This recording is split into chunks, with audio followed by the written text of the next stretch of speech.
Peace everyone, Unmask Art here. Welcome back to another live painting and chatting. Hope everyone is having a lovely week.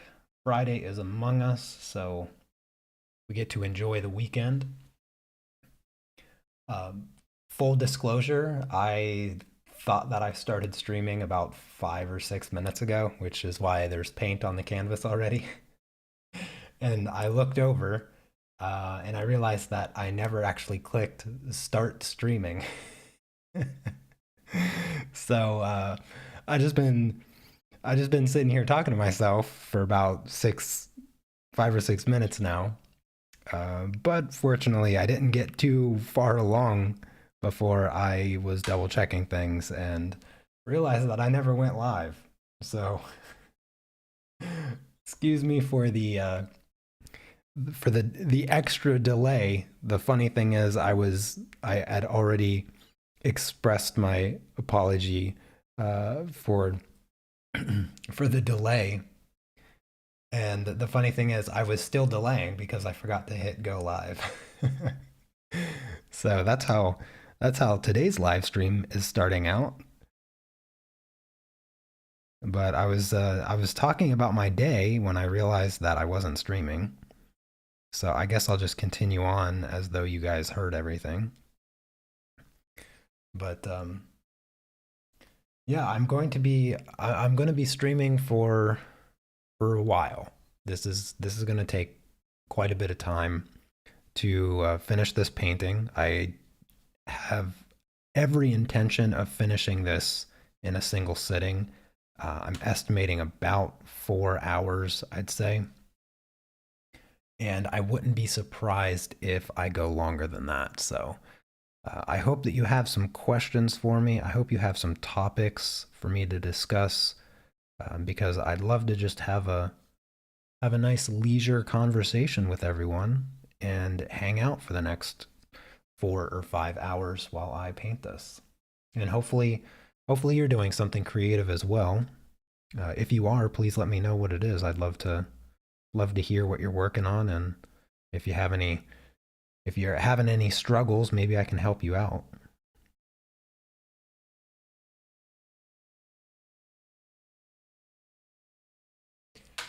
Hey there, Sujanith, Kizzy, Cherry, Patricia, good to see you.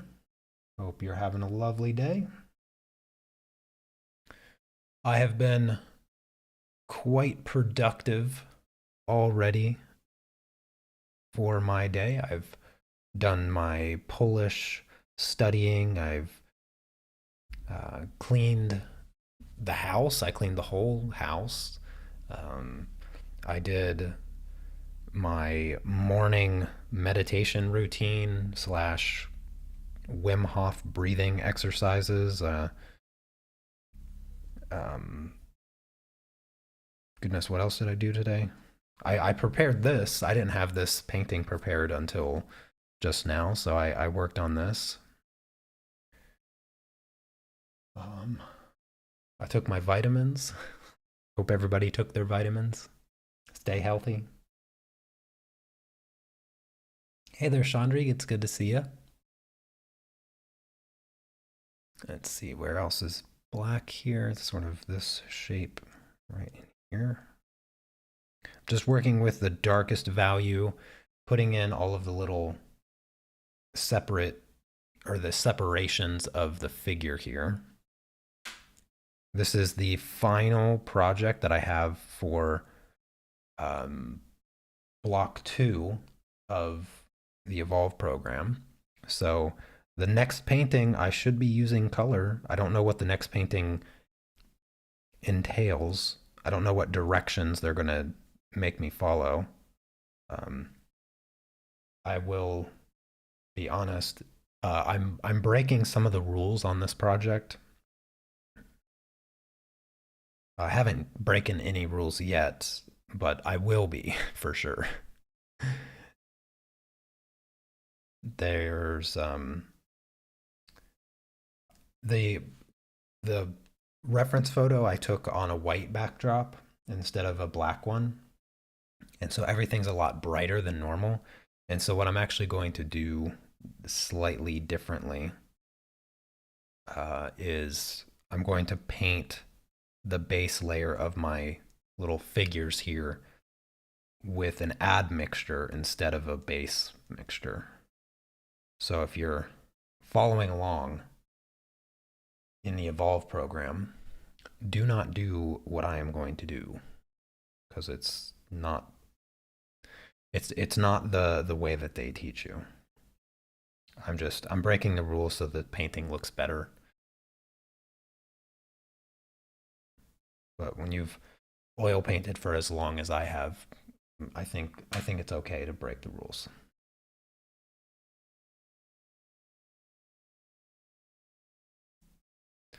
All right, I think that there's a little spot down here on the foot.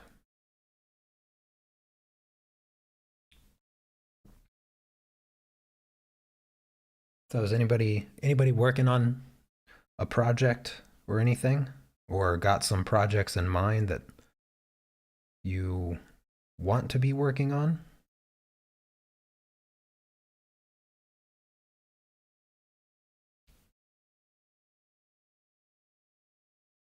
Okie dokie. I think that just about does it for the black.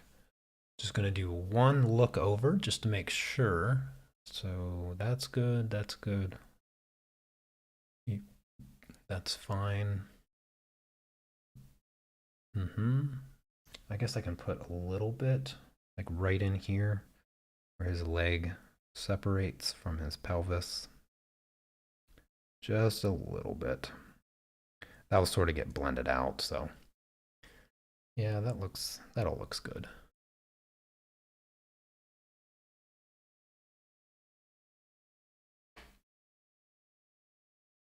Mm-hmm. Yep. Hmm. I think, yeah, you know what? I am gonna do that, the darkest shadow.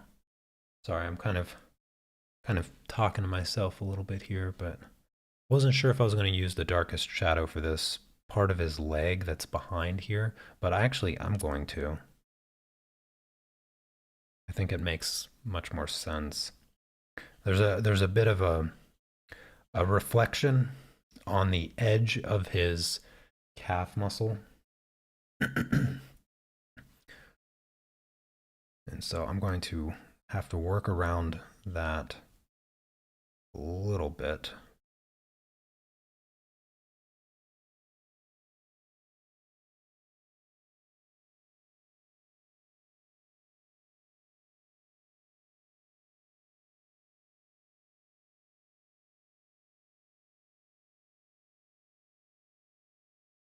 My head isn't in the camera, is it? I felt myself leaning a little bit more forward than usual. Sometimes I forget that there's a camera over my head and I stick my head in the frame. Hopefully not. Okie dokie. Yeah, I think I'm also going to darken the foot, at least like right here.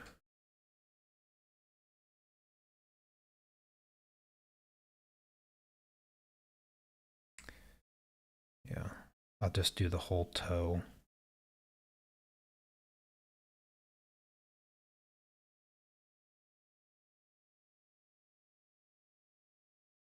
What's up, everyone? You're so quiet.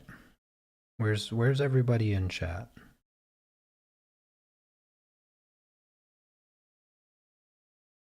I know I started this stream a bit earlier than I normally start my streams, just due to knowing how long it's going to take. So, all right, I think I can put this color aside. Hmm. Thinking. Yeah, I'll put this color aside. Just going to clean off my brush a little bit. The live stream's good, right? I'm not accidentally not streaming. Oh, I had to empty the washing machine. No, all good, all good.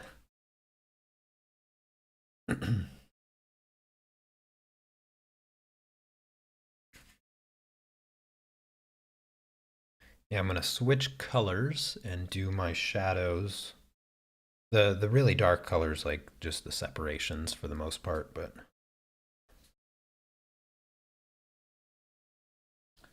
time to do the shadows.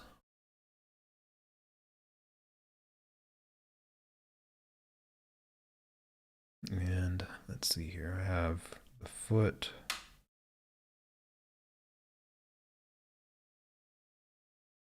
Technically, I have his hand as well, but I'm going to ignore that part for now. Let's see, I have in between his fingers here, his index finger and his thumb.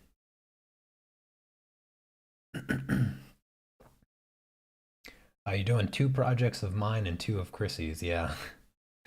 Yeah, Chrissy mentioned that you've been busy. It's really cool. As long as you're having fun.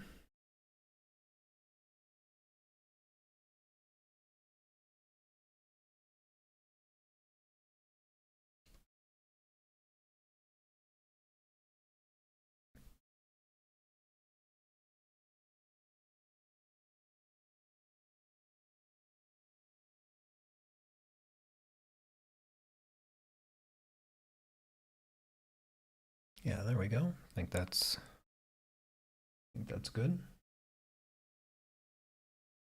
Let's do this leg now, I suppose. Sort of this shape.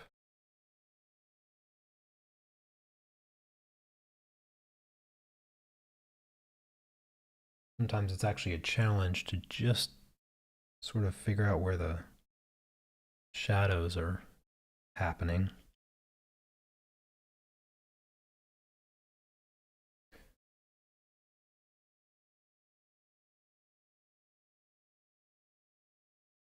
So, anybody got any exciting plans for the weekend? I don't have much going on, not this weekend anyway. My wife and I, we've been talking about maybe going to see a movie. We haven't gone to see a movie in a really long time. Probably won't happen this weekend, but we were thinking maybe like the following weekend, like next weekend. We were talking about some movies that are in the theater. Haven't seen a good movie in a little while.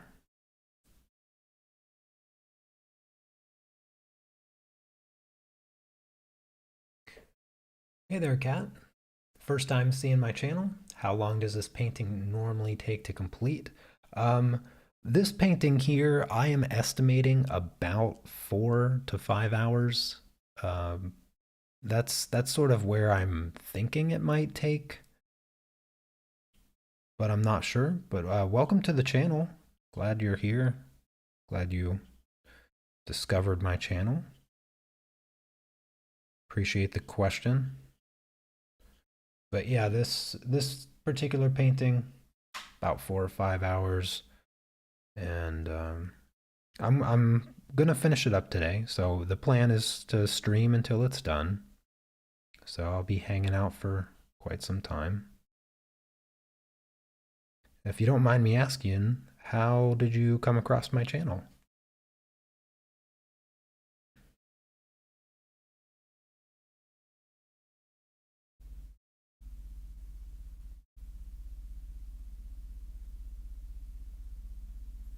Oh wow, that's wild, Chandri. You have you probably have the most impressive collection of art supplies. If I had to guess.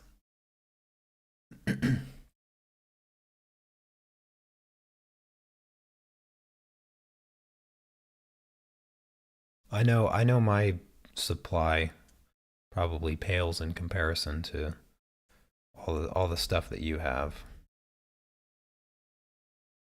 I try to be as minimalistic as possible, partly because I don't have a terrible amount of space.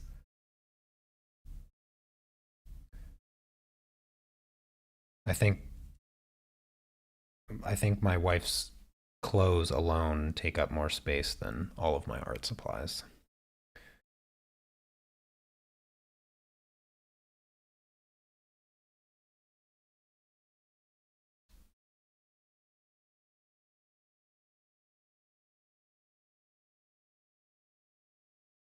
You were the first option to view on YouTube this morning. Oh, well, that's exciting.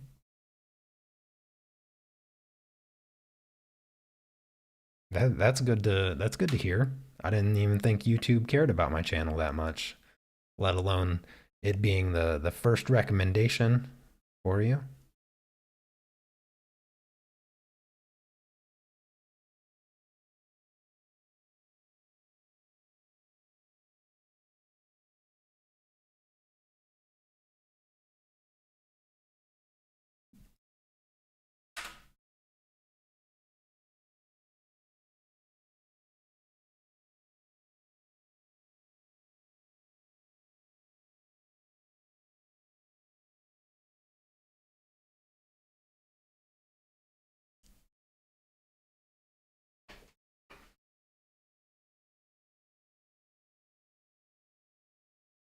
So what kind of art are you into, Kat? Uh, right now I'm doing oil painting, if that wasn't clear. Uh, but usually I do pastels and colored pencils. That's sort of the main mediums that I teach in. I don't teach oil painting. I don't do these live streams necessarily for the teaching oil aspect. Of course, I'm always happy to answer questions about oil painting, or my process or anything along those lines. But as the title says, this is more just a downtime for me. Yeah, I like to do this for fun, and so uh, I keep I keep the conversation rather light and not so specific to the technical approach of everything that I'm doing.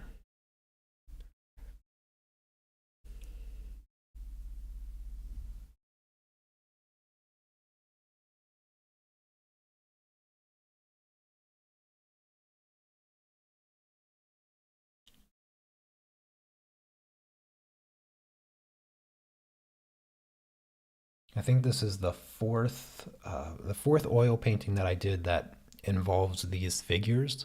I have these um, drawing figures that I take pictures of, and I'm doing these projects with them. And I really like the way that they've come out so far. This one is a bit different than the previous ones in the sense that I changed the space that they're in. The space is a lot lighter. Usually I have a darker environment that they're sitting in. And so this one's going to be a little different looking than the previous ones.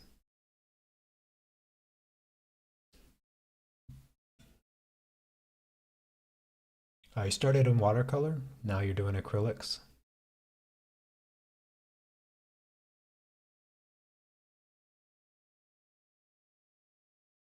Yeah, that's a lot of space. That's a lot of space for art supplies, Chandri. What about oils that makes you feel uncertain? Like I've come across a lot of people that have a intimidation factor to oil paints. But maybe if you explain it, I can alleviate you from that issue. Um, right now, I am using four shades of gray oil paint, one paintbrush, and canvas paper. So as far as complexity goes, um, it's almost less complex than acrylic because I don't even have to dip my paintbrushes in water. To clean my paintbrush in between colors, I simply wipe it on a paper towel until it wipes almost clean. I don't try to wipe it like 100% clean because that would just take forever, but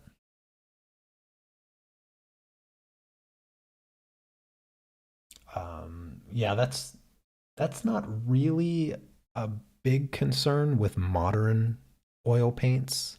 There's a lot of there's a lot of uh, what's the word I'm looking for? Sort of dramatic information regarding the hazards associated with oil paint, but a lot of those hazards are mitigated nowadays with oil paint. It's not like oil paint from even 40 years ago. A lot of them are made with safer chemicals because for that very reason, and there's very little to no concern anymore with that issue with oil paint. Um, if you're you would almost have to be working inside of a closet with no ventilation for there to really be much of any risk of developing like a respiratory infection or something along those lines. Like I don't know what people generally think will happen if they oil paint and there's a little bit of fumes, but you don't put a lot of paint on your canvas or on your panel, on your palette anyway. You don't need a whole lot of paint. A little bit of oil paint goes a long way. So it's not generally something that you can even smell in just a normal sized room. I'm in my small studio slash bedroom space right now. It's really not that large of a room. Um, I'm not like sitting next to an open window or have a fan on or anything. I cannot smell these oil paints. I'm using Old Holland oil paints, just if you wanted a brand reference. But yeah, there's not very much degree of safety concern with oil paints anymore.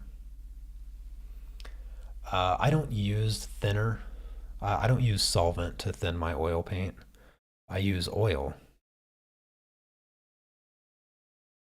Yeah, I don't. You don't have to use. I don't even have solvent for my oil paints. Don't use it at all. To make your oil paint smoother, you just add a little minuscule amount of linseed oil or any other kind of oil that you want, depending on the effect that you're going for. So different oils can create uh, different drying times. So if you're looking to speed up the drying time, then you'll choose an oil associated with doing that. I can't come up flaxseed oil, I think maybe, or flax oil or something. There's tons of different oils that you can mix into your paint um, to change the drying time. But yeah, you don't have to use solvent.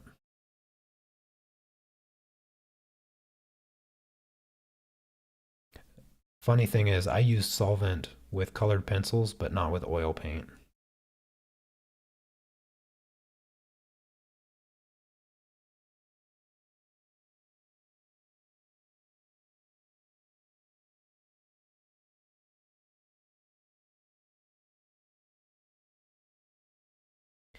Oh, I love oils, cherry. Yeah, I get what you mean though. Like you're already doing a lot of stuff art wise with all of the projects and stuff. So, not getting into oil, probably not a bad idea, all things considered.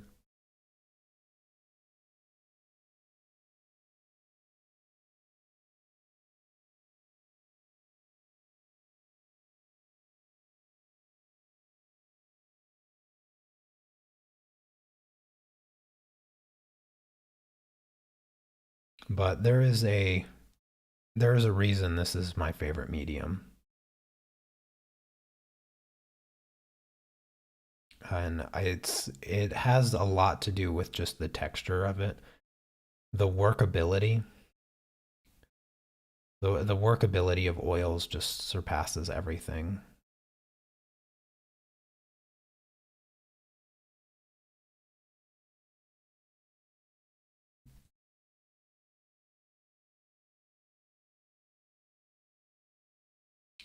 Do artists learn individual methods? I watch another channel. He uses thinner and 20% medium. Um, yeah, I mean everybody has their preferences, I guess, but um, I would say there's a certain reason to use thinner.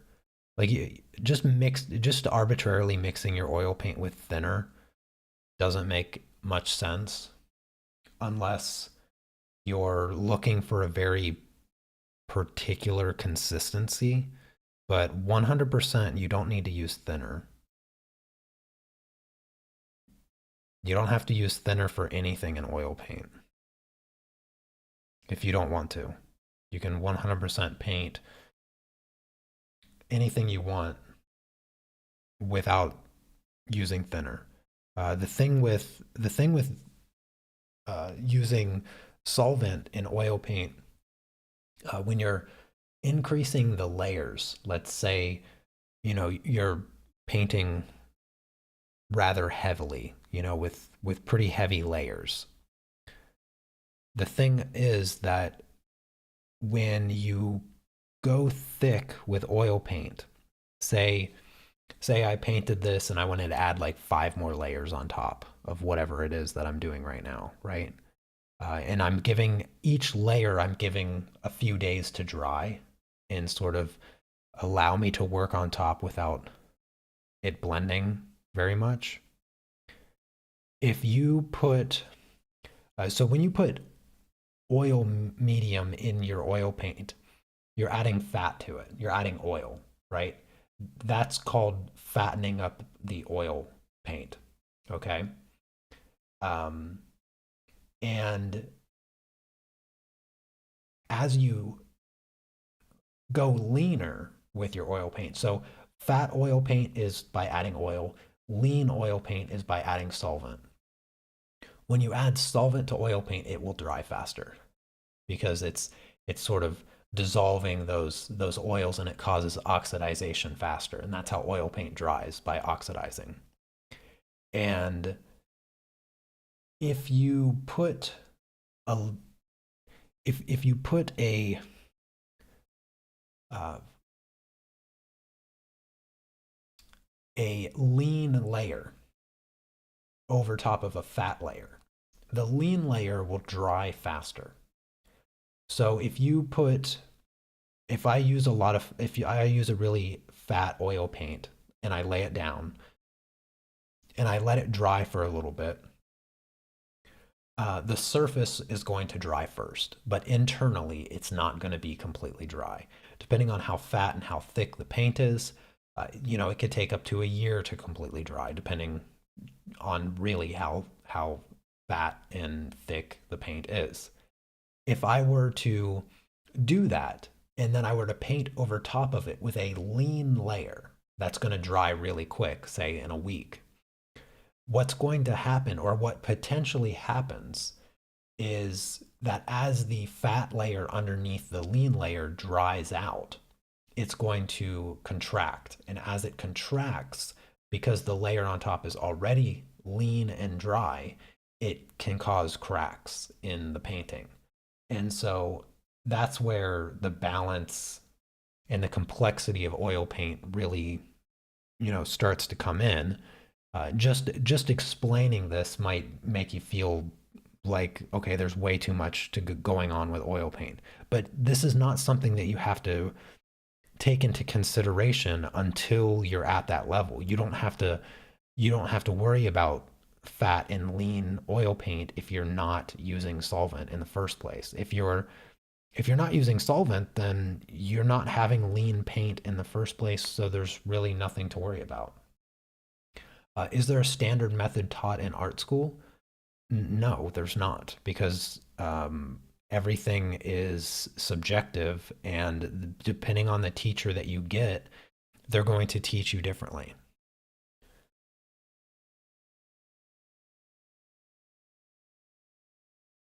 If I had to guess, the way that they'll teach you in art school, in probably a general sense, hmm, actually, I don't even know if I can reliably give you a general sense of how they would teach you in art school. Um, but yeah, it's going to be completely dependent on the teacher. Like, there's just no there's just no generality about it. It's really just purely dependent on the teacher. Every teacher is going to teach you a little bit differently.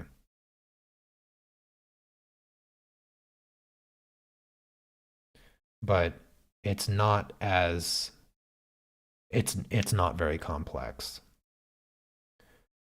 The reason oil paint always comes off very complex to people and difficult medium to get into is because if you look for tutorials or you look for, how to learn oil painting, you're going to come across, you know, 2 million videos on YouTube, and every single one of them is going to teach you something differently.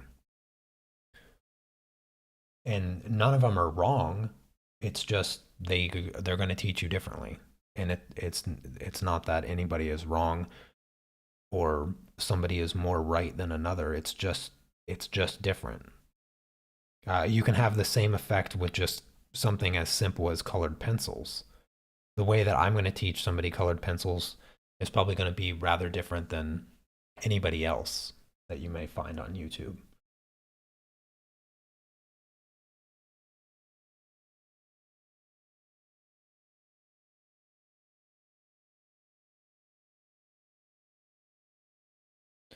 So if you, I mean,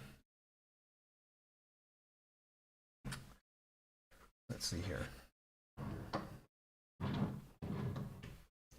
I have these four paints. I'm going to do this whole thing with these four paints. This bottle of linseed oil. This is an eyedropper to put the oil into the paint. And I'll probably use one other paintbrush, but this paintbrush and this paintbrush. So that's four, five, six, seven, eight. This canvas paper, nine, and a palette. That's 10. That's it. 10, oh, and a palette knife. So 11 things. 11 things. And four of those 11 things are four different values of gray paint. So, as far as complexity goes, not very complex. I use more stuff for colored pencil drawing. So it's yeah, don't let yourself be discouraged by the illusion of complexity within oil painting, because I think people try to make it more complex just to feel smarter or something, when really you can boil it down to just a few things, and it's very accessible. It's extremely accessible. Everybody gets caught up in sort of the things that you got caught up in with the health risks, which there's really not any, and a bunch of other a bunch of other stuff that uh, is unnecessary. So I hope that you can um, find your way into getting into oil painting, because Well, I'm biased because oil painting is my absolute favorite medium of all time. I started oil painting about a decade ago, and I've tried nearly every medium there is, and there's been no medium that gives me the satisfaction that oil painting does. I love the way that it dries. I love the way that it works. I love the texture, the infinite level of texture. I love the boldness of the colors. I love everything about it.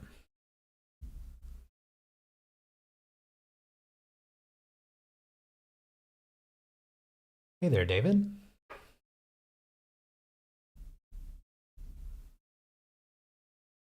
Oh, thank you very much.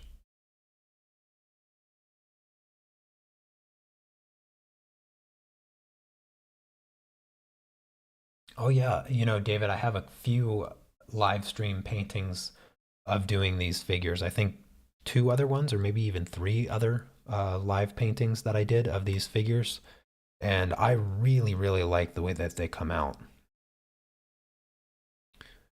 It's a lot of fun to paint them, so I would highly recommend it. I love these little figures. I wish that they were bigger. When I bought them originally, they were pretty pricey. They were pretty pricey to buy, and when I got them, I was like, wow, that's a lot smaller than I anticipated, and they're a little frail. Um, the girl is actually her leg right here is broken, her normal leg, and so I can only really do poses where she's kneeling like that because her leg is broken straight actually. So her original left leg, I can only do straight leg poses with it. I can't bend at the knee, so it's kind of unfortunate. But I have a I have a long term plan uh, of recreating these figures in Blender, the 3D modeling program. I want to recreate these figures in Blender so that I can pose them any way that I want, and just do the poses in Blender instead.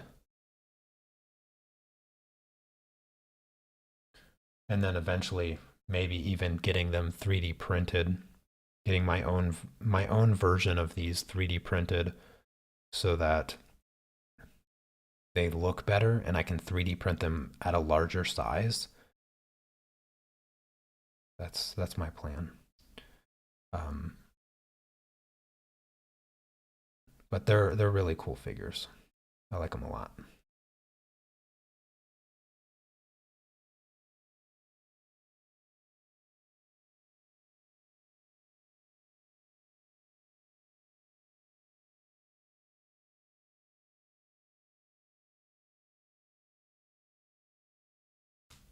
Oh yeah, yeah, exactly, Kat.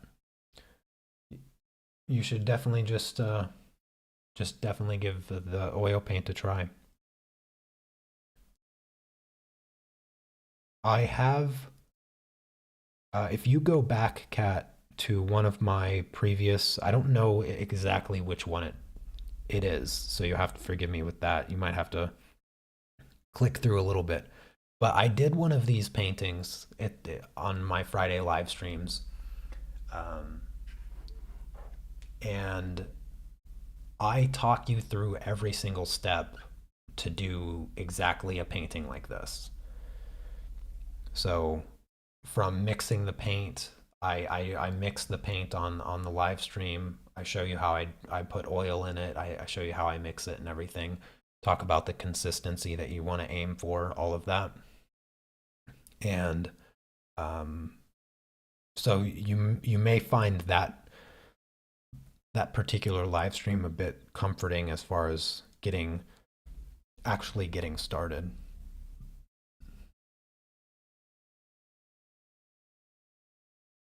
Oh, absolutely, Kat. Oh, you've been doing the Blender donut tutorial? Yeah, I've done like four or five Blender donuts. Um, I'm actually working on one right now because of Blender 3.0. Oh, I forgot the black here. Um, I've been on a very long hiatus from learning Blender.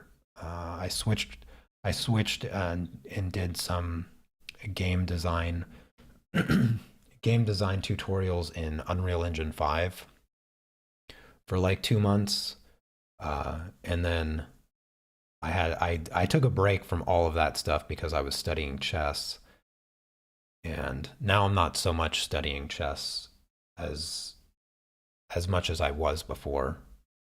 But um,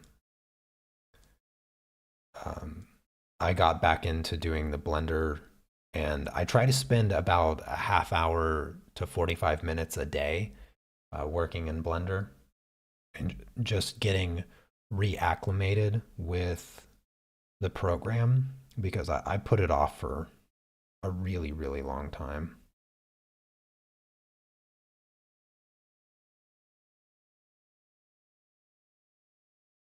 And I enjoyed it a lot. I enjoyed working in Blender. I got pretty good. I have a couple game character design courses that I want to work through once I get a little bit more proficient in navigating because like I said, I put Blender off for a really long time, like a year or something. And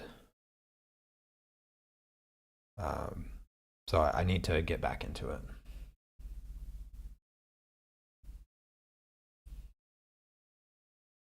Um, Unreal actually Unreal Engine was not that difficult. I did a few tutorials in Unreal Engine that are just on YouTube, and I was able to create a really pretty like a pretty cool scene with a castle and stuff. There's this one if you just search on YouTube, I think you can find it, but it's like create a castle scene in Unreal Engine. It's like a 5 hour tutorial or something, completely free on YouTube, which is always amazing.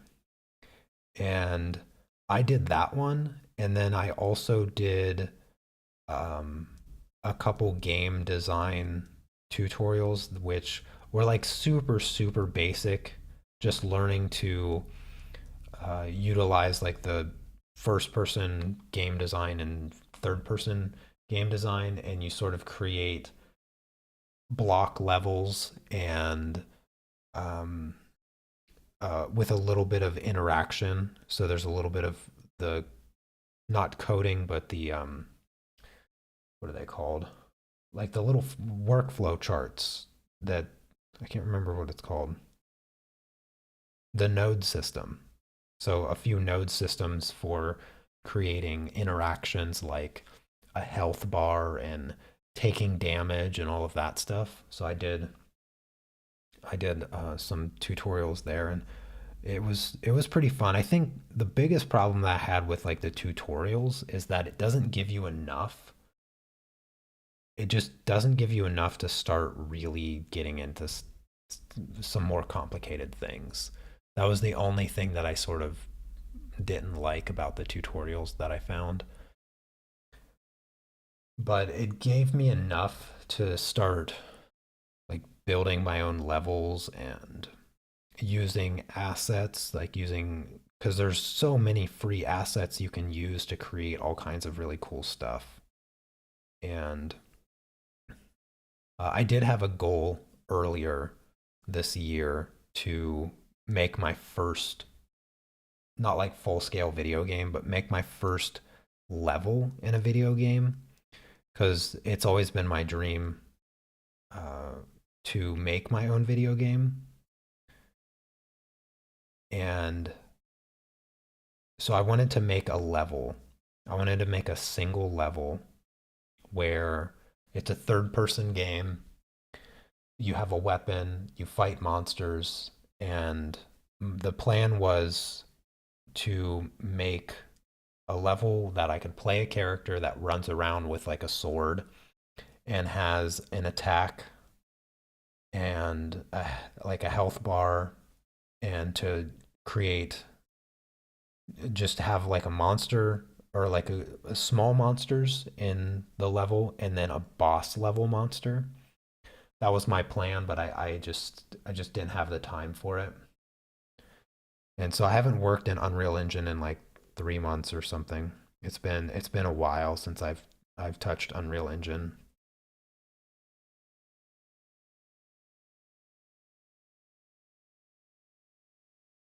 But I probably won't go back to Unreal Engine until I learn Blender a little bit better. Like the part where I was sort of lost in Unreal Engine was what happens when you run out of free assets. That was sort of my thing. Um, because I wanted to make my own character. I didn't want to use just the Unreal Engine base mesh character model. I got kind of tired of running around with that character. The other thing that I really didn't figure out yet in Unreal Engine was animating. I really wanted to create my own walking and running animations and put them on my own character model. So I thought, well, maybe I'll just go back to Blender, learn 3D modeling a bit more, get a bit more proficient with Blender, so that I can create my own character mesh, and then um, learn to animate actions and then bring it into Unreal Engine and play it. Because one of the things that I've noticed in a lot of video games that I play, that I sort of I enjoy quite a bit, but I just don't like the movement of the character. Um, I don't know if you've ever played Super Mario 64, but back in the day, Super Mario 64 was revolutionary in the way that um, they animated Mario, and I just don't feel like the the games that I enjoy playing are like ARPGs and MMOs, and I can't really get into. I tried to get into WoW and I tried to get into Final Fantasy 14, but the thing that I can't get past is just how jerky and sort of unfluid the movements are. The move, like walking around feels like a chore. And I don't know if it's just because I'm not really used to like the keyboard mouse playing, but I've always I've always missed like the Zelda and the Mario movement. Like I like that fluid movement, and they always put it, like Nintendo has always put a tremendous amount of effort into making their animations feel really, really good when you move around and play. And I feel like that lacks severely in ARPGs and MMOs. And so my plan is to like my goal is to make my own video game where the animation and the movement feels fluid and natural and fun, because I miss that in the games that I play. I feel like I just don't get that. All right, I gotta switch colors. I gotta go back to the black color.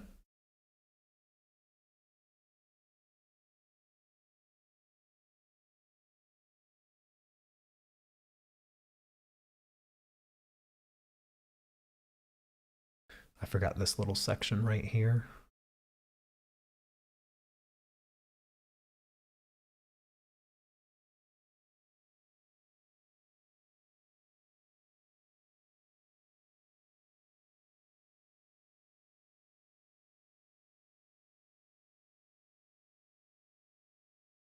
Do you play any games right now, David? A few of the games that I am currently fiddling about in is Project Diablo 2, Albion Online, Lost Ark, Undecember, and that's pretty much it.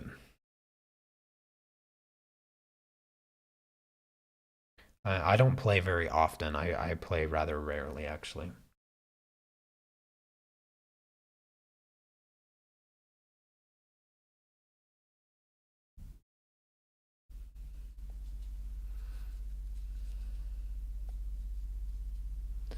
Yeah. I think my biggest thing with like game design is that there's a lot of really good games that are like free to play or whatnot. Like Lost Ark. Lost Ark's really good. Albion Online's really good. Undecember's really good. And Diablo 2 has always been like the best ARPG. But the um, the drawback of the games like Lost Ark and Albion Online and Undecember is that they're pay to win and pay for convenience as well. Um, and I want to, even if nobody plays the game, I want to make a game just for me. that's that's like the reality of it. Like I want a game where it has monster raids like Lost Ark because the monster raids in Lost Ark are so good. Like they're amazingly good, unbelievably good. I sort of like the character progression in Lost Ark a little bit as far as like honing your gear and all of that. But as far as finding items, itemization in Lost Ark is absolutely atrocious. Like it's so bad. The itemization in Lost Ark is by far the worst I've ever come across in my life. Like it's every piece of gear is completely worthless, and it just it just makes it it just makes for horrible game itemization.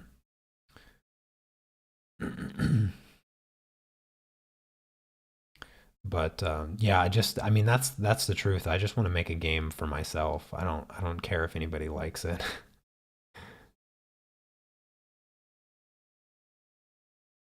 It's a lifelong endeavor, though. Oh, hey there, Christoph. Oh, hey there, He-Man.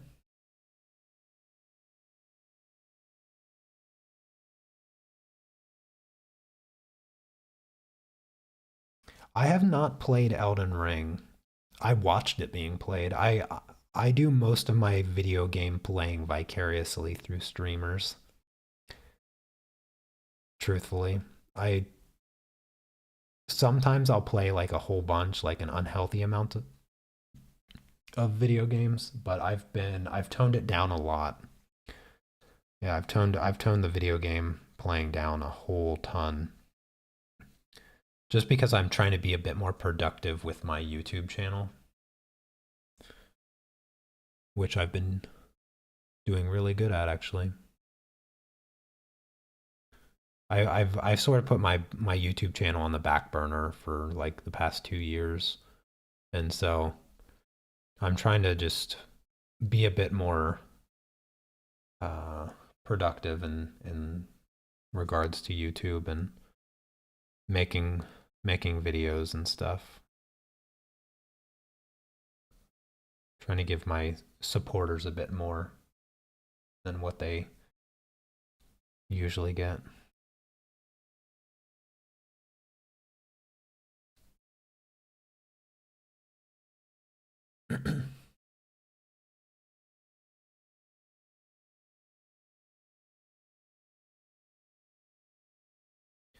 I think the only game that I'm looking forward to right now is Ashes of Creation. I don't I don't have a console yet. I'll probably end up getting a PS5 sometime next year. Maybe like mid to late next year, I might get a PS5 because I really want like there's some decent looking games that are supposed to come out at the end of the year for PS5, but I've been putting it off for a really long time because there's just nothing that really looks exciting, and it just being so far like advanced as a console, like barely any game developers have even come up with anything that justifies buying the system. So it always there's always that like really bad time to buy a console, a new the new console, and I think the past 2 years has just been a horrible time to buy a PS5 because there's like 4 games for it.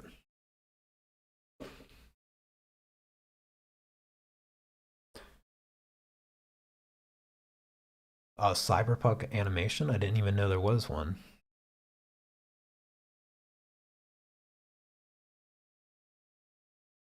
All right, I think it's time to do the fill-in color. So I'm gonna grab, and this is where I'm actually gonna cheat a little bit in this project because I'm gonna do the fill-in color of my little guy here uh, with an add mixture.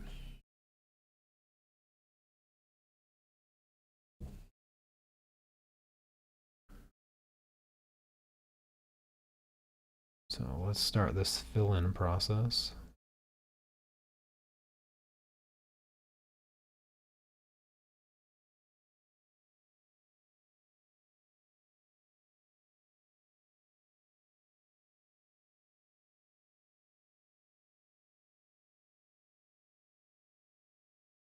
I'm glad you came by the live stream, David. I love talking about video games. I could talk about video games all day long.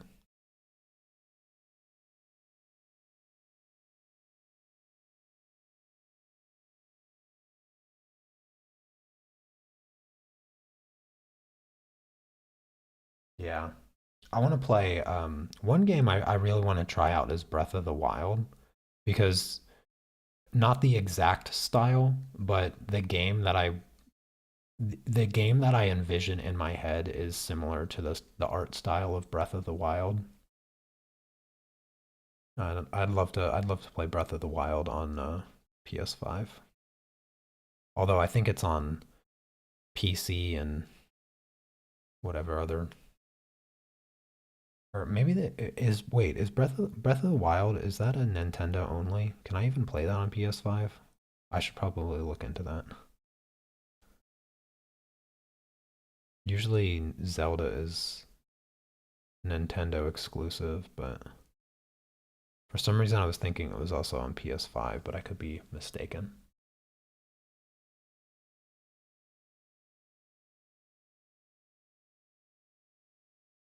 Yeah, I haven't heard of that Cyberpunk.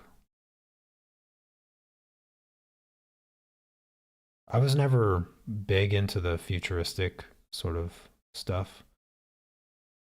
Um, the most futuristic video game that I got into was Perfect Dark on 64. Perfect Dark was the best first person shooter.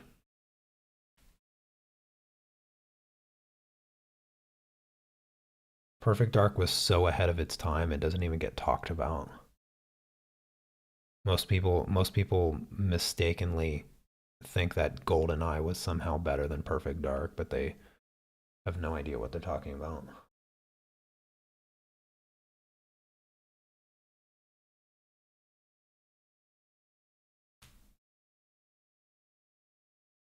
Oh yeah, I would never watch if the original is in Japanese, then I would never watch it in English.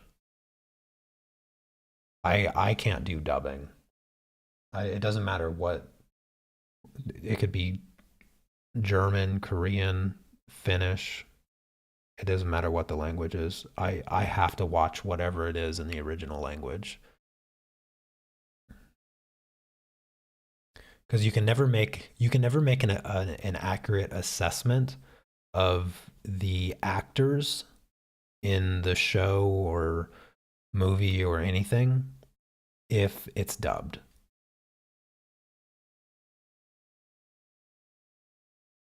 Because the only thing you can judge with dubbing is the dubbing itself. Like, is the dubbing done well enough that it doesn't distract you from the story taking place? Because that's the thing that I always have a. I don't know if I've ever found a dubbing that doesn't feel so disconnected that I can't enjoy what the original was supposed to be in the first place. Like when I heard people actually watched Squid Game with English dubbing, I removed them from my Facebook friend list like immediately and banned them from my YouTube channel because I just don't even understand how you could possibly disrespect those actors in that manner that you're unwilling to read because the actors in that show were so phenomenal that to disgrace that show with English dubbing, I just can't take anybody that does that seriously. If you watch that show with English dubbing, as far as I'm concerned, you didn't even watch the show.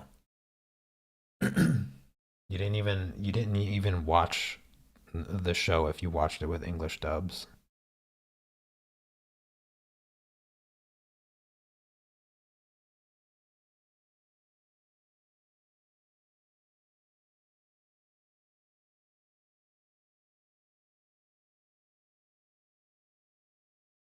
Oh, you played Breath of the Wild?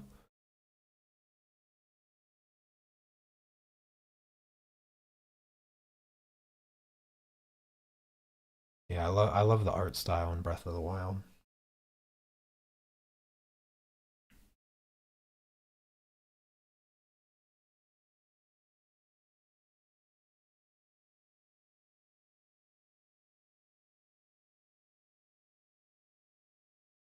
Well, they did a remake, or they didn't do a remake. They did a relaunch of Perfect Dark on I don't, I don't even know what console, but it was absolute trash. It was like the worst. They went from like having a perfect record, no pun intended, with having the best. I mean, honestly, the game design of Perfect Dark was so unbelievably ahead of its time that I don't know I don't know a single first person shooter that has even yet caught up to Perfect Dark's prestige because the thing with Perfect Dark with the expansion is the single player mode you can play against bots and I don't. There's been a couple. There's been a couple games that have done that. A couple first-person shooter games. None that I can think of at the top of my head, but it's just it's just crazy that never really became much of a thing because it was so well done. Like I would play against the bots like forever. Um, they had advanced statistics in your character for your gameplay. So you had accuracy for every single gun. You had accuracy for grenades and your kill to death ratio, like all of those really interesting stats that people get obsessed with first person shooters in particular. They had all of those stats in like insane detail. Um, and that was just the one player like battle mode or whatever.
Oh yeah.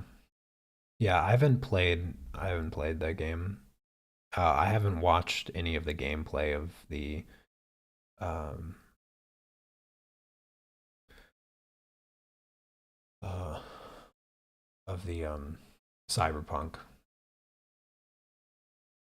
I may have seen like 25 seconds worth of gameplay from Cyberpunk, and it was just when like the whole situation of them releasing the game before it was complete, and the game basically being broken in all kinds of different ways. And so I saw some videos of how broken the game was,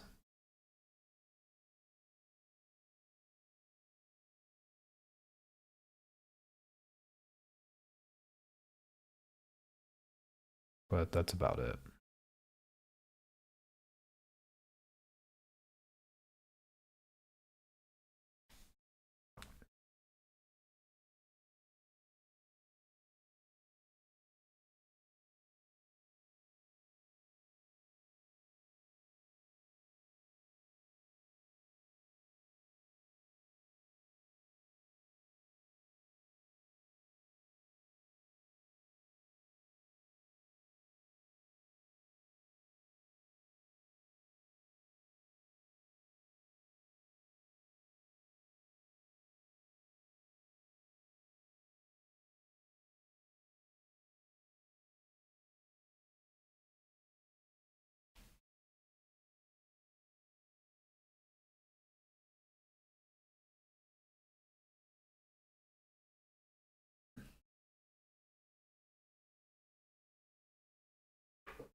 I never heard of Redfall. What kind of game is that? Are do you mostly play console games?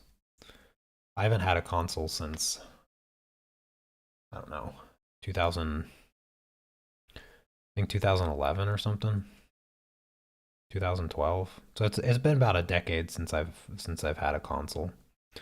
Partially because when I got into university, I had an Xbox,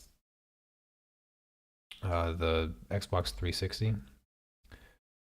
Um, I sold it as soon as I got into university because I knew that either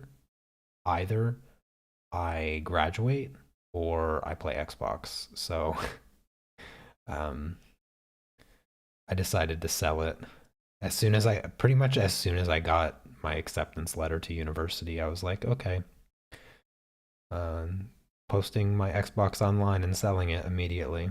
And it was honestly the best time. Like it was like perfect timing because they had just announced like the new the new Xbox or something like that. I don't even know. I know it was like perfect timing because it was only like a few months before like some announcement where the Xbox was going to drop in value like significantly. So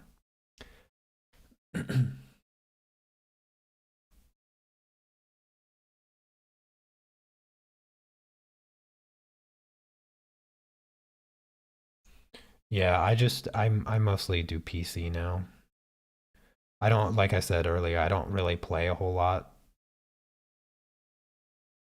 but every once in a while, I like to play for half hour to an hour every couple days because I'm just bouncing between different games right now. I haven't played Lost Ark in like 4 months. Lost Ark sort of I sort of lost my interest in the game because it's an MMO, but I've never played with anybody, and I just can't stand playing video games by myself. There's like very few things in video games that I can tolerate when playing by myself. And if the game itself is not compelling enough as like far as story and whatnot goes, then the best I can do is probably like a month, maybe two, before I get burnt out on it because uh, I'm not a grinder. Like I'll grind a game for hours and hours and hours, but not if I'm by myself in a multiplayer game. If it like if it's a multiplayer game and I'm grinding by myself, then it's not a multiplayer game. And I just don't feel like these games really work very well for people as antisocial as myself. I feel like it's just too hard to meet people in the game. I mean, when I was a when I was a kid, my first online game that I played was Diablo 2. I've been playing that game for 20 years. And it is the only game in my entire life that I still make friends playing to this day. I play with like four or five guys from Germany, and like we jump into the game together, and it's just like we talk about everything. We're just friends, and I just don't. And it's not like I actively try. It's not like I put in effort to make friends in the game. It's just so easy because the game design that that I don't even have to try to make friends. It just happens, which is good because it allows me to play the game for more and enjoy it more because I get to play with people. Oh, hey there, Claire. Oh, Redfall is a vampire game.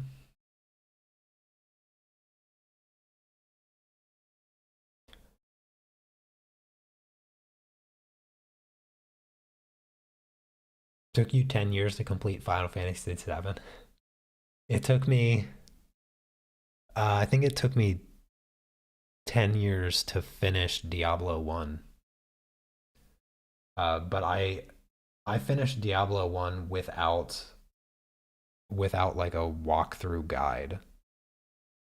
Diablo 1 on PlayStation was the first video game that I ever got. That was my very first video game. Wait, no, I lie. I'm such a liar. No, that wasn't my first video game. Actually, my first video game was Sega Genesis. It was Vector Man. Vector Man like one, two, three, and four.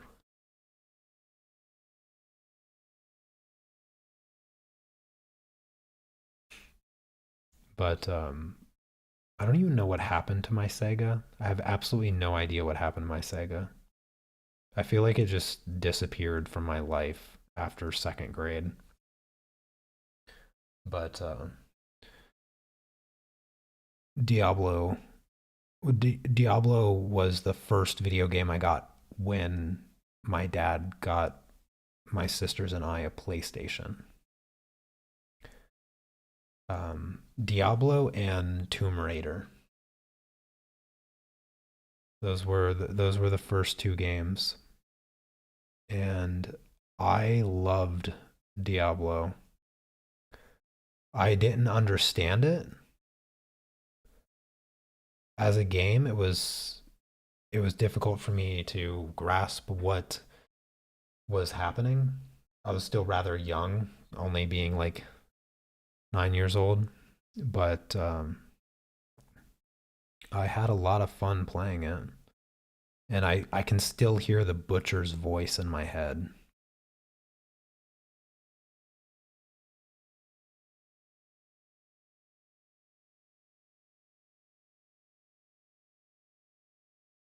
And the music was hauntingly good, so good.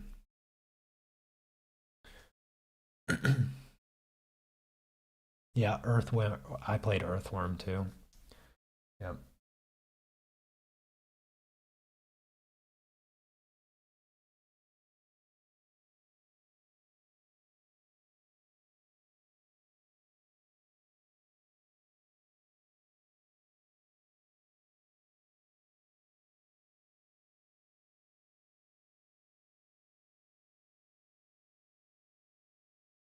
Oh goodness, you had the house to go to then.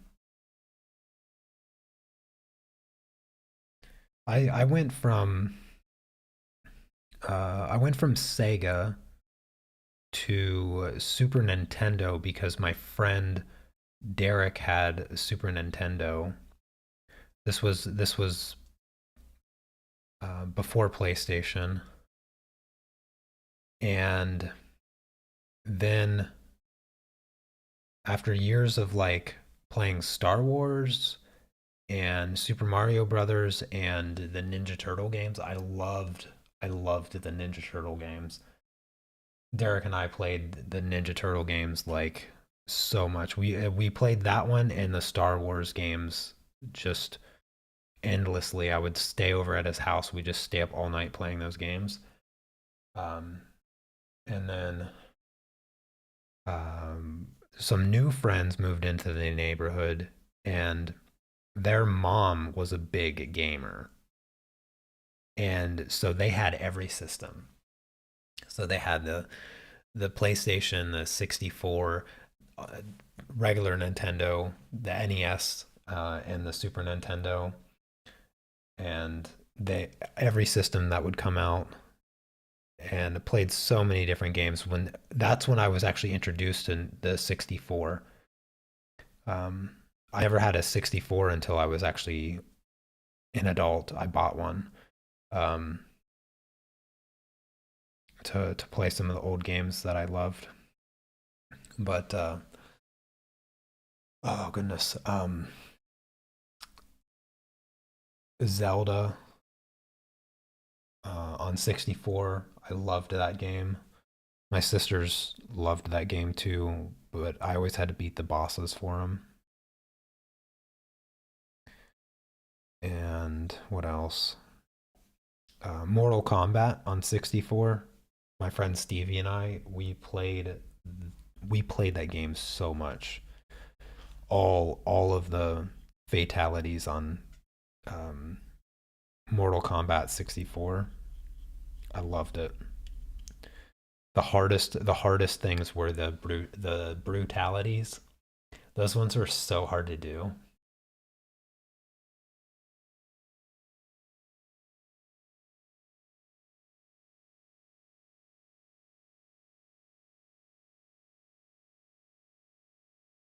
Oh, I didn't know that you could do that on the Genesis. That's really cool. Yeah, I didn't know that you could even do that. I didn't get into like the split screen stuff. Um, I guess GameCube. I think GameCube. That was like the next stage console that I went to was GameCube. It wasn't my console; it was my friend's, and we played Tiger Woods PGA Tour and FIFA, and I think that's all Super Smash Brothers. Super Smash Brothers Melee for the GameCube. Best Super Smash Brothers ever made. Best ever. I loved that game. I liked the Super Smash Brothers for 64 a little bit, but the only problem was that the the button response for 64 was a little bit too slow, and I preferred the speed of the GameCube. So for me, Melee was the better. And then I think I played it for the Wii, and I didn't like the way they changed the game. Like the new mechanics that they added to the game were really dumb.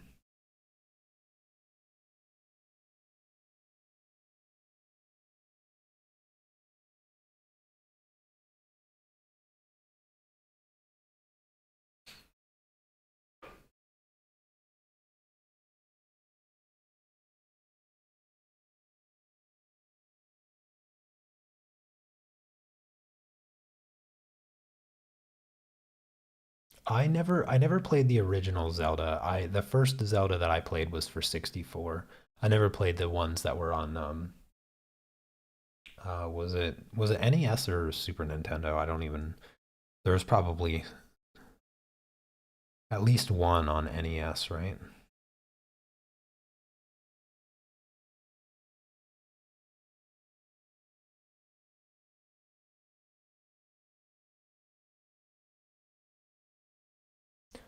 Is there a color theory reason why PC 910 True Green looks more aqua? Hold on a second. PC 910.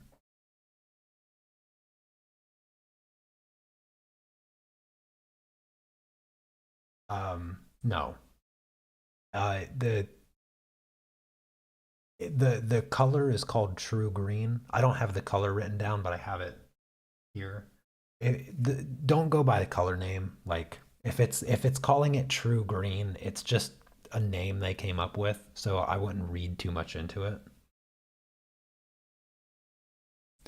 But definitely, there would be no logical color theory reason for such a thing to be called True Green. Honestly, I can't think of a single name for a color that has any deliberate reason to have that name for a color theory reason, you know? So I don't think that colors have ever had such a name for any particular theoretical reason.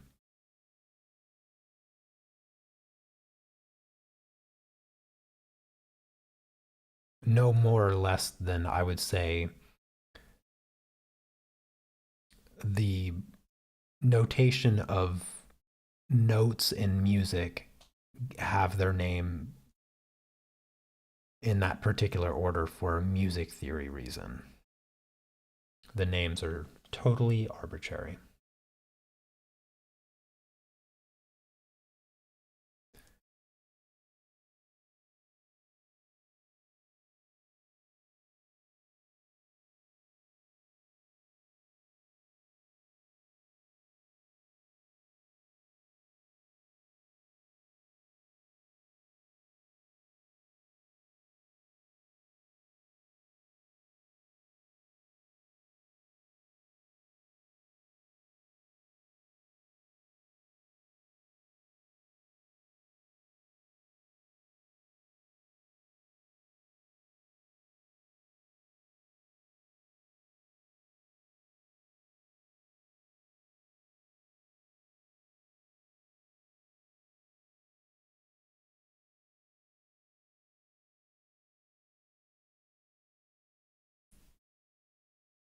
I'm already an hour and a half in.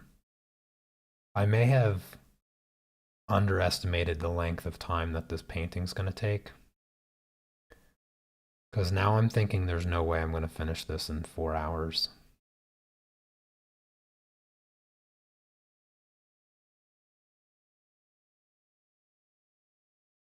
The paint's going to be dry before I finish this.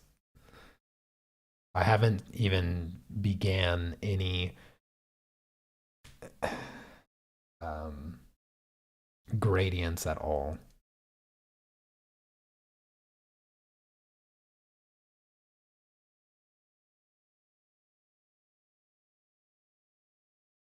So the first figure and chess piece is not even complete. Um, Say probably a good hour maybe before the gradients and everything are done on this character and the pawn. And I still have another full one to do plus the background. So maybe 5 hours is looking a little bit closer to what this is gonna take. But then again, I may potentially consider filling the background in another day just to save a little bit of time so that I can go to the gym.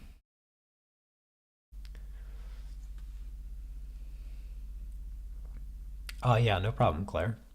Yeah, I don't think the color has anything to do with anything. I think it's just a goofy name they came up with. I mean, that color exists in other sets of pencils, and I can assure you it's not called true green. It's probably called aqua.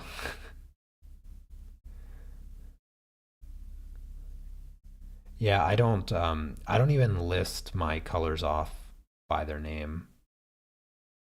I just use the numbers because it's so much more exact.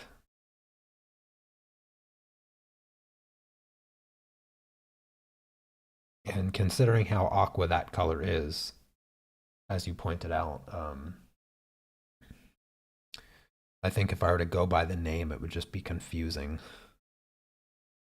for people like following along with whatever project I would be using that color for.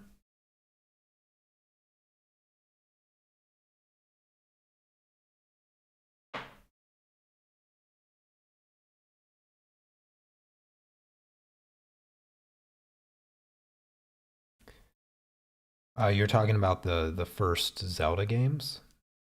Uh, Talking about the size of those games? I I really have like no experience with them whatsoever. I know they were very 8-bit looking,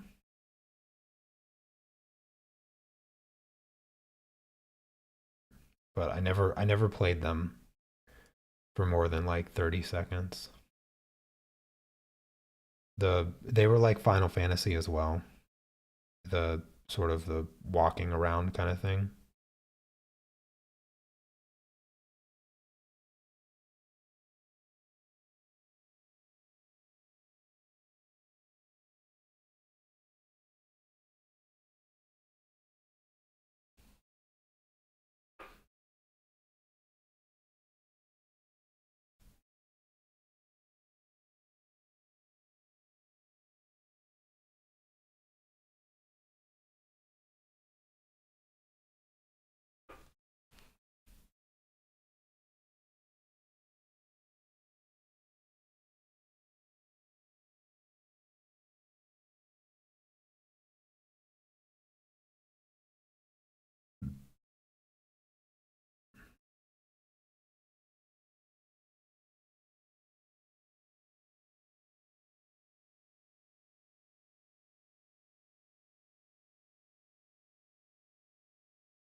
Goodness, this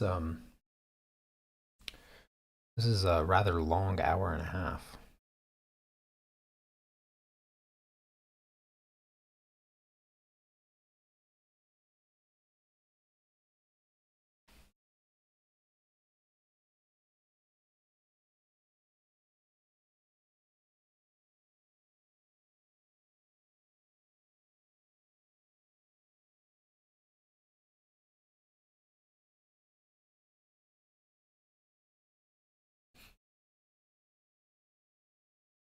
All right. Once I finish filling this pawn in, I can start working on the gradients and make this whole thing just look better.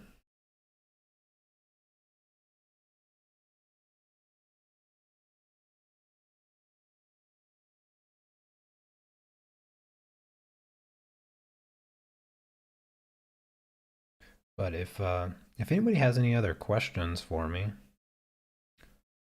or want to talk about something other than video games, feel free to ask. Feel free to bring up whatever you want to talk about.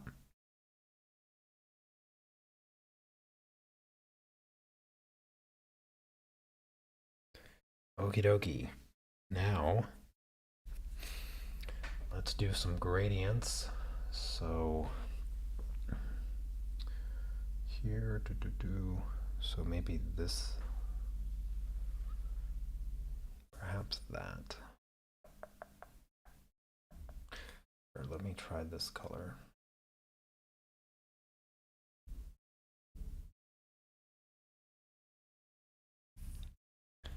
I'm gonna fill in this little blank spot here because I wanted to use a darker color. Oh, that's actually the wrong color. I need to use, I need to use this, I think. Yeah.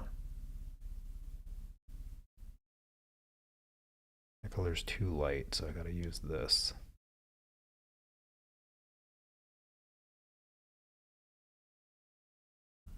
This is like an in-between value.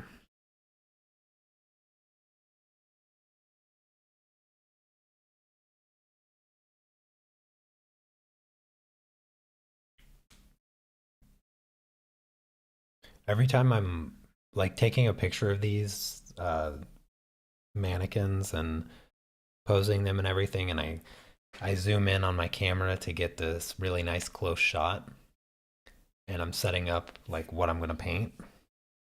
I always forget how small they are when I draw them on this canvas paper because the canvas paper is so small.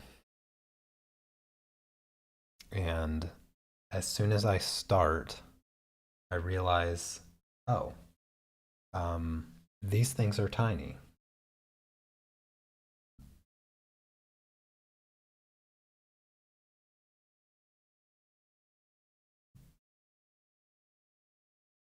All right, let's just, what am I blending here?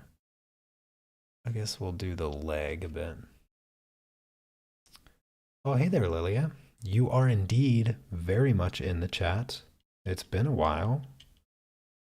Good to see ya.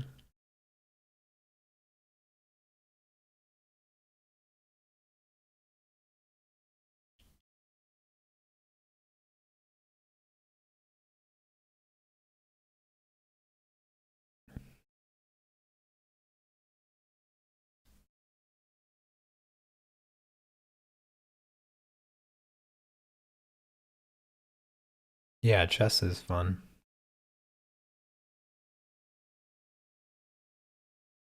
I played with a friend yesterday. It had been quite some time since I'd even played chess before yesterday. I used to play it like all the time, but I don't play it too much um, right now. I like to play competitively in FIDE tournaments when I get the opportunity. But I haven't looked up another tournament to play in quite some time. But for sure, there's a tournament in December. There's always uh, a tournament in Krakow in the at the end of December, and so I'll probably look into playing that tournament when the time comes.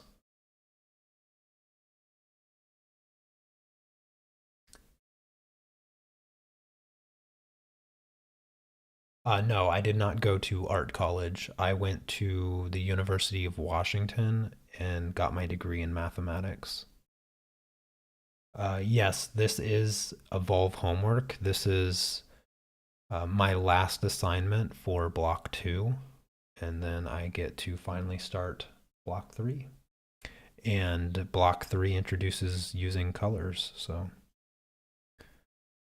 looking forward to something a little more colorful in the future. And I'll probably do a number of live streams for block three assignments as well. I'm not sure, I can't remember if block three comes with reference photos or you take your own reference photos, but I think it's a mixture actually. I think it's a little bit of references that they supply you and then references that you take yourself, but not 100% certain about that. I'm just trying to finish these assignments because it's taken me way too long.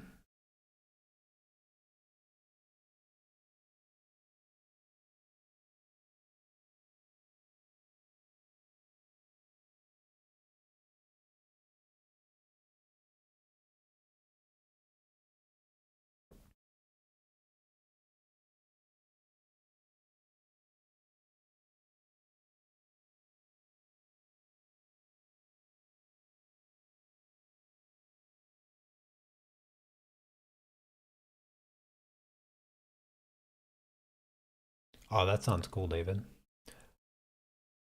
Mingxi, are you also in the Evolve program? Since you uh, identified this correctly as homework, I can only assume that you're a fellow evolver.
Color is not quite showing up that much.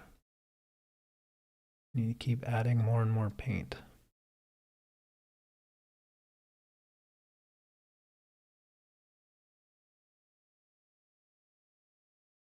How have you been, by the way, Lilia?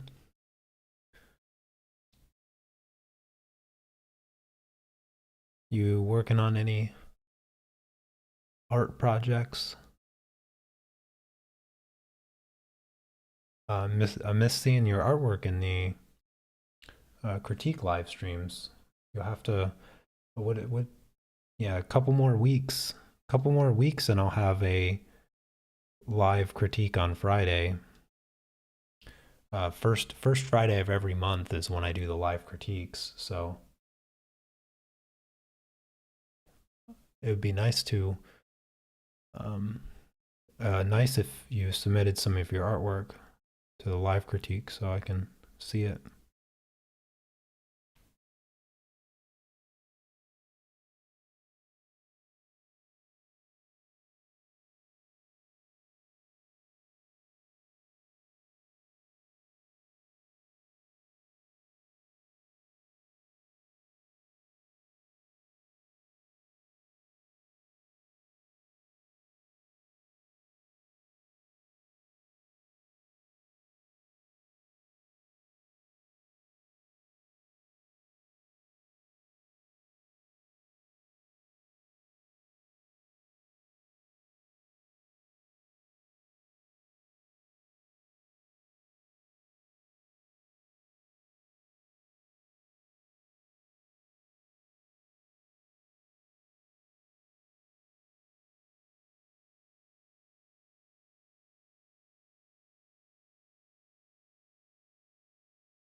By the way, for these really small gradients, I basically just tap the brush to soften the edge between the colors.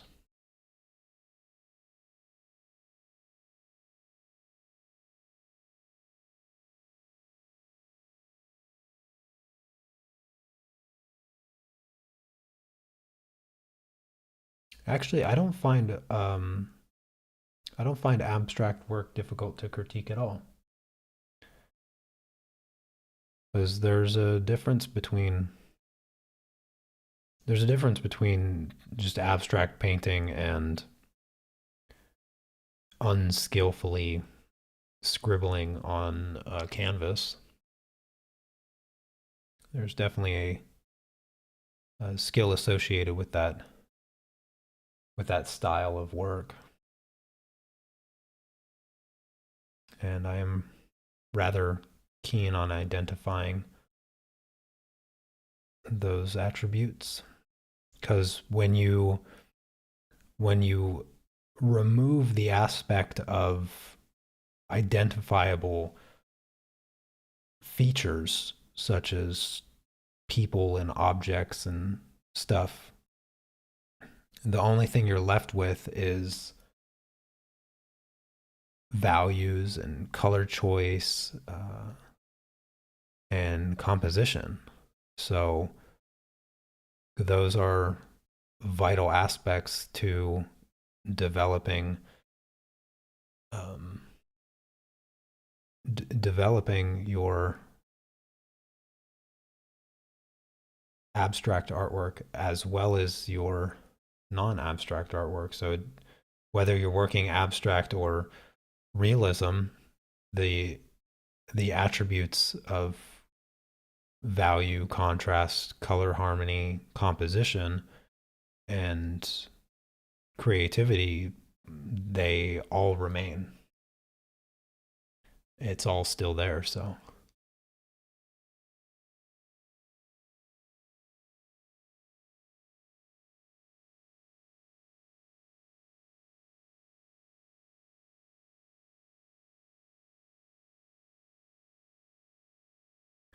even when you paint abstract or draw abstract, you don't get away from the core elements that makes artwork difficult.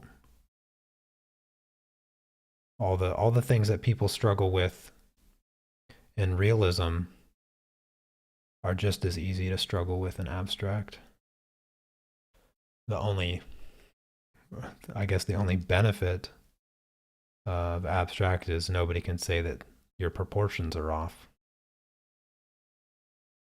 or your perspective. But that's about all that you get away with. Otherwise, it's can be just as complex.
What course did you take?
Oh, absolutely, Lilia. Yeah, a lot of people. Um, I mean, there's a certain degree uh, of understanding required to sort of have an appreciation for some abstract work. Um, I think the trouble comes when bad abstract work is um, commended,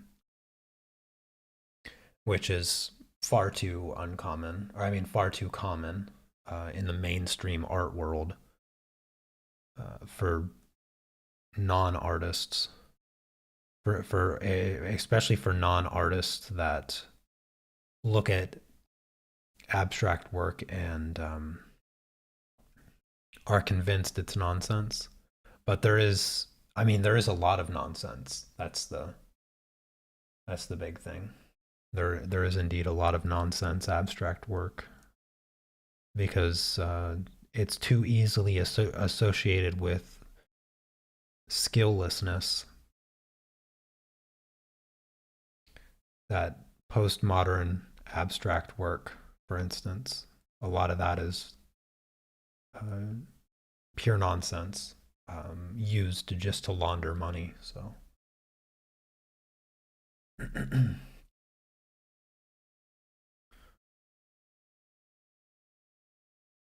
there was one um, Malaysian kid that was one of my very first subscribers. I'm trying to remember their name. I can't remember their name off the top of my head, but they did abstract graphite work, which they put a tremendous amount of effort into, and I appreciated it. But they haven't been around for years.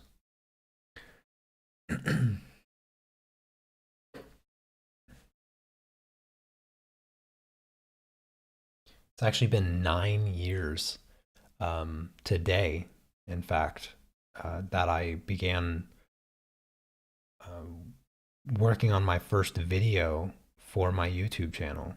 So it's been a long time in the making to get to this point right here. And here I am remembering a subscriber I had 8.5 years ago that I haven't seen in a while. I haven't seen in maybe 5 or 6 years. Can't remember their name. It's like right on the tip of my tongue, but I just can't remember their name exactly.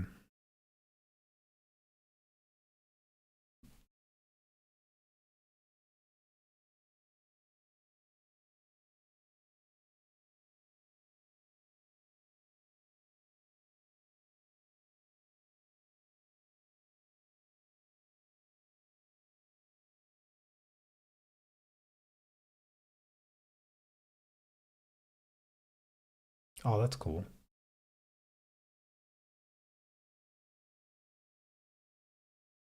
You want to learn more about VR design? I have not yet tried a VR game. I have zero VR experience. Some of it looked pretty cool, but um, I just I feel like as far as a game, in the sense of game, because that's what we were sort of discussing earlier. In terms of games, I haven't found a VR game that really gets me excited about the idea of VR. It just hasn't gotten to me yet. I just haven't seen the thing that takes me beyond the tipping point of considering VR gaming.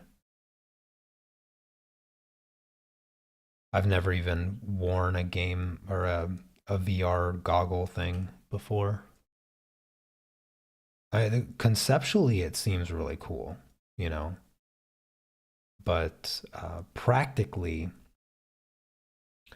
it would have to essentially be like Ready Player One. It would basically have to be full immersion for me to really get excited about it. And right now, it doesn't really feel like that. I mean, with the exception of the pain suit, I remember when in the movie he gets like that haptic feedback suit, and it's like now you can feel things, and it's like you're like blowing stuff up and getting into car accidents in this VR world of Ready Player One. Why would you want a haptic feedback suit that allows you to feel pain? Why wouldn't you just stop it at at certain thresholds? Why not? Like the dumbest part of that movie is that the suit can hurt you. It's like, why would you want that? Isn't the whole purpose of, well, not the whole purpose, but partially the purpose of the VR world is to just kind of live without physical consequences? Why would you want to get hurt?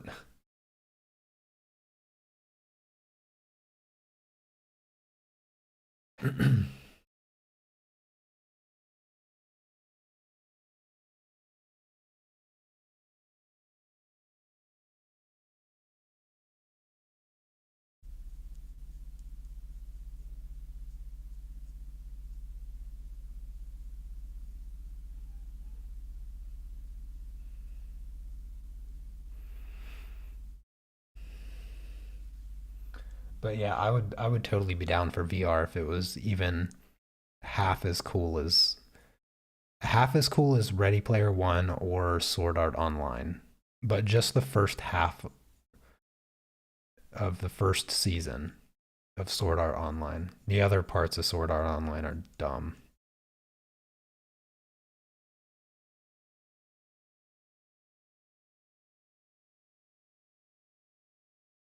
But yeah, that would be totally rad.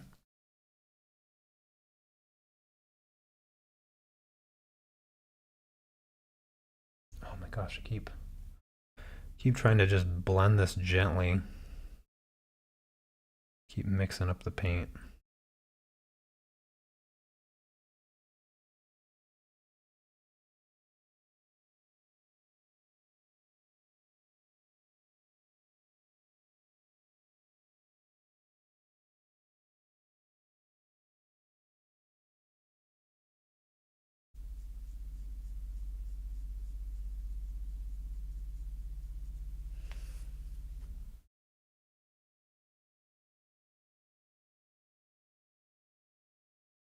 Yeah, it's an anime.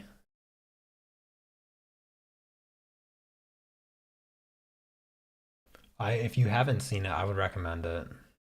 But like I said, like don't watch the second season. The second season is absolutely stupid. But um if you watch the first season up until they start playing in the second game, then you're good. I don't know what they were thinking. Like that show was so good. I've watched it like 40 times, but then it gets weird at the end and I stopped liking it. And then the second season was so bad, I just couldn't believe it. I was like, they just absolutely killed their fandom. I'm surprised you haven't seen it. It was extremely popular. Like it was like a weeb making engine when it came out. It was so ridiculously popular. I I actually watched it as a new release. Like it was fresh out of Japan. And I didn't see all the fans online at the time that I watched it. And so I didn't even realize how popular it was going to get when I originally saw it. But I enjoyed it a tremendous amount the first few times that I watched it. And then the more I thought about like the ending of season one, I was like, why did they have to do that? Like why did you have to do this? It was perfect the way you had it, and then you had to get weird. But what can you expect? Story coming out of Japan. If it doesn't get weird, then it probably didn't originate in Japan. but it was still I still really enjoy it. I might actually watch it soon again. I haven't watched it in a couple years.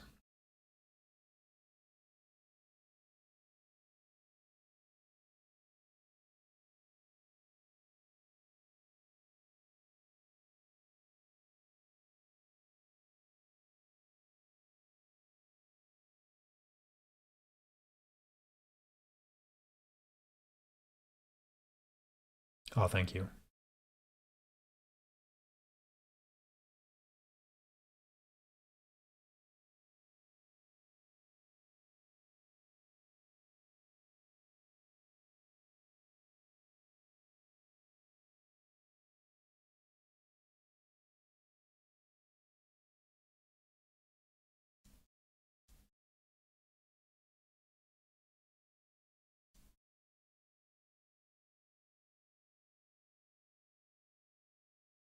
There's this. I wish I could remember the name of the movie. I think it came out in the '80s, and it was sort of a VR dystopian world. It's like one of the originals. I'd say it's, um, but it had really weird organic technology with like this porthole in the back of your head. A lot of people uh, compare it to the Matrix because of the porthole in the back of the head thing, and they like plug into a game or a different reality of some sorts. I haven't watched that movie in a long time. If you Google it, or if you know the movie that I'm talking about, let me know what the name of that movie was because I can't remember it for the life of me. I only watched it like two or three times, like a decade ago. So it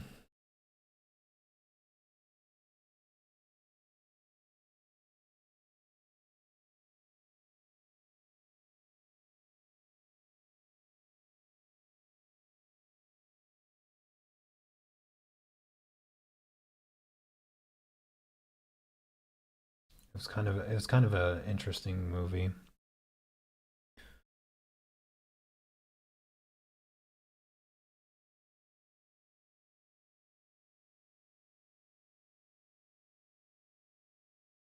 No, it's I don't know if you're listing movies that you think it is, but it's none of those. I'm not sure if that was your intention list to potentially list the movie, but no, it's rather obscure. Like it's quite obscure. I have no idea.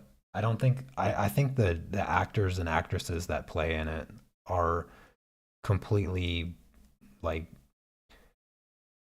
F list actors. Like I don't think there's anybody even remotely famous from it. Not that I recall. Like it is not something that I think was ever popular. I think it's one of those like hidden cult classics that nobody really ever remembers. And I cannot remember the name of it. Um, gosh, maybe if you Google like Matrix like movie in the '80s or VR movie from the '80s.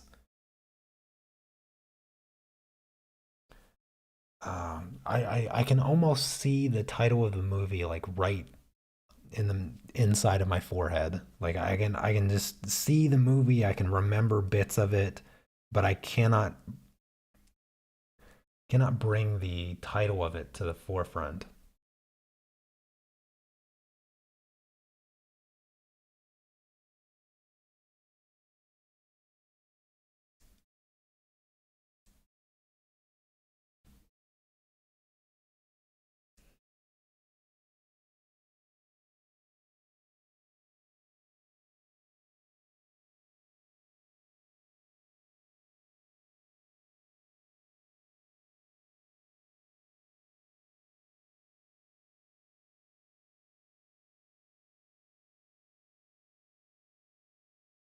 All right, now it's time for highlights.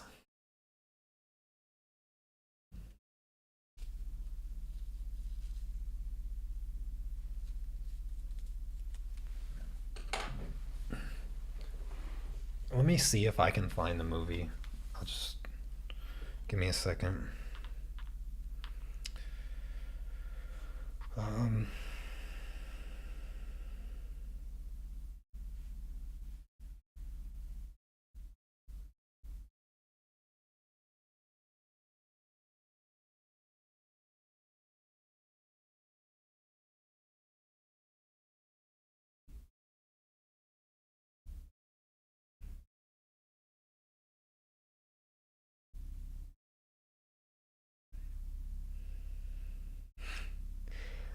I would be surprised if I just randomly come across it.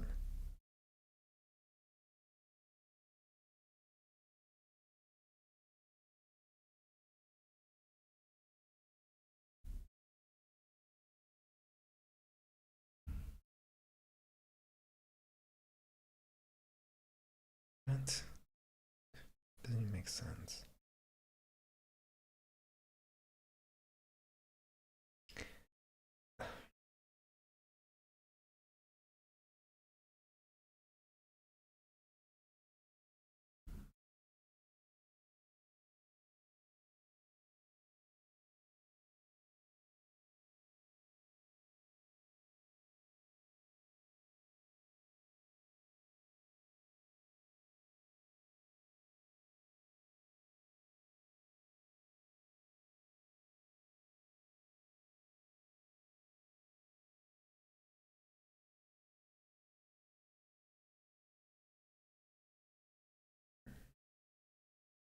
Yeah, I can't find it.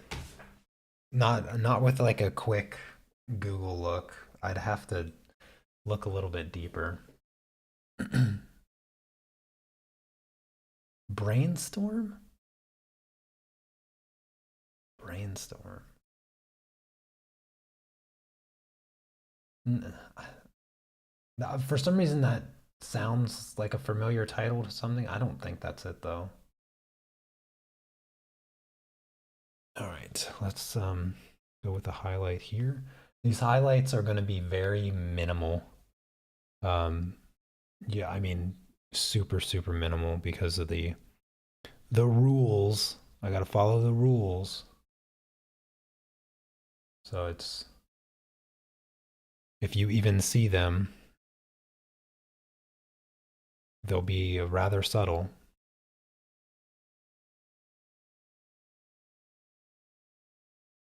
like super extra subtle to the point that I'm not even seeing anything. I mean, you can see them a little bit, but they're not they're not the kind of highlights that you're expecting. The super bright, drastic ones. They're rather unamazing, and I'm just sort of throwing them in here.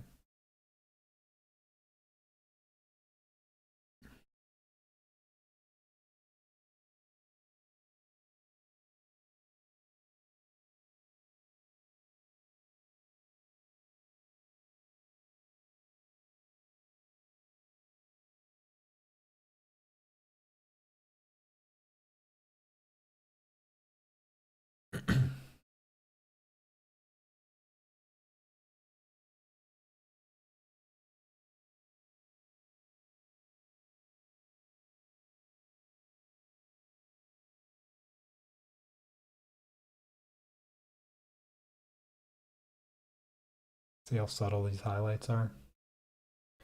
See, this is why I cheated on this project a little bit, just so that I could get the highlights to be a little bit more showy than the previous projects.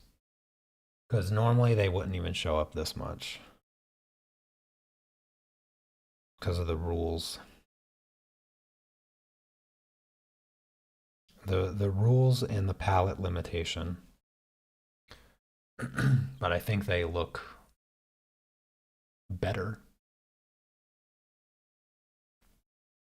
All right. Well, I'm 2 hours in, and I have one figure and one pawn piece complete. So definitely closer to 5 hours to finish this. But I have to use the bathroom first. So you'll have to pardon me for a moment. These are made out of plastic.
Okie dokie.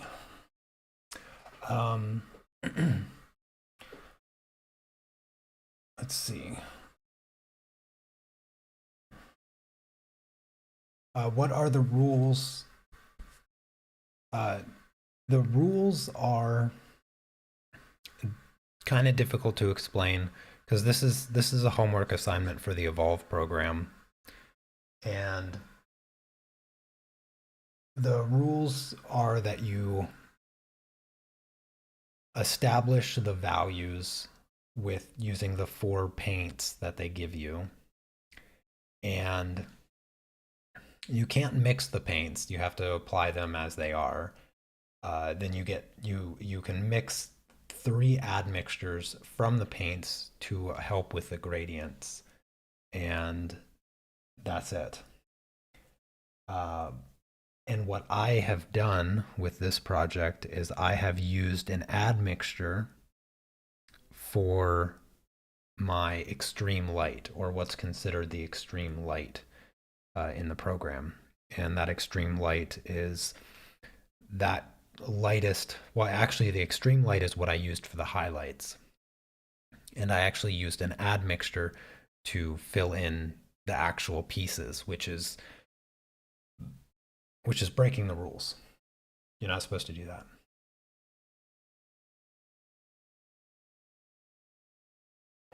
But I'm doing it so I can get a little bit more out of the project.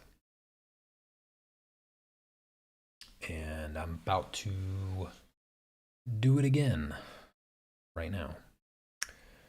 Let's see, this. Yeah, I guess I have to use this. I'm going to do the pawn first.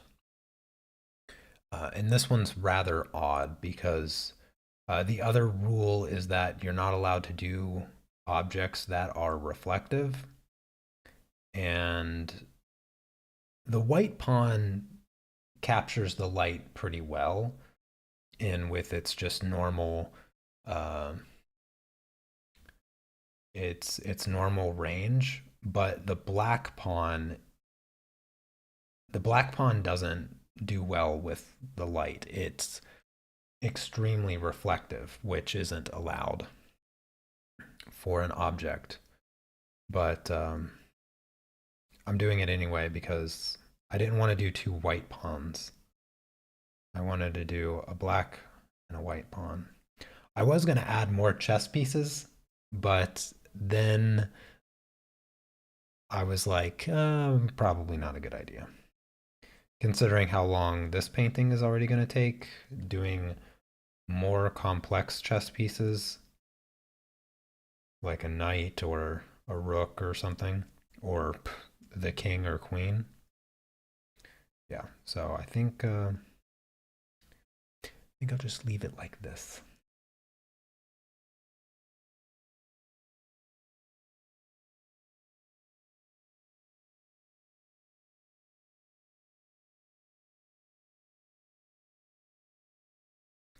Yeah, in the Evolve program, they set it up like this for the purpose of simplifying, identifying, and distinguishing shadows and lights because it's paramount that you develop an understanding of the separation of shadow and light because that's fundamental. Like if you can if you can learn that, which I'll be making a tutorial on it, um, you can essentially make really good art pretty much from the beginning.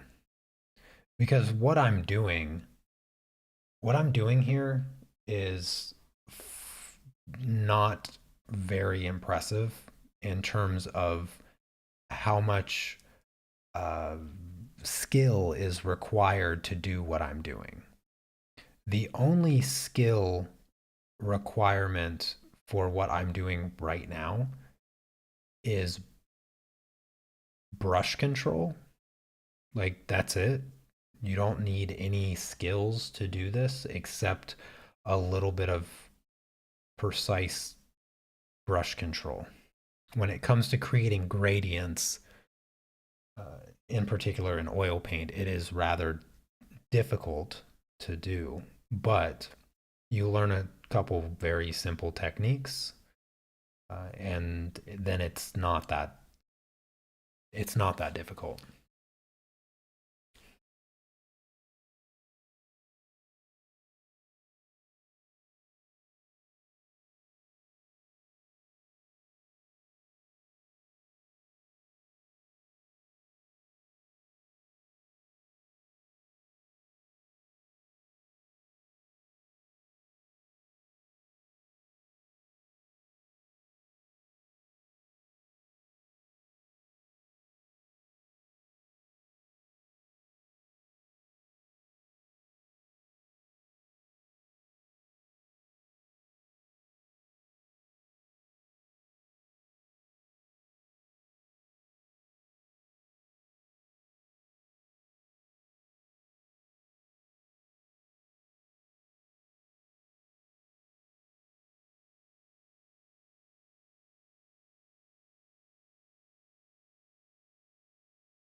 I'm trying to make the black pawn reflective looking while actually following the rules a little bit, but it won't be exact.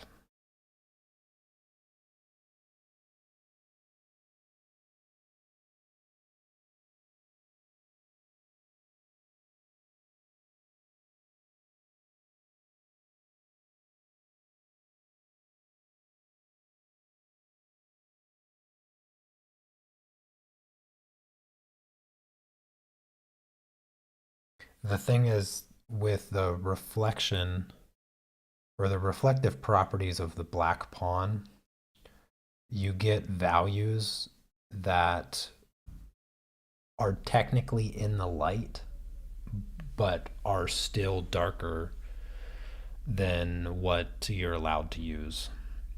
Because you have, as I was describing the rules, I didn't mention precisely what one of the very specific rules are. So you have four values of paint that you're allowed to use, but you're not allowed to just use them in whatever manner you want. Uh, you have two values that are the shadow values. You have the extreme dark and the moderate dark. And you are not allowed to use the extreme dark or the moderate dark where there is light. And then the two other values are the moderate light and extreme light. And just like how you're not allowed to use the darks in the light, you're also not allowed to use the light in the darks. So um, reflective objects don't care about light. They will be whatever value they'll be. And so shiny objects can have a reflection of a darker object even though it's in the light, and the value will be dark. So in the case of this pond, there is a highlight right here, like a pure white highlight. And that tells you that the light is hitting this area. And the problem is I can't use this value here because it's in the light, in spite of the value being dark. So following the rules, it's impossible to create a reflective surface.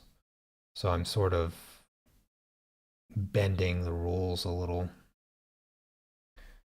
by just not following them, and instead filling the shapes in based on the actual value of the shape with some deviation. So I'm sort of cheating a little bit on the rules, but not entirely.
The girl figure might be a little bit easier.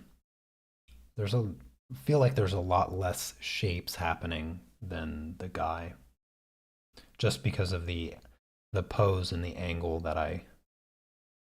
um, that I decided to do. So maybe this side won't take as long to do, but I think regardless of how long or short this side takes, I don't think I'm going to do the background today. I don't know.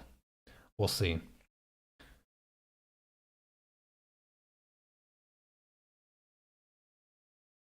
Could I start the project by painting everything white and from there excluding what is not white? Um, Doing it on a white, well, you don't have white. So there is no white color that you get. You have this color that I'm painting with right now may appear black on camera, but this color is not black. This is just a dark gray. You have a dark gray, you have a slightly less dark gray, and then you have a medium light gray, and then you have a light gray, but a light gray that is clearly not white. Like it is a number of steps down from white.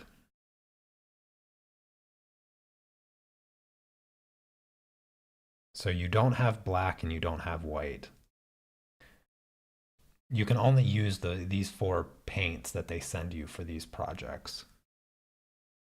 So the rules include just using these paints because I have other oil paints, but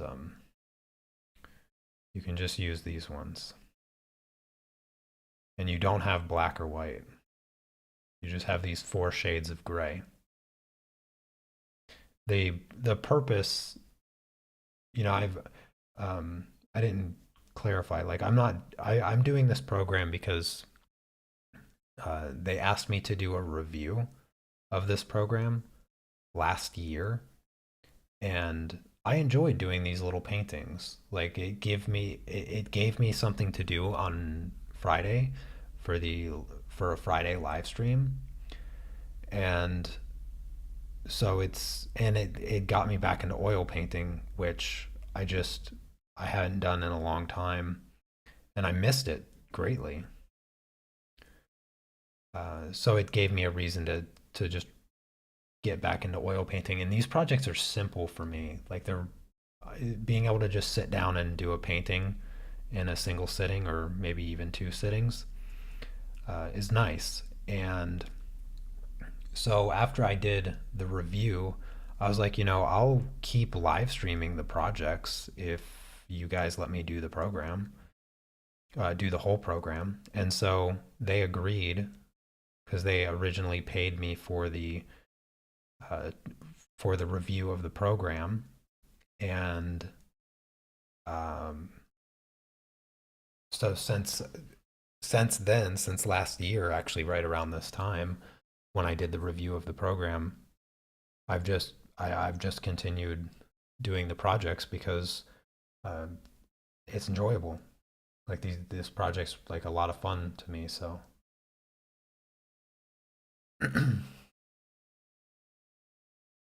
it's kind of nice to have the curriculum to for a necessary thing to follow because the curriculum gives me sort of an outside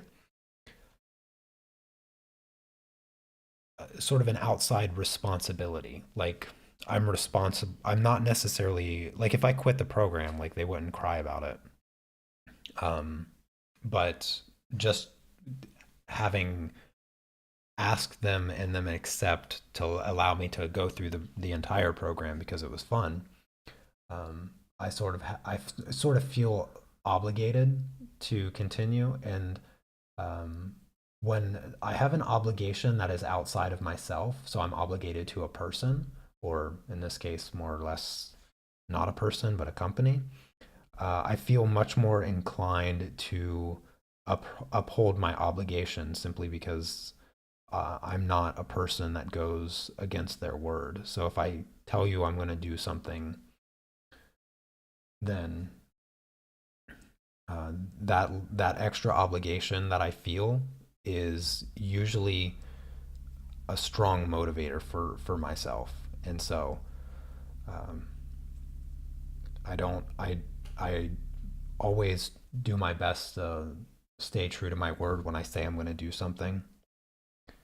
And yeah, so I'm gonna finish the program whether it takes me 5 years or not. I'm just gonna keep plugging away at each little project and just having fun with it because it had been a long time since I oil painted, and I like these casual Friday streams where I can just hang out with everybody and chat.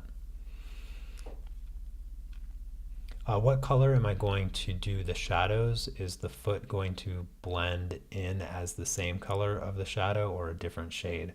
So for the most part, the shadow is going to be the same value of the foot, and it will all but disappear. I will create as much subtle separation as I can by using an admixture value.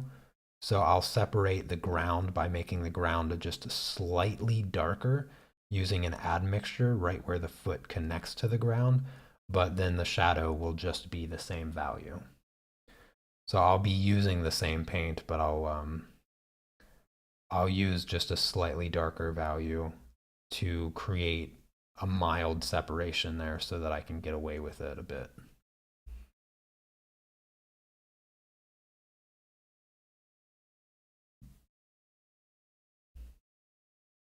See here, this, I have to use this value, even though it's wrong in comparison to the reference, because this is light.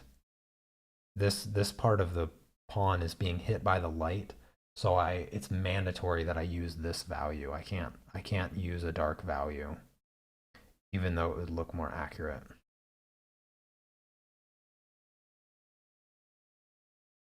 It still looks pretty good, and I do have space for highlight. I might go, I might cheat just a tiny bit with the highlight and go a little bit brighter than what I'm allowed to. But I'll create this gradient on the pawn between these values and then carry on with a slightly more obvious highlight just to make the illusion a little bit more believable in terms of it being reflective, because it looks somewhat reflective here. Like you can see the reflection in the shadows, so there's a little bit of reflection there, but it's not amazing, simply due to the lack of consistency between how dark and light the values are.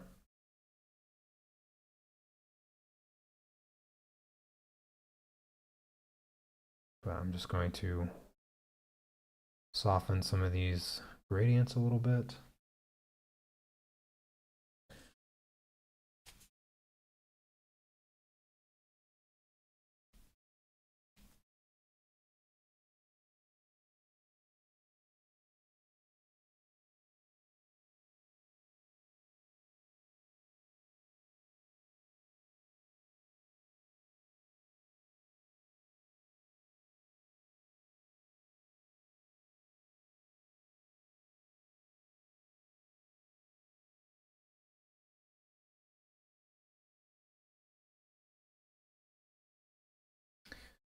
And I'll just grab the lightest color.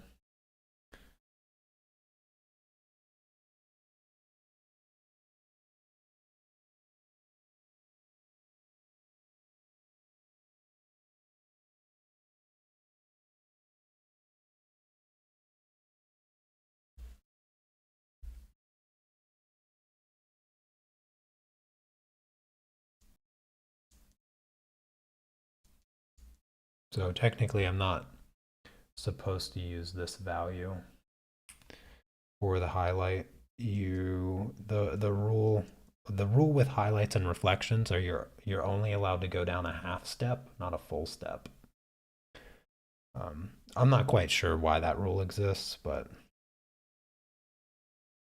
they make the rules, not me.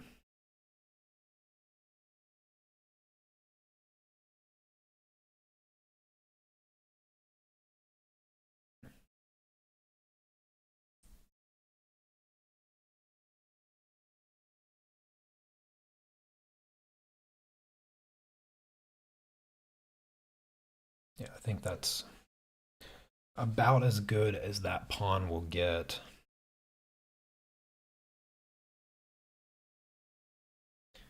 I can maybe create a little gradient between the reflection and the shadow in some areas just to soften the edges, like here and here. I think everywhere else it looks kind of good, but just soften those edges. Yeah, I think that's about as good as that pawn can get. Um, I mean, I broke the rules, but I didn't break them too much. I didn't break them too much. I think it looks pretty decent. Okie dokie. Let's see. 2.5 hours in.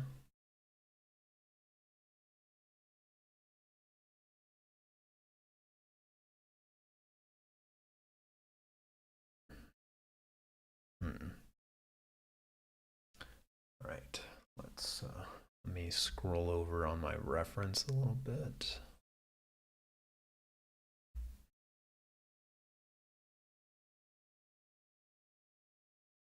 It's actually not too much dark value, which is kind of nice. So my paintbrush is getting a little sticky from the paint subtly drying.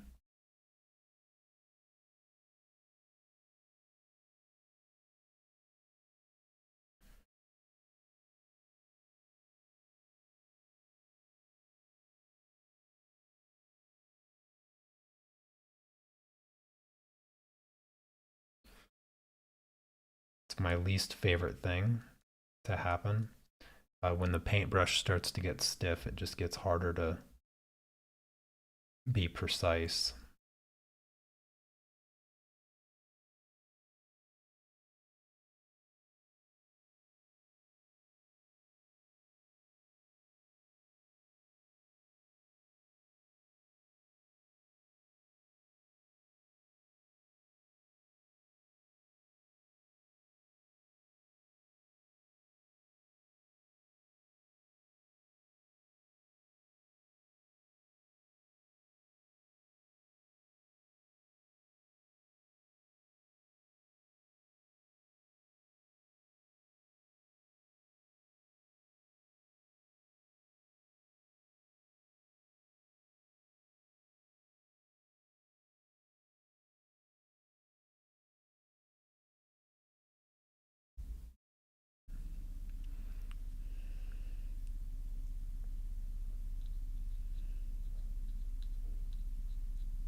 Is that my wife coming in?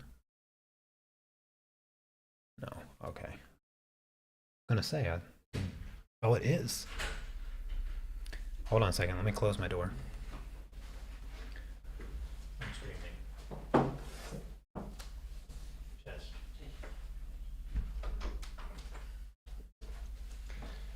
Yes, indeed, it is my wife. Wasn't expecting. Wasn't expecting her home so early. What else is black here? Just this knee joint.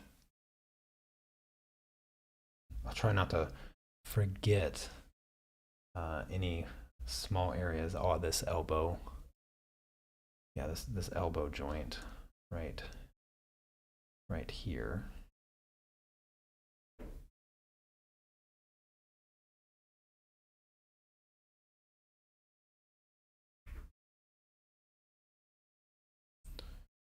Let's see. I'll do a little part right there, and I guess I'll just separate the forearm, even if it's just by a little bit.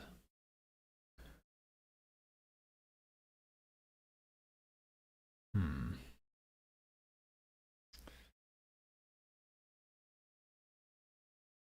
I'm inclined to do the right leg. it is quite a bit darker, but I don't think I want to do the whole thing. I think maybe I should have used the admixture instead. I'll just start with this and fix it afterwards.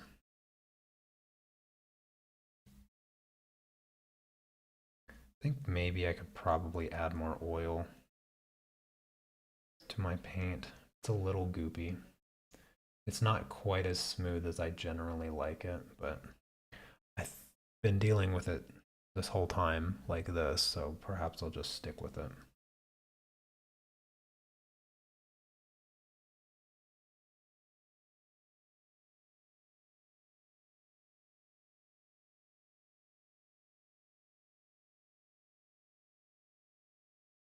So we got like about 10 days left of this month. That means 10 days left of drinking only water. So I don't know if anybody else has participated, but a couple of my family members have. My wife. Uh, I challenged everybody at the beginning of October to avoid drinking anything other than water. And so my wife and I, we've been doing that. She's really looking forward to the end of the month. She misses her tea. I miss tea too as well, but I just thought it'd be a nice, easy health challenge for. Well, really, I did it mainly for my family. Like, I was trying to encourage them to be a little bit healthier because they sometimes drive me nuts with how poorly they take care of themselves in terms of what they eat and drink. It's rather frustrating at times, in fact.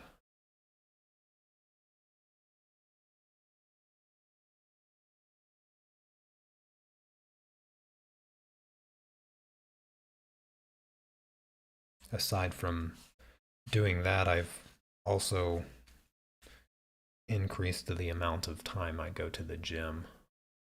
I was just going 3 or 4 days a week, and now I'm going consistently 6 days a week. I'm going to go to the gym as soon as I'm done painting. But it's been something that I've included in my weekly routine or my daily routine. I only take Saturdays off. And the past the past week I started cutting weight as well.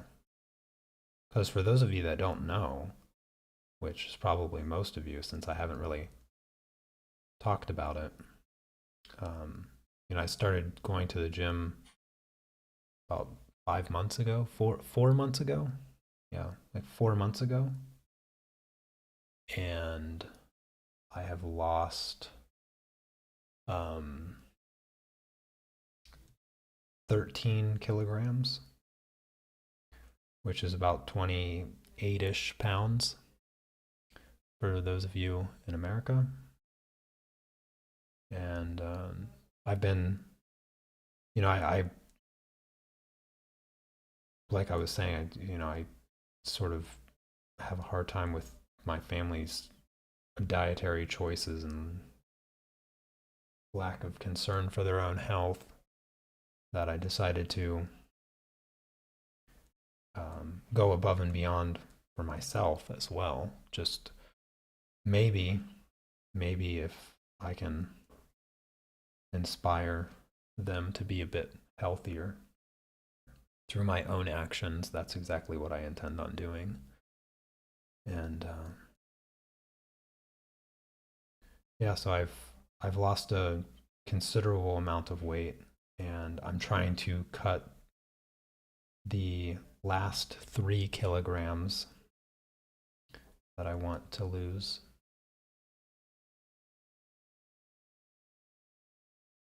And so I'm currently on a very calorically restrictive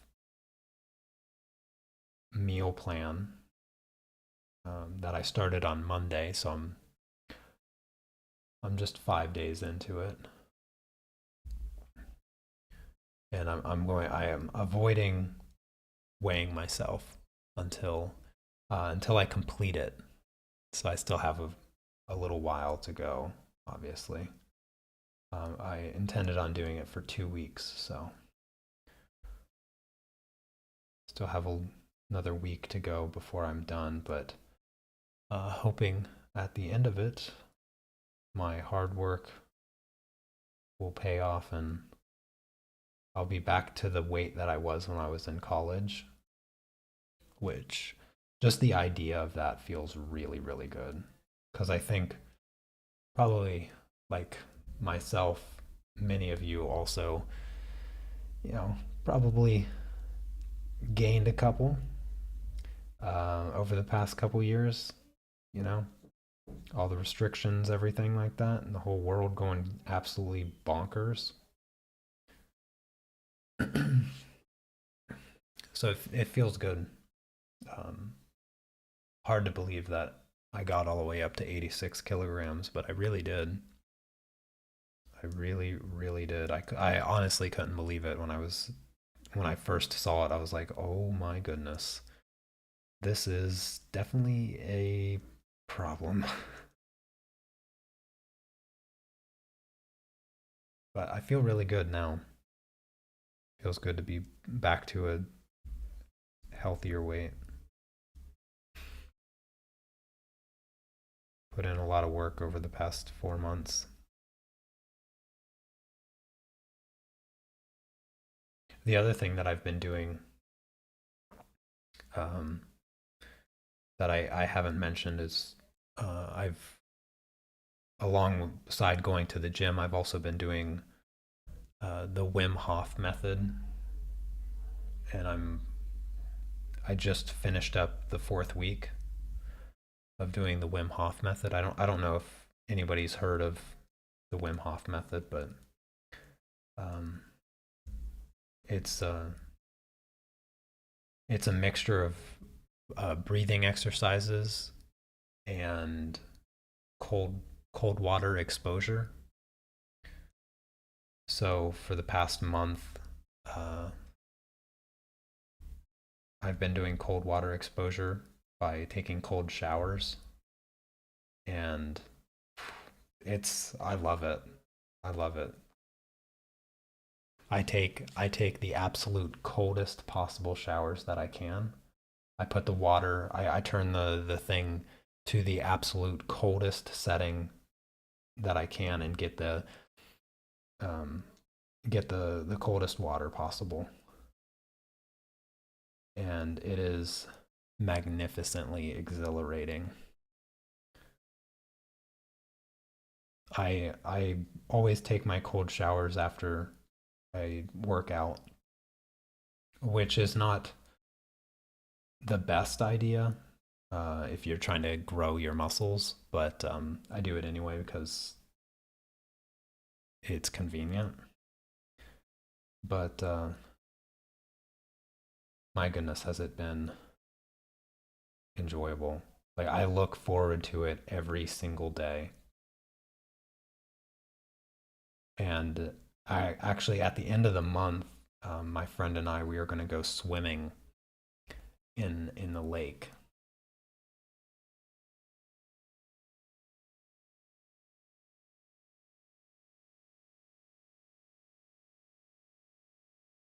Yeah, I'm still vegan. Yeah, I will never not be vegan. I promise you that. Wim Hof is a name of a guy, um, a Danish guy, and or not Danish. Wait, are people from the Netherlands Danish? He's from the Netherlands, but he lives in Poland. And He's known as the Iceman. I'll just keep the explanation short. You just YouTube him, and you'll be amazed at the things that he does. But um, it's a breathing exercise, and I do it every day. It's extremely relaxing. I do it. I don't do it first thing in the morning. I do it after I finish my chores, and then I do it. But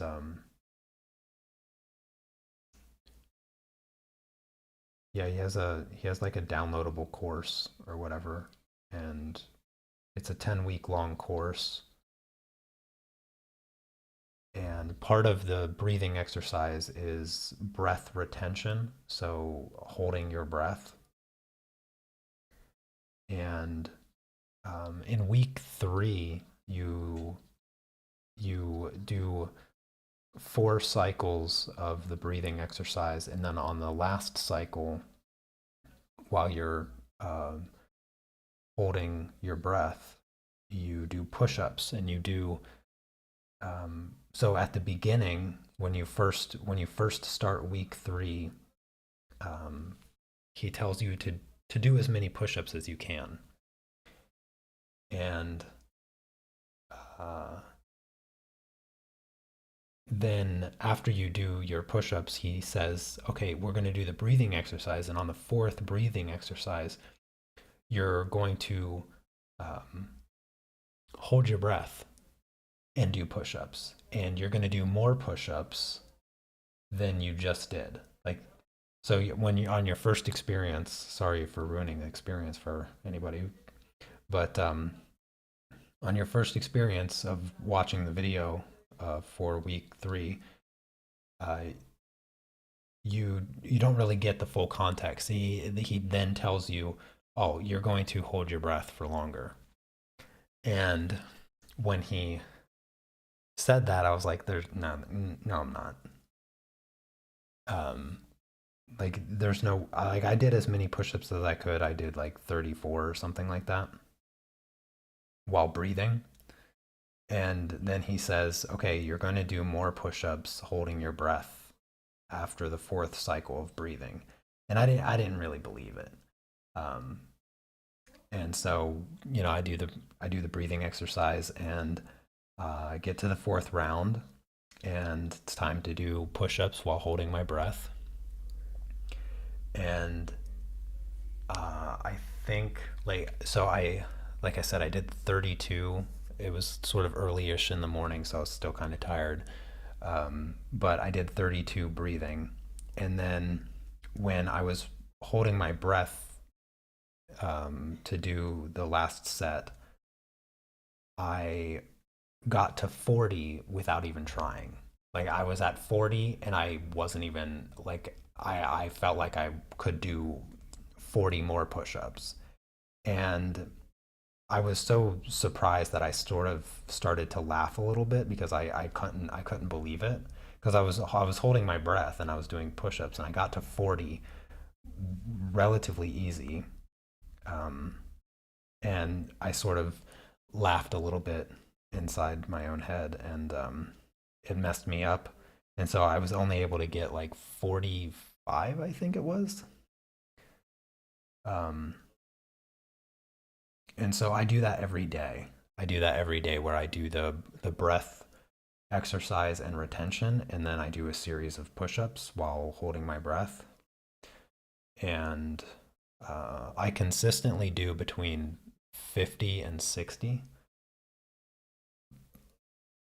right now. That's how many I do hold with holding my breath, and um, I'm able to retain my breath for over 3 minutes. So that's the a lot of people always ask, like, well, what's the point of holding your breath? And it's not like the breathing exercise. The purpose is not to be able to hold your breath. Like that's not the purpose of the exercise. The purpose of the exercise is far deeper than that, which I won't really get into. But essentially, it's gaining control over your autonomic nervous system, which Wim has scientifically proven to be possible, which was not which was not considered to be possible for uh, pretty much all of human history. So um, that's the purpose of the breath retention exercise. Um, but yeah, it's been an experience 4 weeks in.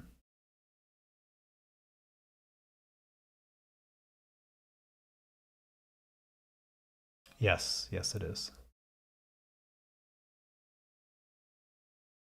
Yeah, that's um, yeah, it is. It is healthy. There's nothing unhealthy about it.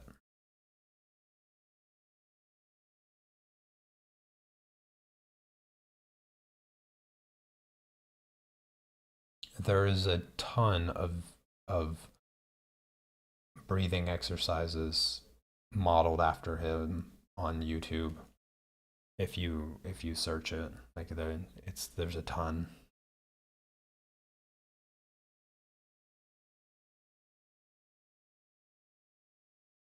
I guess there's a little bit of light hitting that. Maybe I'll just grab a little bit here.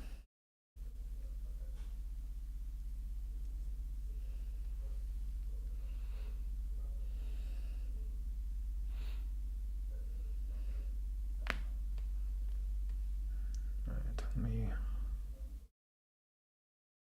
grab this color.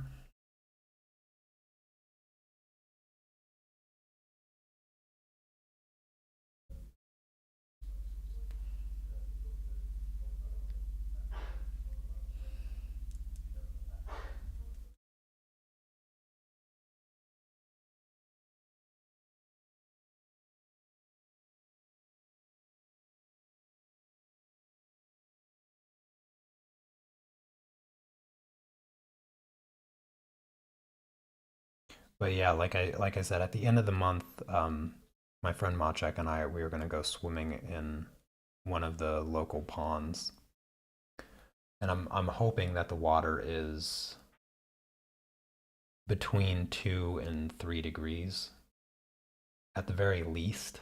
That's what I'm hoping for water that's um, below 4 degrees.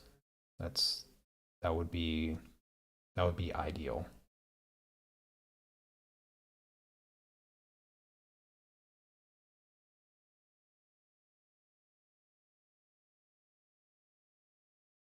Yeah, I've done a lot of meditation exercises the past 15, 16 years. I've always been really into sort of having control over my own mind and my own body. Um, and the Wim Hof method is not it's not something that's new to me, but the experiences that I am experiencing, the things that I'm experiencing through this 10-week program is something new for my years of meditating independently. And it's partially due to my level of commitment to the program, which is something that is different than what I've done before. Doing it every day and all of that is something that I never committed myself to until now. And yeah, it's very enjoyable in combination with the cold water exposure. See, the thing with I did mention the cold water exposure, I think the Tuesday or something, like slightly or whatever. I think, or maybe it was last Friday. I don't know. But as you can see, I'm wearing a t-shirt right now. Go back to any of my live streams in the past 4 years in October. You will not catch me in a, I won't be in a t shirt. I won't be in a t shirt because it's started to get cold here in Poland, and we have the worst heating in our flat. Like, it's the super old radiator heating that we live on the 10th floor.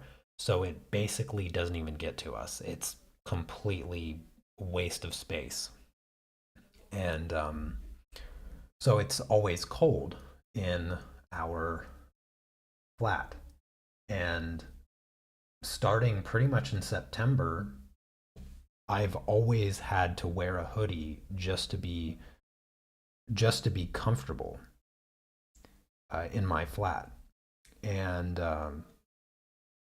now the thought of wearing a hoodie makes me sweaty because it uh, because of the cold water exposure. I've My body has gotten better at adapting to cold temperatures, and now sitting here is actually very comfortable. Uh, no, Wim Hof lives in Poland. He may have used to live in Denmark, but he lives in Poland.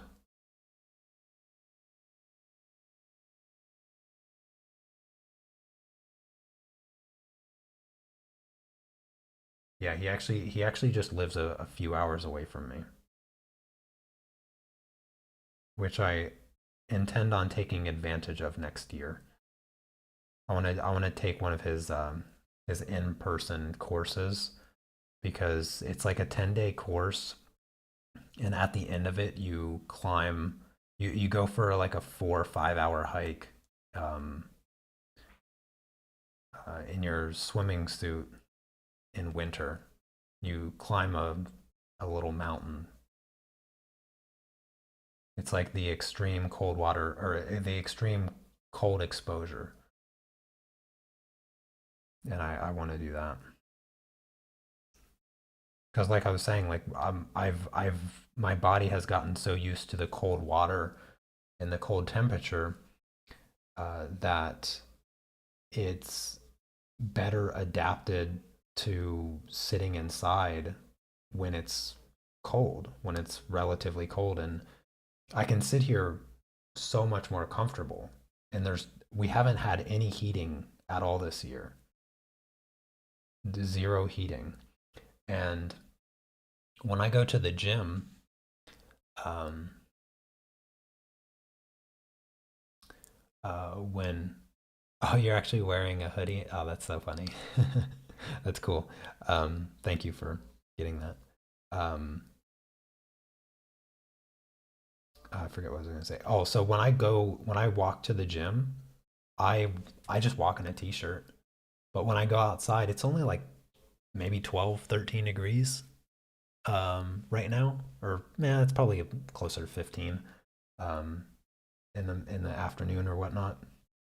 But everybody is wearing their winter coat when I walk to the gym, and I more than comfortably have been just walking to the gym in a t-shirt, and like doesn't even bother me.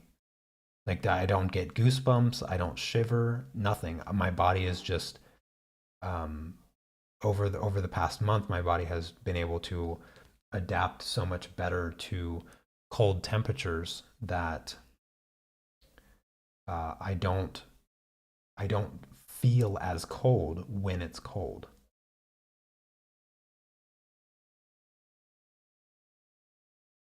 I Yesterday when I finished my workout and I took my cold shower because I went to the gym yesterday with my wife.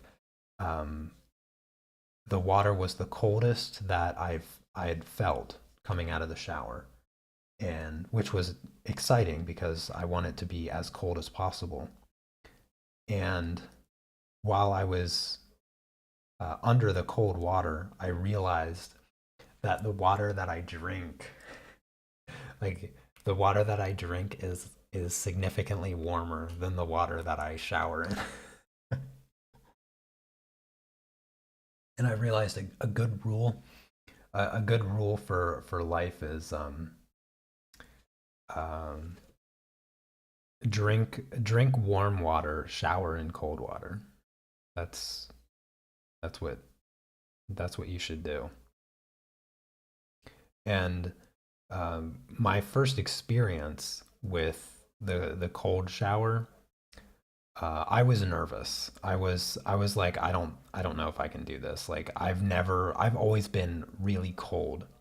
Um, one of one of the worst things is that I've always had really cold hands and really cold feet, and it made me uncomfortable. Like I would be sitting here normally, and my feet would hurt because they're so cold. Just sitting in my flat, and for I don't know, for the past couple years, I always thought that it was just because I had bad circulation or something because I spend a considerable amount of time sitting. And so I tried the standing desk for a little while. That actually made it worse. Um, I tried different types of chairs and different setups, and now I have this chair and this setup. Um, and the cold showers have completely removed that from an issue that I generally would have. I no longer I no longer have like really cold hands that hurt or really cold feet that make me uncomfortable or anything like that. Instead, I'm just comfortable.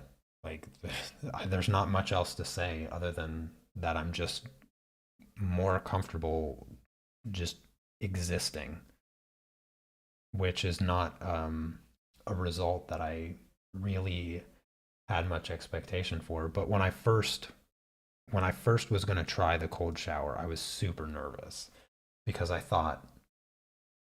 didn't think that I would be able to tolerate it. And the first week of the Wim Hof program, you take a shower like normal with whatever water temperature you want. Generally, I've always taken just barely lukewarm showers. I never really took really hot ones. I didn't like them. So at the end of your normal temperature shower, you switch it to cold and you just try to bear with it for 30 seconds. And so that's what I did for the first week. And the very first time that I did it, it was quite difficult the very first time. But the second time was actually very noticeably easier. And I could actually feel my body's adaptation faster just the second time that I did the cold shower. And it was really, really surprising.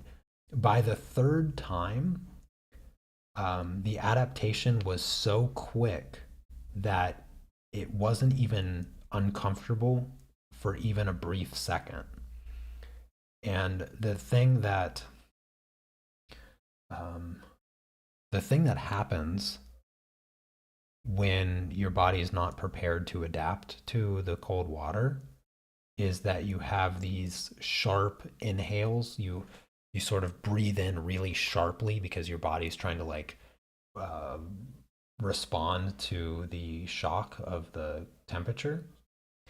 Um, and by the end of the first week, I wouldn't do that anymore. By the end of the first week, so like 5 showers, I would no longer my body would no longer force that really sharp inhale, which was I was mainly surprised by how fast I was able to adapt to the cold water. That was the most surprising thing of the first week. Now being into the fourth the end of the fourth week. Actually, I'm just finishing the fourth week, so I start the fifth week. Um, the showers in the fifth week are to start with cold water for 1 minute, and then you can switch to warm water for as long as you want, and then at the end you switch back to cold water for a minute.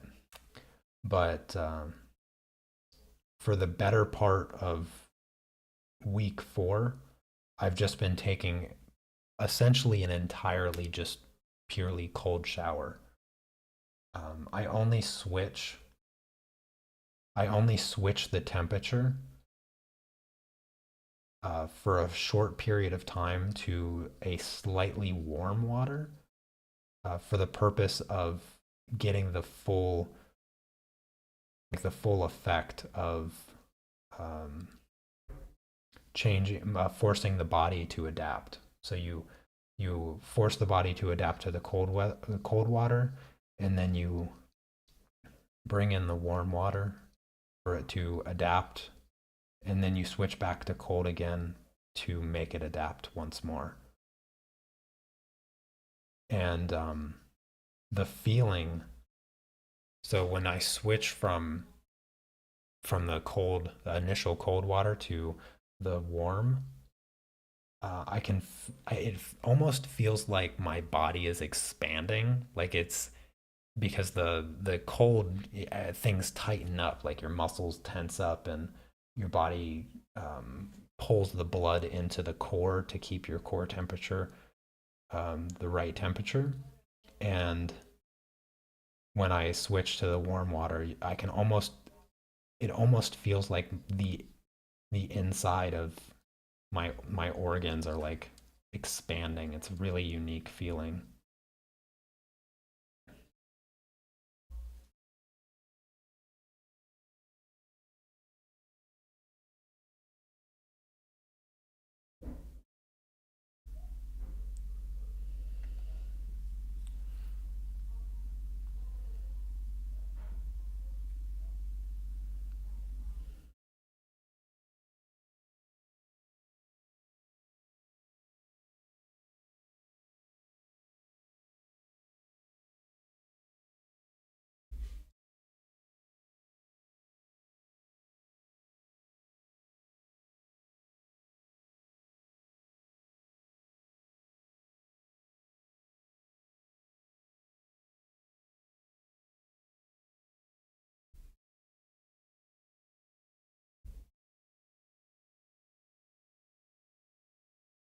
Yeah, that's sort of how I felt. Like I didn't really want anything to do with cold showers, but I I committed myself to trying it, and I I don't know if I'll ever go back to warm showers because it feels so much better. Like when you I, this is definitely like the first experience where um, I can genuinely feel the power of the body's adaptation ability. Because I mean, we have really adaptive minds. You know, when situations get tough, for instance, like people have a really good ability to mentally adapt to very stressful situations. I mean, some people better than others, obviously, but our minds are sort of capable of drastic and rather fast adaptation. But those kind of adaptations don't feel um, as noticeable. You know, you sort of don't you when you're put in a stressful situation or whatnot, you're not generally thinking about how well you adapted to it. You're usually just focused on, you know, whatever the stress is and getting past it, as opposed to um, deepening your understanding of your adaptive abilities. But with the cold water or the cold showers, um, it only took, technically, it only took like 60 seconds because the first time you do it, it's for 30 seconds. The second time you do it, it's for 30 seconds. And on the second time that I did it, I felt I felt the speed in which I was able to adapt to the cold water. Because the cold water only feels cold as long as it takes for your body to adapt to the temperature. And when I did it for the first time, it felt like it was just always going to be painful. Like it was never painful, but it was shocking and rather uncomfortable. It's not something that I my body felt like it wanted. You know, it wanted the opposite. It wanted the warm and cozy. But the very next day, I did the same exact thing, and my body immediately I could feel it adapting to the cold in a way that was noticeable. I could genuinely feel the change, and I could feel the way the cold stopped feeling so cold faster. It's like when you jump into a pool, like if you go to a pool and the temperature is the temperature's not cold, it's just much cooler than the hot summer air, right? And so sometimes you um, you get into the water and you're like, oh my gosh, this water's so cold. But after a few minutes, your body adapts to the temperature of the water, and you're like, I don't know why I thought this water was cold. This water is really good, really great temperature. Well, when you do that with like actual cold water in a cold water shower, it adapts even further than what you would adapt otherwise. So, oh hey there, Barbara. Yes, indeed, it has been a while. Hope you're doing well.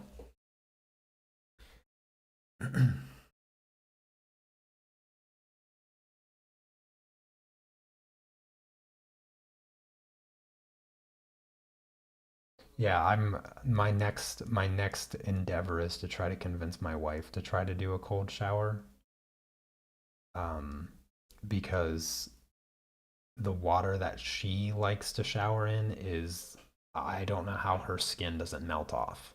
Like I can't do the super extreme hot showers. I it's just too burning. Like I feel like my skin is melting. Um, so it's convincing her to do a cold shower. That would be that would be quite the accomplishment. I feel like the only thing harder than convincing my wife to do a cold shower is probably having a kid, which I have failed miserably at convincing her of that for 3 years now. So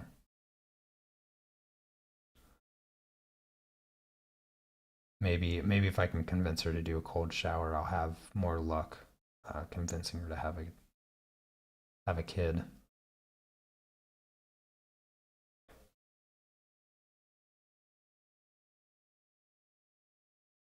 Oh hey there, Tina. Been watching on your TV? That's cool.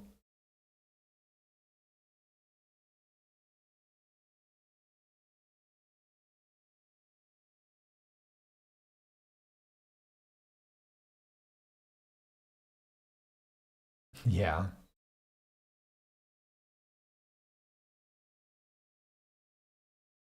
yeah, I do sense that women generally do prefer the hot showers, like the actual hot showers. I can't do a hot shower. It's hot showers are too hot.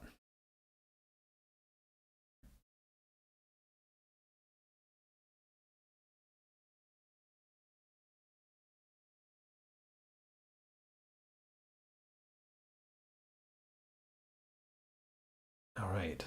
On to the gradients. So let's see. That's something like this, I guess. Why do I have so much paint? I definitely put way too much paint on my palette.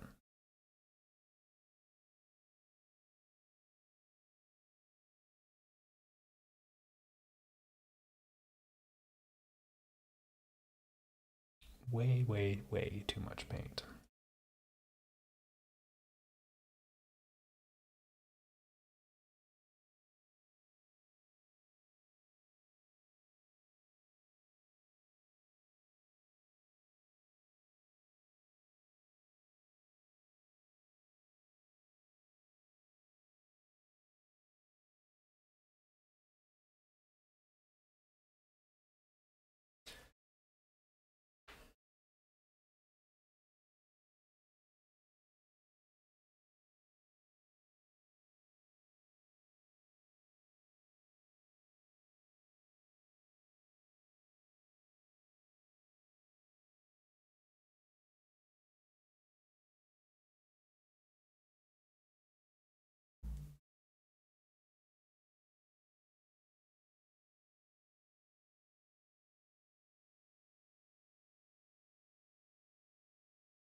This here's gradient.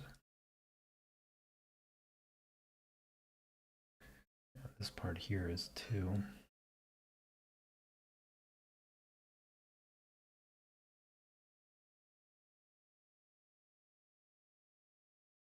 Almost done. Gotta fix this.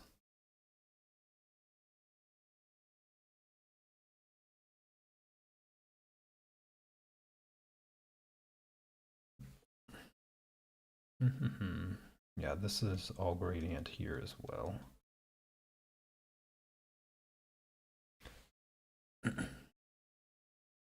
Udon is doing well. He's sleeping, but he's still in shed.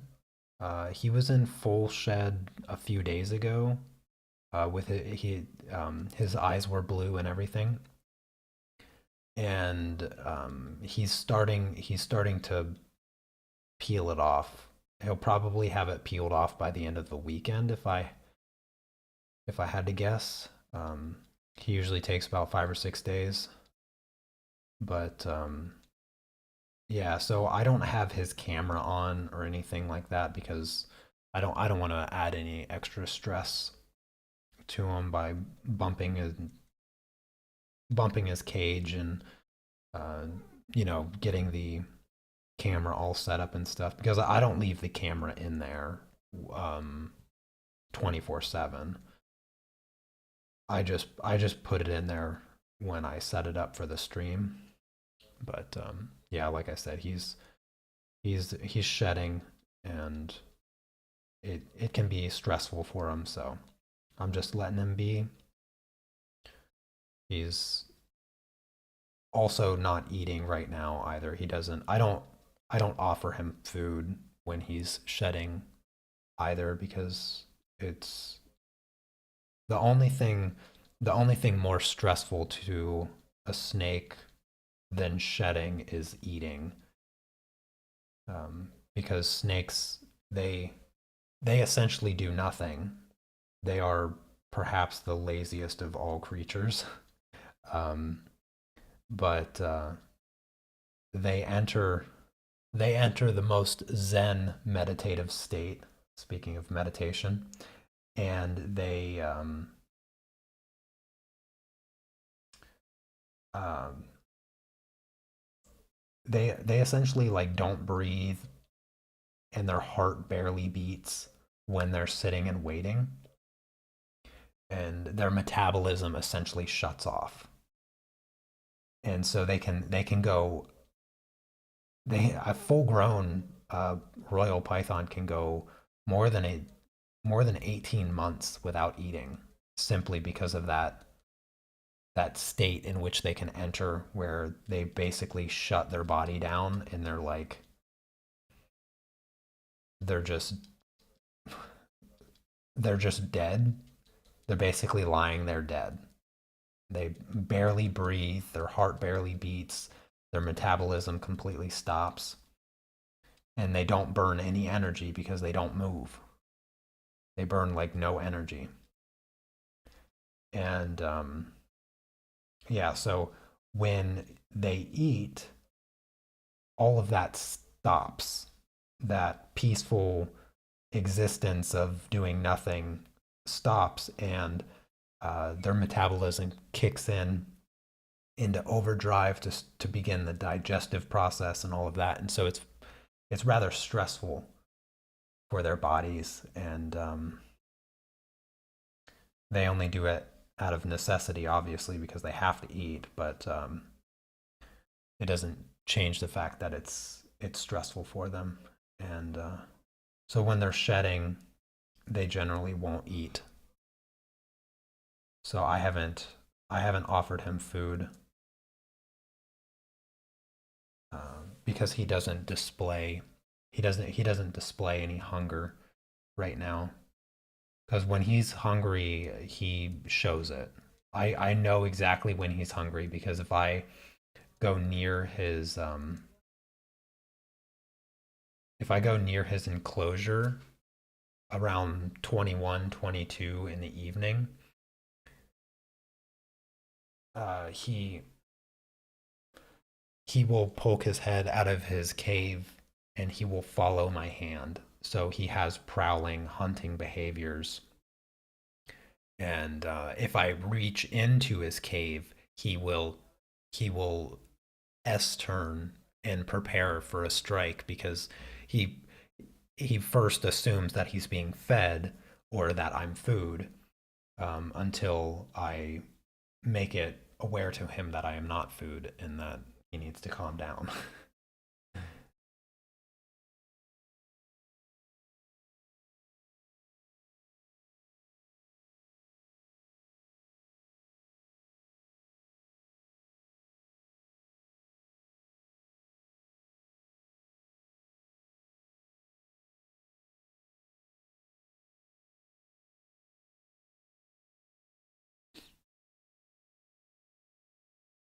Oh, it's not that. No, I wouldn't say he's fragile. He's just, um, you know, you just don't want to stress them out, you know, because of course I care for little Udon.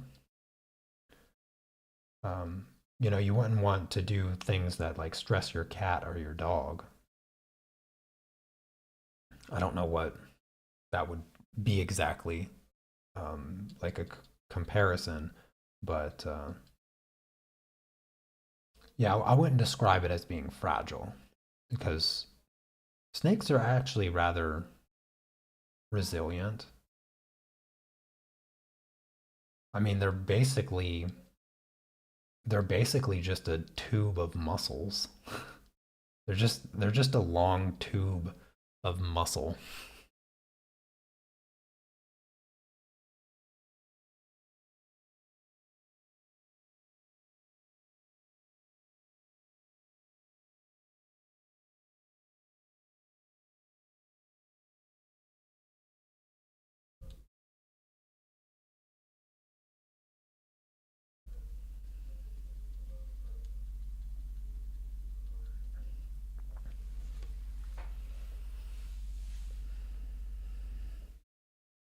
Oh, I got highlights.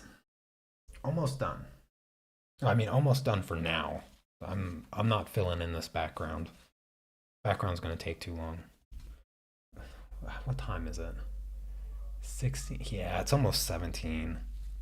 It's going on 17. I need to get to the gym. I have a long workout ahead of me. I'm gonna be at the gym for like 3 hours.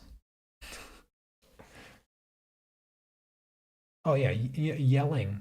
Yeah, that's actually a good example. Yelling, even at a dog, like yelling loud noises, fireworks for a dog.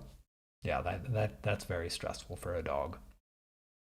Udon doesn't really have that problem because snakes, well, I don't know if all snakes, but royal pythons are, for all intents and purposes, they're blind and deaf. So they have terrible vision, and they don't tech technically they have ears, I guess, um, but they don't hear sounds; they feel them. Uh, it's more of like a vibration. So it's not that they're deaf in the sense that they don't hear things. It's just that they hear things as like a vibration as opposed to like a sound the way we hear people talking, like that kind of sound. The snakes don't hear like that. They more or less have like a membrane that detects vibration. And so loud sounds can be stressful to a snake due to the vibration of it.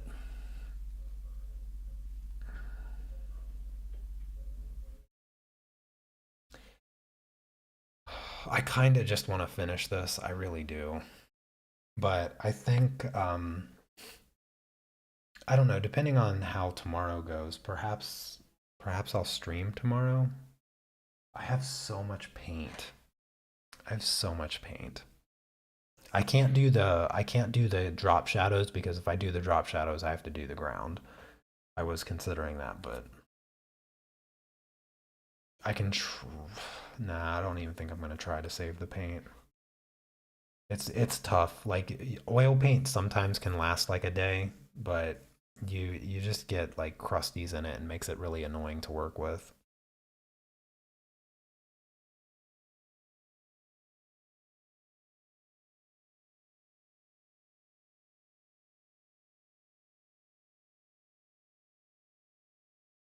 Well, snakes always have skin over their eyes. Snakes' eyes are covered with scale, like clear translucent scale, because they also shed their eyes. They're the scale over their eyes. They don't have eyelids, they don't blink, but they detect heat. They see in like infrared. All right. I kind of want to finish this. I do kind of want to just finish this. Let's just finish it. Yeah. I'll work. Tomorrow's Saturday. Tomorrow's my day off. So I'll just finish this now. Yeah, that's what I'm going to do. I don't want to waste the paint. There's just too much paint. Let's see. So let's jump over here. I'm going to grab this color. Yeah, I'm just going to finish this because there's so much paint on my palette. It just feels wrong to waste it.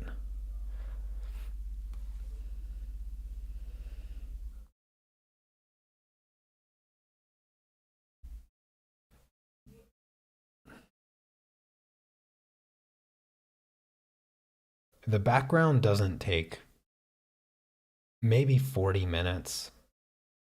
So I'll probably get to the gym before 18, and that's not bad. I can live with that. I'll just have my I'll just have my protein shake before I leave, and then it'll be okay.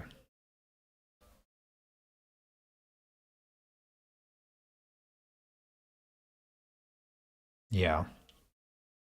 Also, I'm recording this project too, so it also means that the recording will be more stable because I won't have to move it and then try to line it back up to where I had it.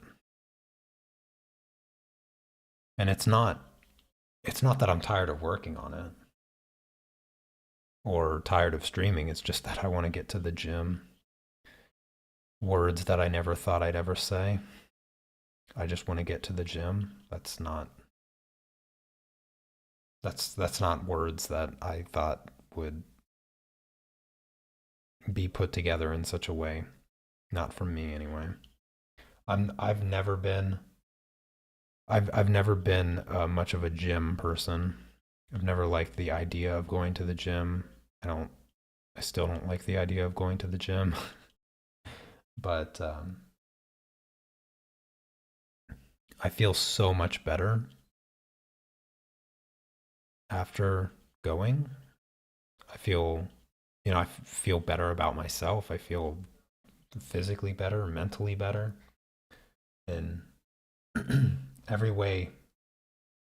I always feel better after going, so I must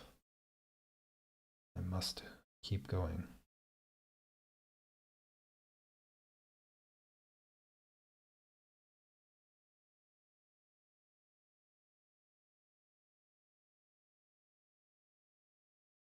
Yeah, yeah. Once I pull off the tape, it will be huge relief.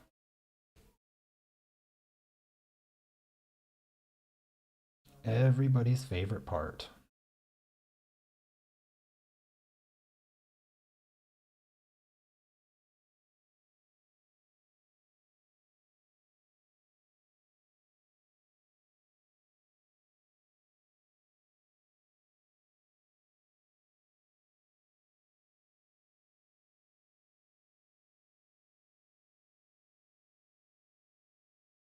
All right. I think I can switch to the actual correct color now.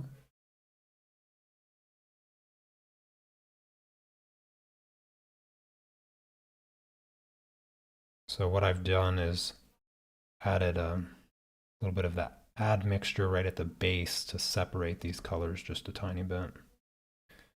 I did not do it for the pawn.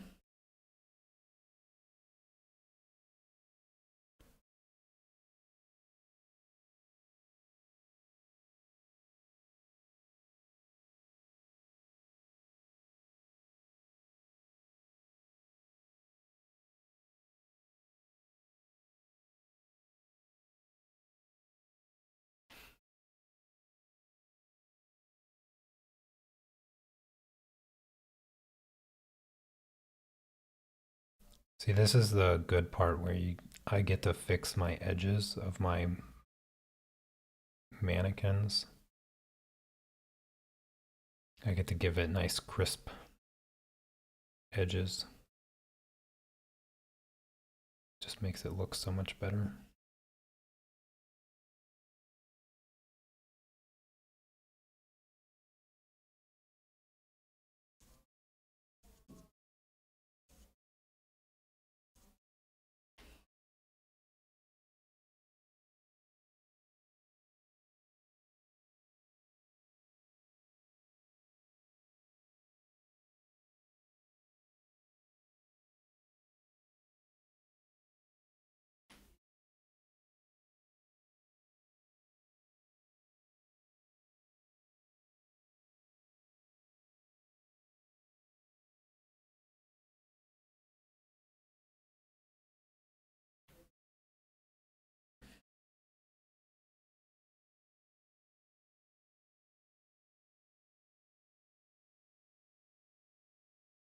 Probably switch brushes after this and jump up to like a number 7 or something, 6 or 7.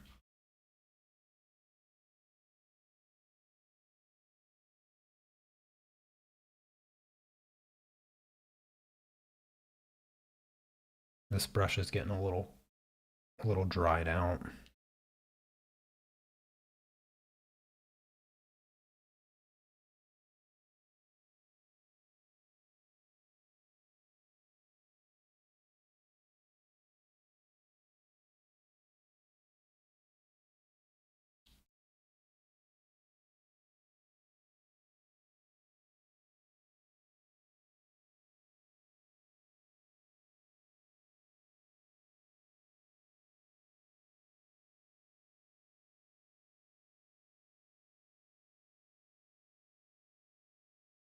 All right, just do the cast shadow over here, and then I will switch to the other brush and be able to fill in the background a bit quicker.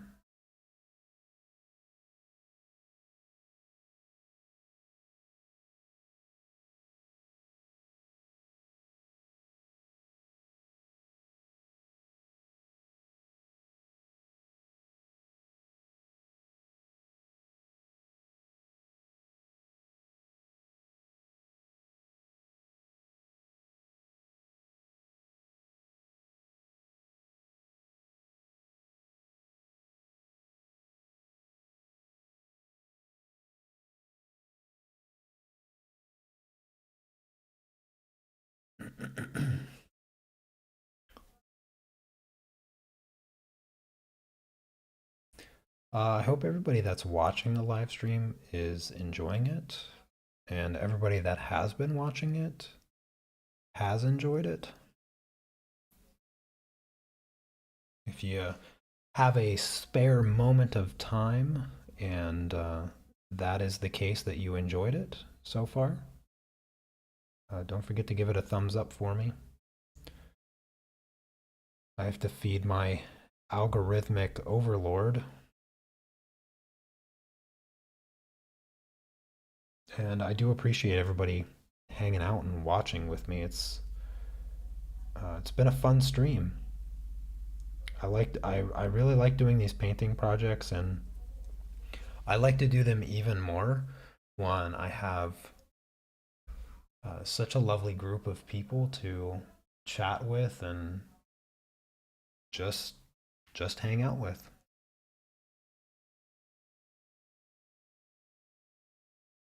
I know I don't do a ton of explaining during these particular live streams, but either way, um, I hope that you get something out of them, if not just a little bit of entertainment for your Fridays. Or if you watch the rerun recording, then whatever day you are watching this.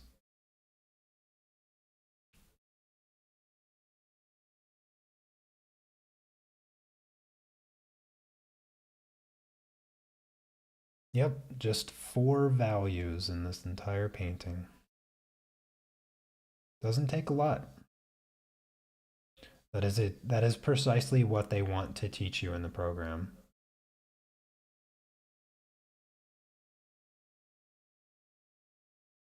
Okay, there's the cast shadows.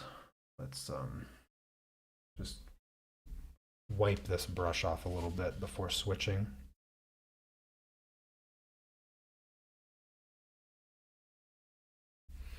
Thank you very much, Tina. I appreciate that. Yeah, today seems to be a rather slow live stream. Not too many people here today. It's a quiet Friday.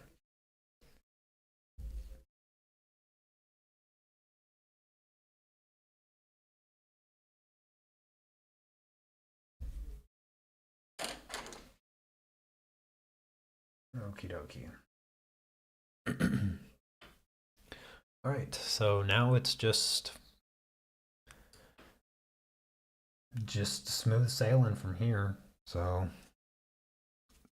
I'm going to use this I'm going to use the lightest value, which is something that I don't normally do, but I also don't normally take the pictures on a white background.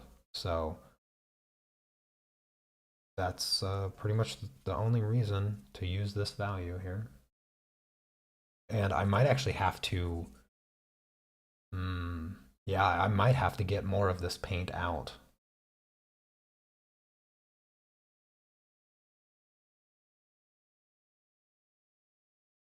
I don't think I put enough of this on my palette.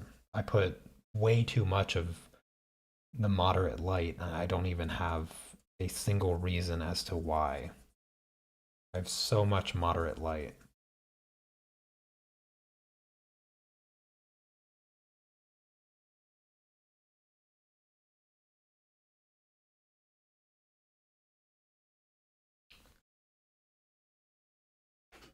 I might as well just do it right now. I'm gonna need more paint. There's just no way that that's going to take me all the way over this, and I have to mix it with oil. So there we go. That should be plenty.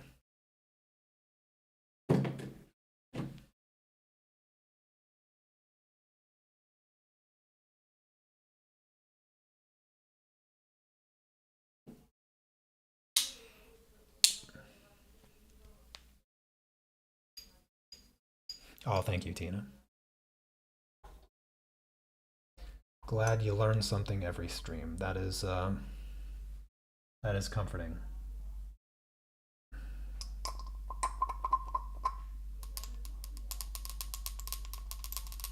And of course, for all of those silent watchers, um, I appreciate you, even if you're just silently watching.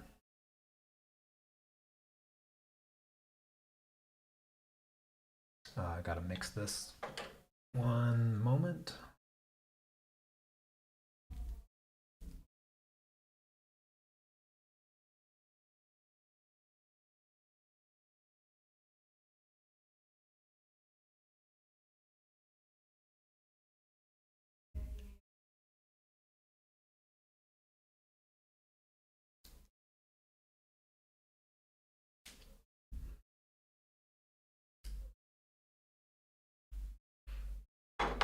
Okay. There we go. Now I got plenty. Should have no problem covering this. Try to do it as swiftly and accurately as I can.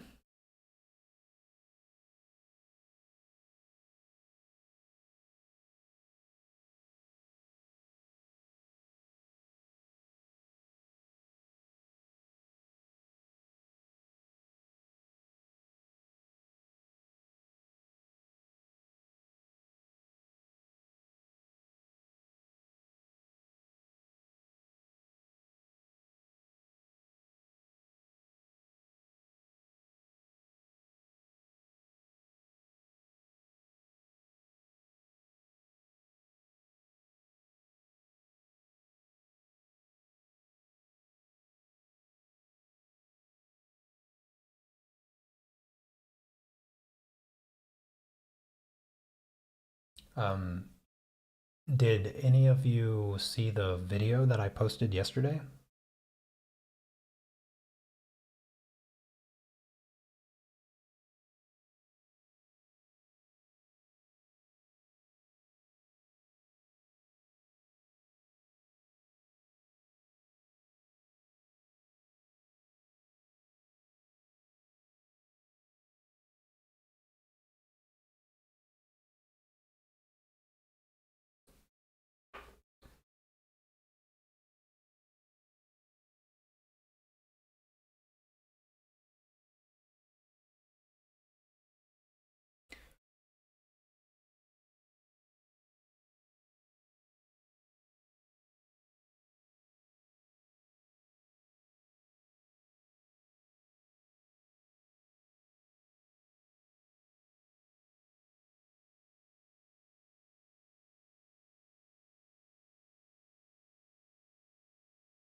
Didn't have a chance to watch it yet? Yeah, yeah, definitely check it out. Yeah, I'm talking about the hierarchy of good art. So I talk about contrast and color and texture and all of that.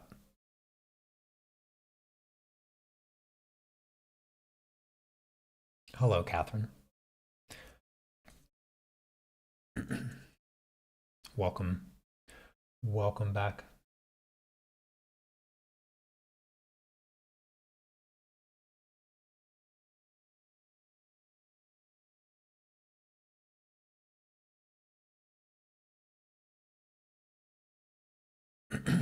Oh, that's okay, Lilia. I just wanted to ask because if you hadn't gotten a chance to watch it, make sure you check it out. And if you know anybody that could benefit from viewing it, give it a share for me. I put I put a lot of effort into the video, and hopefully I can get it spread around to help as many people as possible.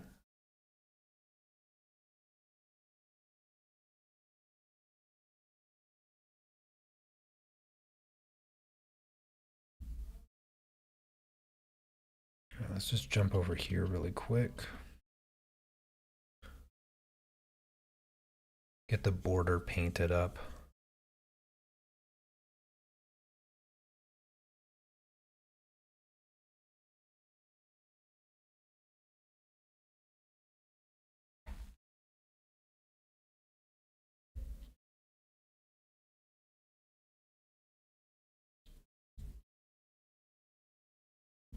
Yeah, I want to make I have plans to make this here into a video that I'll probably do next Wednesday, I guess.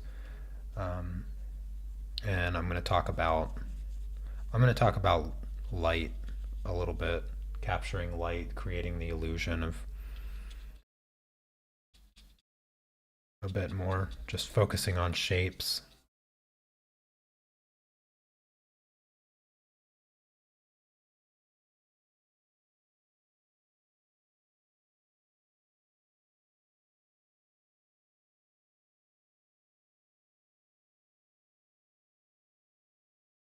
So I'll do like a time lapse narration of this painting here. This is actually the first oil painting that I've recorded in quite some time. Usually I don't even tape it. Like I don't even tape it still like this. I'm spinning it around and trying to make my life easier with the paintbrush, but today I just felt motivated. I really liked the composition of this project, and so I just thought that it would make for a good video time lapse.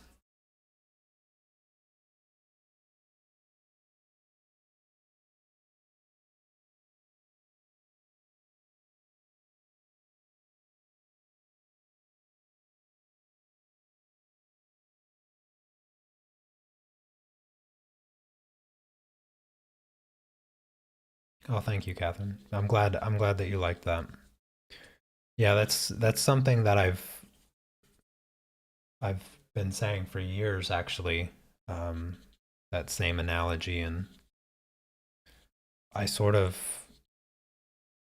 when I was in the process of writing that video and coming up with the five tiers of the hierarchy of good art, um,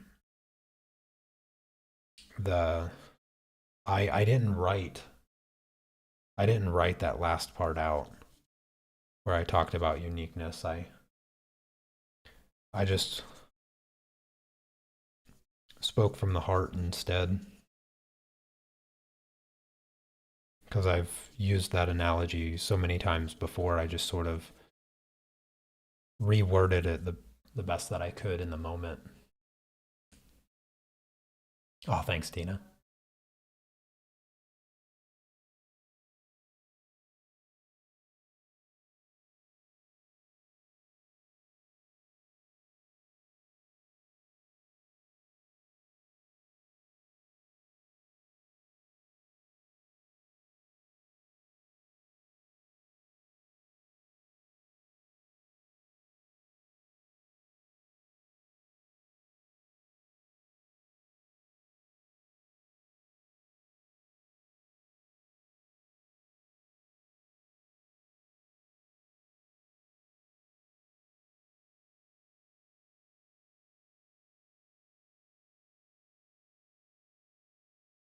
Goodness, I feel like I'm gonna need to mix up even more of this light gray. I feel like I'm just using a ton of it. It's this light gray is the most translucent value in the set of paint that you get, and it doesn't quite cover up the canvas as well as I'd prefer.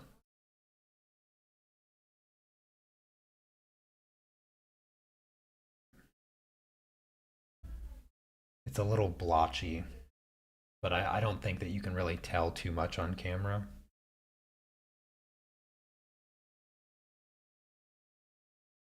Oh, you know what I realized? Completely forgot to do highlights.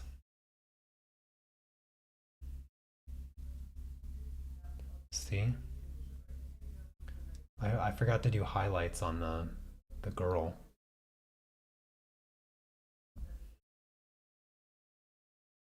I mean, they don't show up a lot, but they make a little bit of a difference.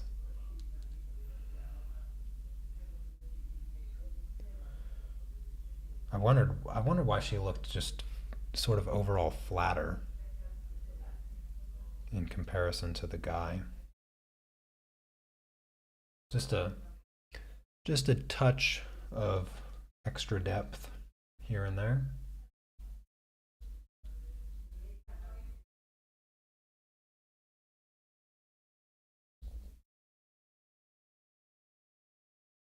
I mean, it's not a huge change, but it's definitely a needed change. See, she gets just a little bit more three-dimensional.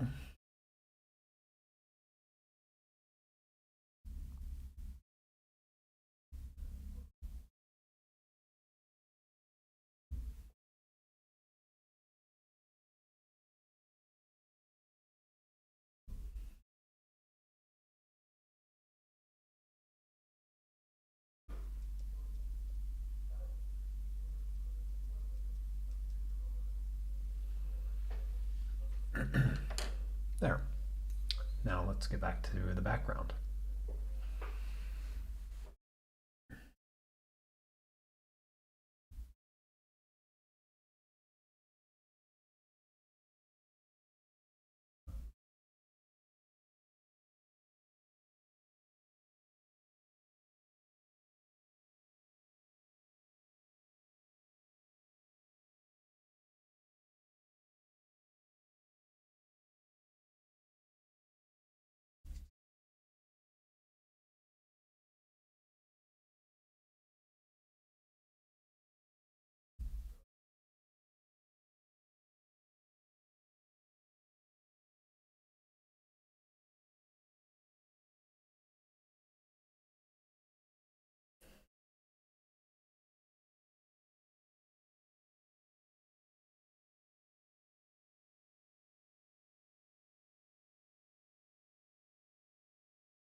Any topics that you guys want to talk about? I probably still have 20 to 30 minutes left of this painting. I can't really think of anything off the top of my head. Otherwise, I'd probably be discussing it if that were the case, but I'm sort of just lost in the painting right now. But if you have any questions or random things you want to chat about, please let me know.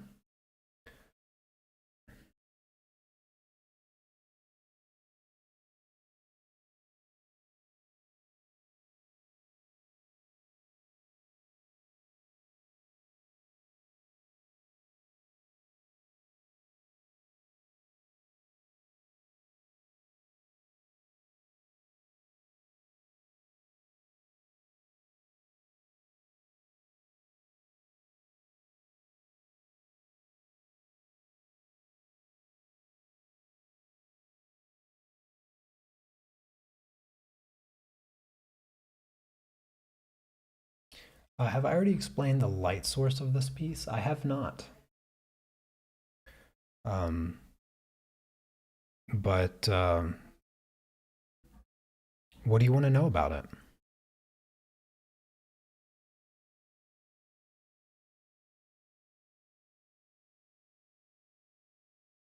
It's a good topic. You can probably tell me where the light source is coming from. It's a good exercise. Being able to identify the direction of the light source and the type of light source is a really important factor of, you know, developing that understanding of light.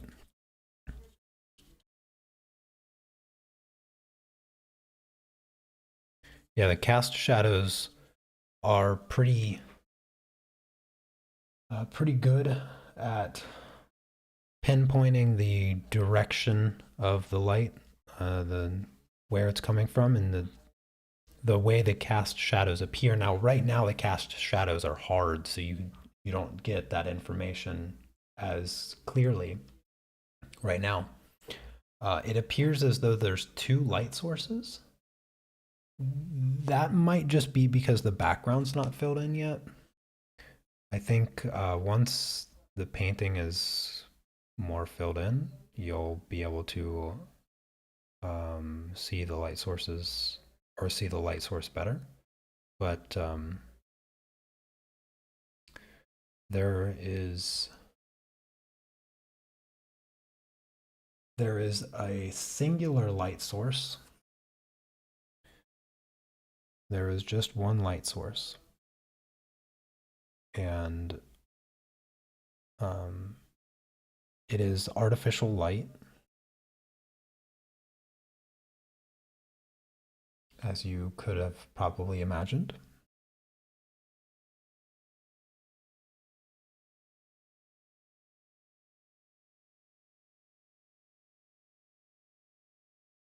This pawn right here, this pawn is the best telling factor as to where the light source is. I think that's the shape that gives you the most coherent information at this stage of the painting. Because right now, with the background being white, it sort of dilutes the light a little bit, sort of confuses the eye because the lightest value is still the canvas.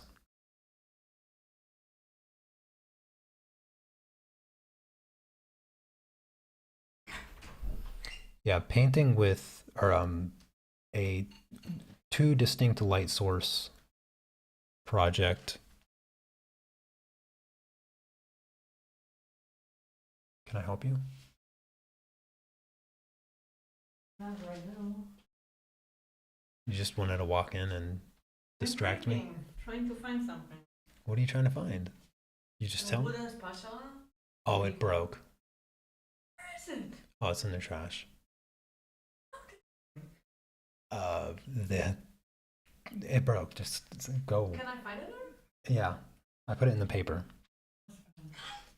I mean, I broke it again after it broke. Yeah, it broke and then I broke it more so it would fit better. So it's not like it broke to what the state you're gonna find it in. I'm gonna be outraged.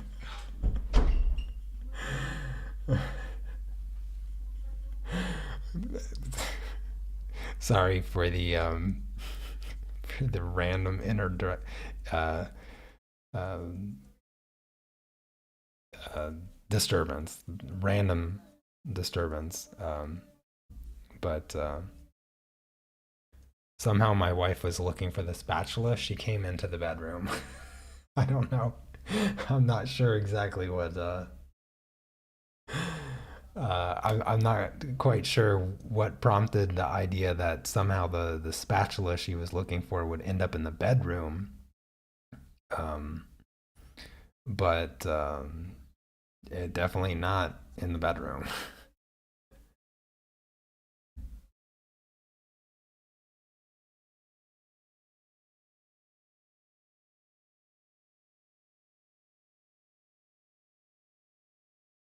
Anyway, so painting, yeah, or a project with two distinct light sources. So I think the reason you may be also thinking that there is a second light source in this particular project is because of the reflections. So, as I mentioned, I took the reference photo uh, in a white box or a shadow box.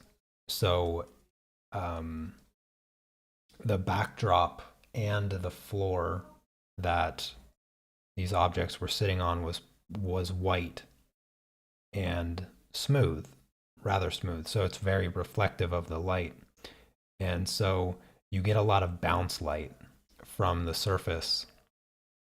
And that bounce light can be so reflective that it almost acts like a second light, almost like a fill light in some cases. And in some regards, you can almost consider it a second light. But strictly speaking, there was only one. But a picture that has a two distinct lights can be rather interesting. But usually, what ends up happening with two distinct lights is shadows that don't look great. But it all depends on the intensity of the light and the placement.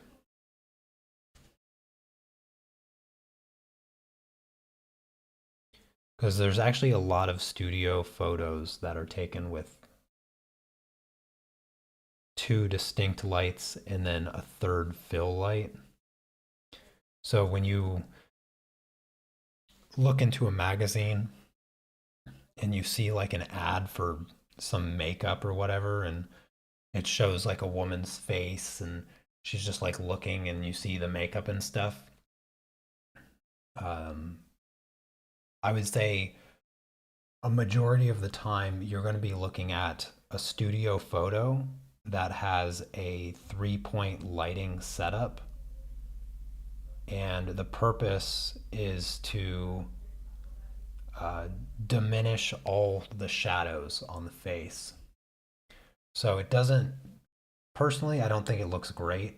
And it makes for a rather bad reference for artwork because you want a distinct three-dimensional quality to the objects that you replicate in your artwork because it's much more appealing.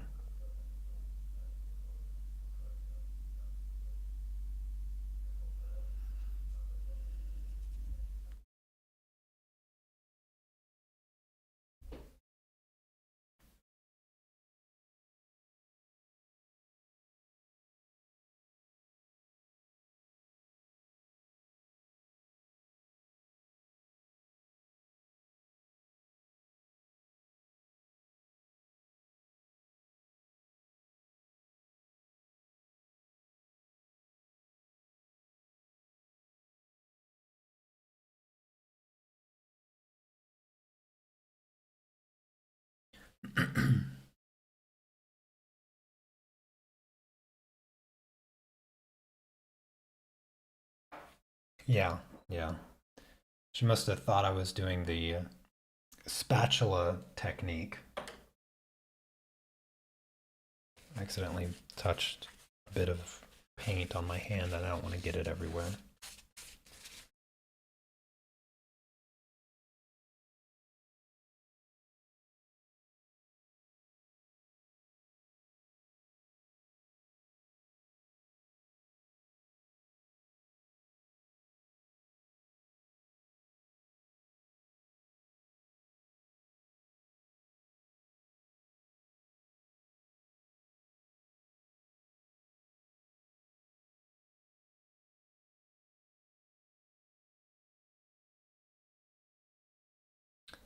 Yeah, when you set up a still life, you do not want to use three lights.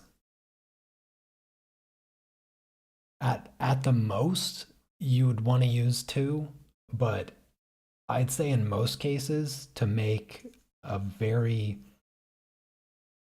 a much more interesting dynamic reference photo for your still life, you're only going to want to use one.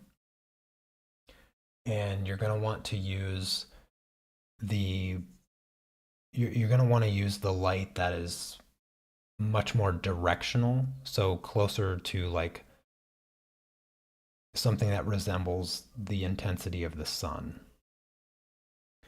So you don't want something real soft, because then you're just going to get fuzzy shadows. You want something with a bit of intensity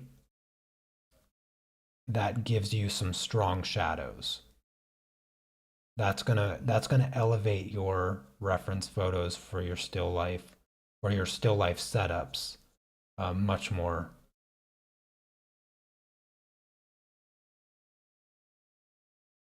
Yeah, I'll have to make a video on the spatula technique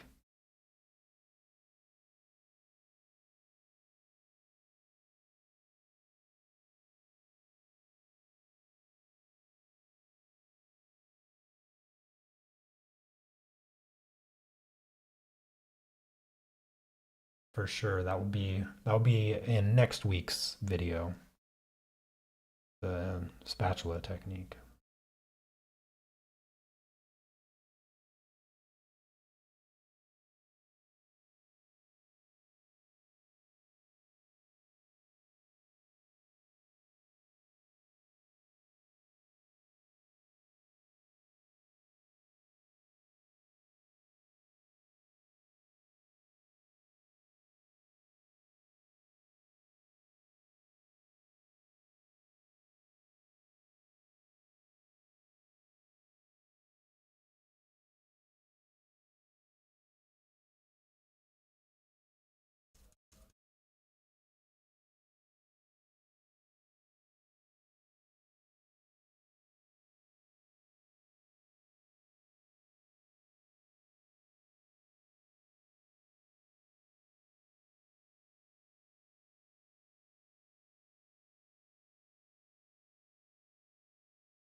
Okay, this background taking longer than I wanted.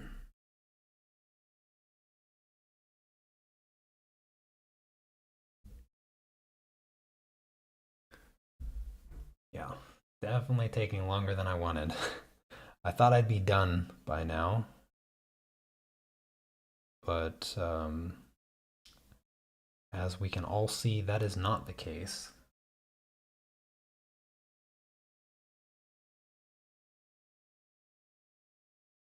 I just hear uh, Maury Povich's voice in my head saying, Um, you are not complete.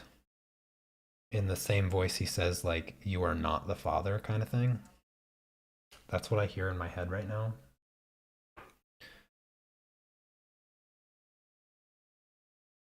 In the case of 4 hours and 13-minute live stream, you are not complete. Well, at least my initial 5 hour time it would take to do this was relatively accurate.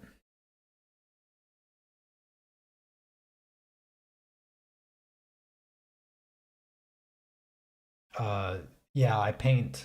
I'm ambidextrous, so I switch when I need to. Like here, this line is that way, so it's easier to paint this way.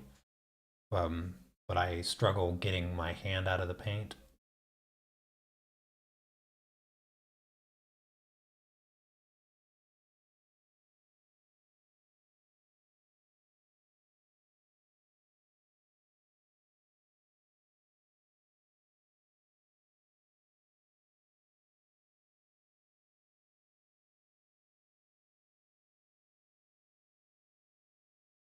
Yeah, it comes in handy. This paintbrush though is uh, rather it's fuzzy, so it's difficult to get the detail.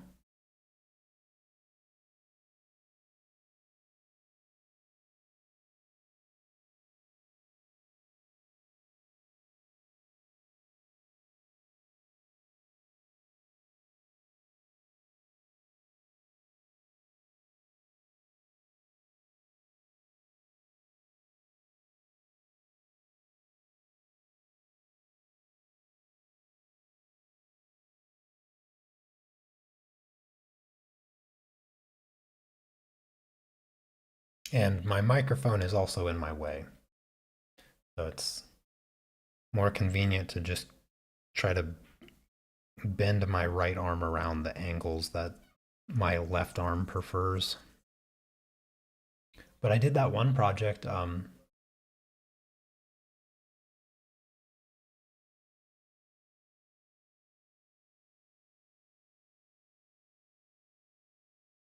I did that one art club project completely with my left hand because everybody wanted me to do it. The portrait, the colored pencil portrait. Do you guys, does anybody remember that project? I think I did it this year. I think maybe it was last year. I had too many projects, but I think maybe I did it last year. The colored pencil portrait of the old guy with the hat. He had a hat or a he had a hat and a mustache actually. Yeah, he had a hat and a mustache. And I think like during one of the live streams, I was discussing what we were going to do for the next project, and we decided on this portrait of this older guy with a hat and a mustache. And I just sort of casually said or asked if I should do it with my left hand. And everybody was like, yeah, do it with your left hand. So I did the entire portrait just with my other hand for the sake of doing it because everybody wanted me to do it.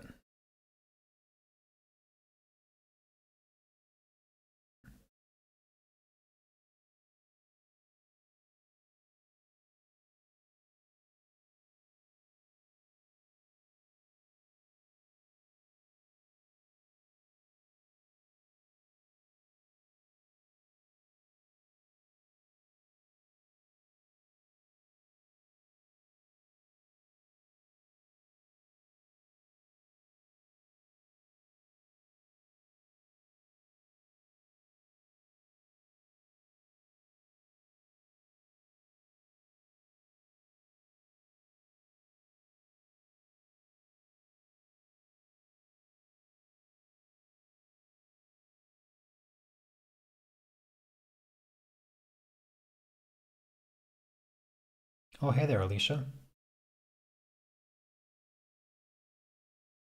Glad your dog is doing well.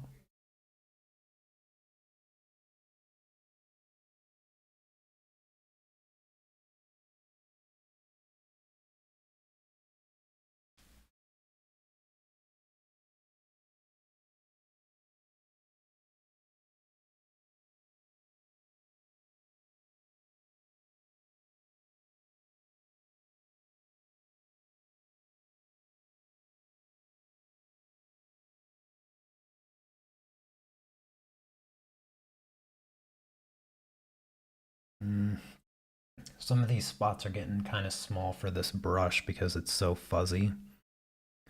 When I first started using this brush when it was new, I could get really tight lines and corners, but now the even when I sharpen it with the paint, it doesn't go unfuzzy.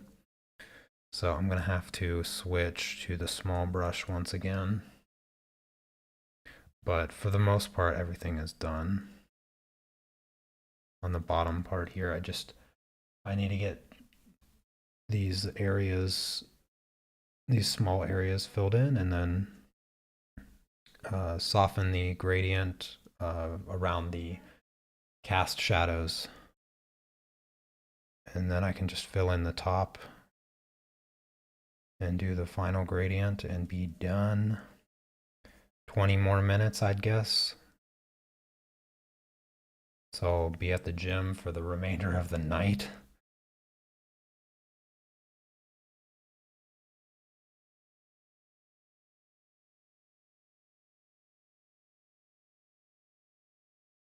All right, yeah. Got to switch back to the small brush.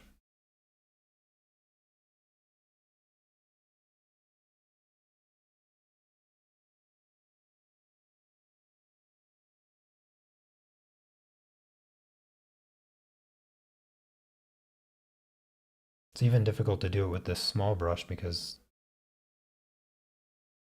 this one is also pretty well used. And so it has a little bit of fraying to it.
Yeah, I trust me, I will not forget to eat because um as I guess it was before you were watching, but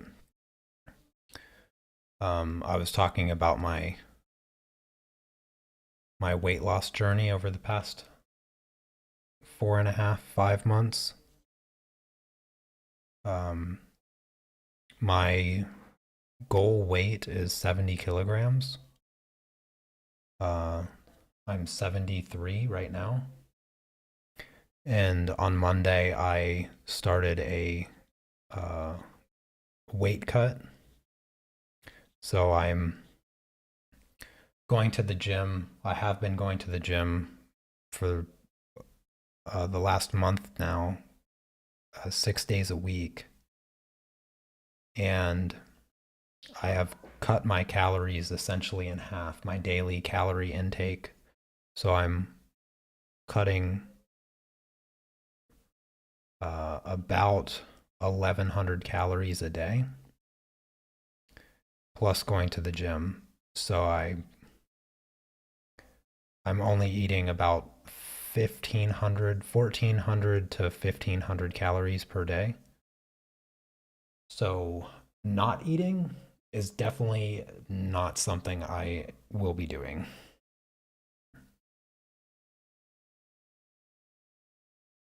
It's not that I'm hungry all the time or anything like that. It's just that um, important to maintain my schedule. I started I started cutting on Monday, and I intend on doing it for 2 weeks. I wrote out my my daily meal plan uh, to get everything that I need at 1450 calories a day. So I will not be skipping any meals. No, it's not very much calories at all.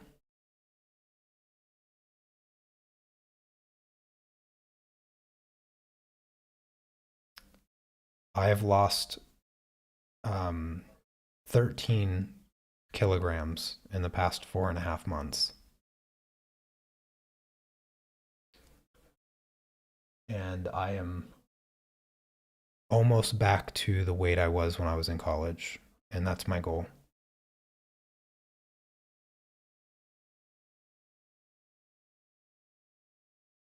My goal is to get back to my college weight and then do some more strength training to gain 5 kilograms. So that's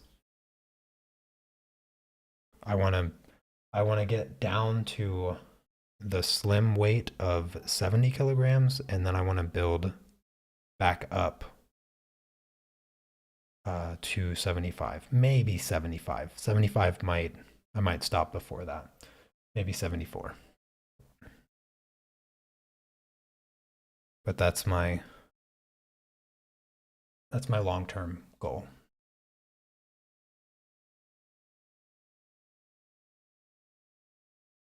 I would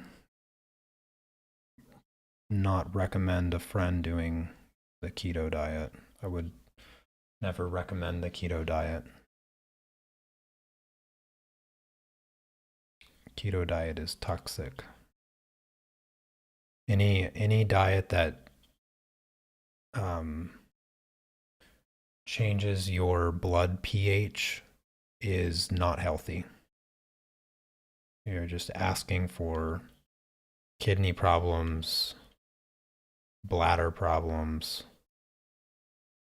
blood problems. See, ketosis, which is the name that what you are putting your body into in a low carb diet. Uh, it's called ketosis. It's where your body doesn't have carbohydrates to use as energy, and so it begins burning protein and fat. And that process causes a ketogenic state of the body, which is toxic. It's not healthy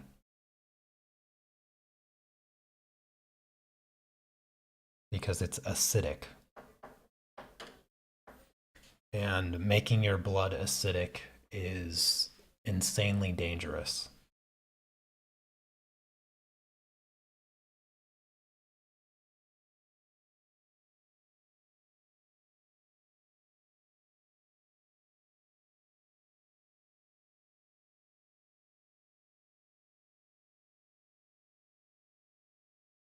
The uh, the misconception that continues to proliferate the dieting world that demonizes carbohydrates um, is is a racket. Poisoning people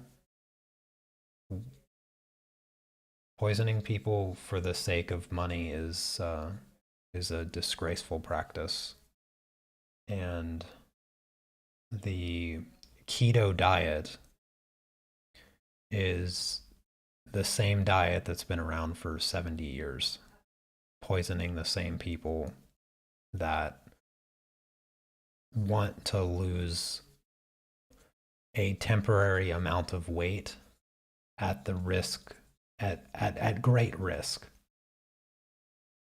It's at great risk that you do that kind of diet.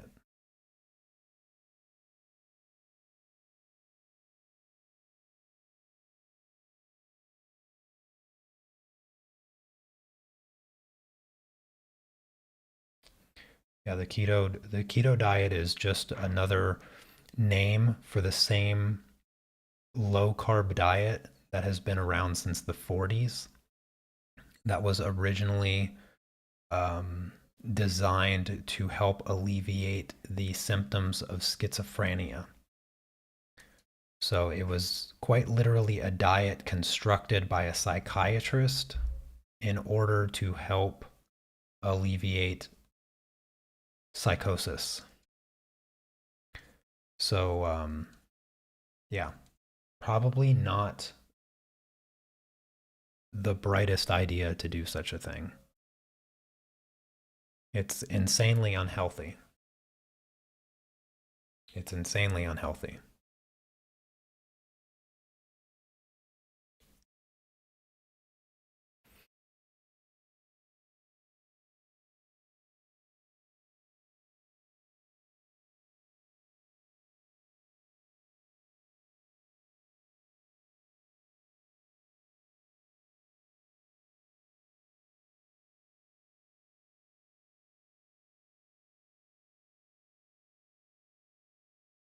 So like I said, it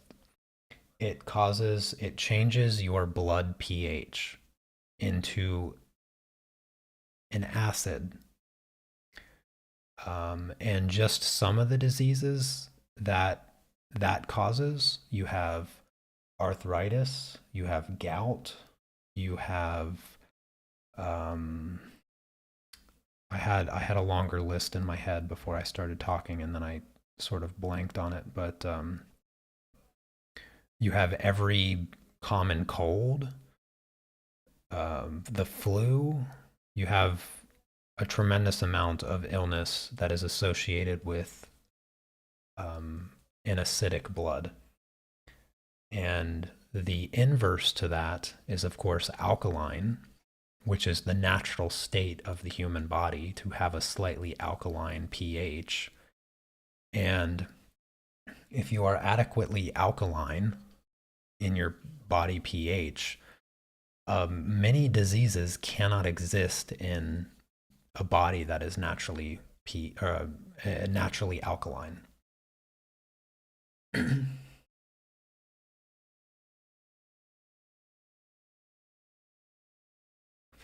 Yes, yes.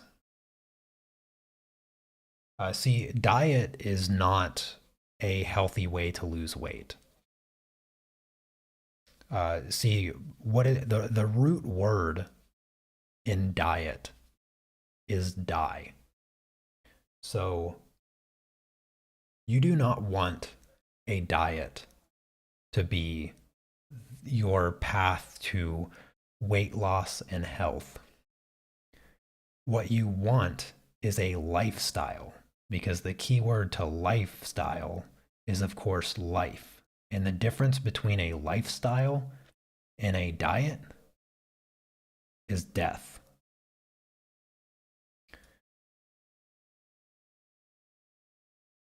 See, I don't have a diet. I have a lifestyle. I I've studied nutrition since I went vegan. I went vegan because of nutrition. And I have always paid very close attention to the scientific studies that come out that continue to support my lifestyle, because I don't want anything to do with a diet. I want I want to live a long, healthy, stress-free life. You want to live a long, stress-free life? Long, healthy, stress-free life? Guess what? It starts with a lifestyle, not a diet.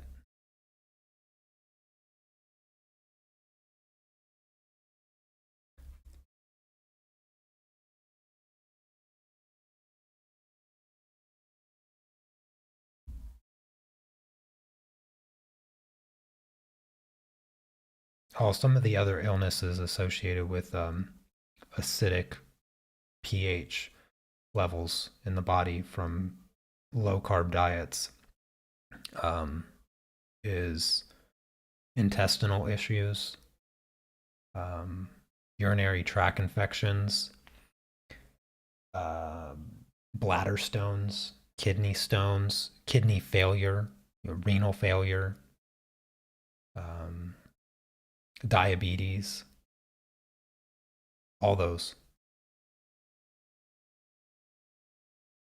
All of those are associated with acidic pH levels of the body.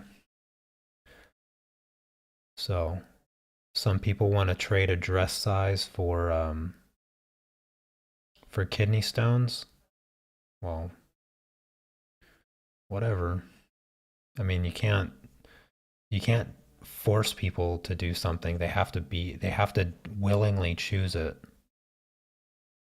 So when they choose to do such things that so drastically negatively affect them, oftentimes it's out of lack of understanding.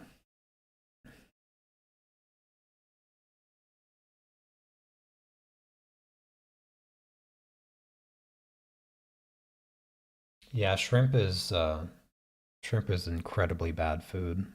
Like I don't know anything about the processing of shrimp, but shrimp itself is insanely unhealthy. I would say if you're going to eat anything out of the sea, just don't do anything like shrimp. Any shrimp or crustacean.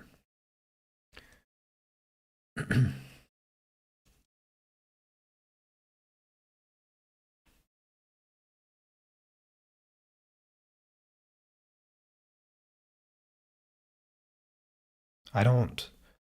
I never, even though I am completely plant based. Yeah, I try not to say vegan because it's associated with so much stupidity. But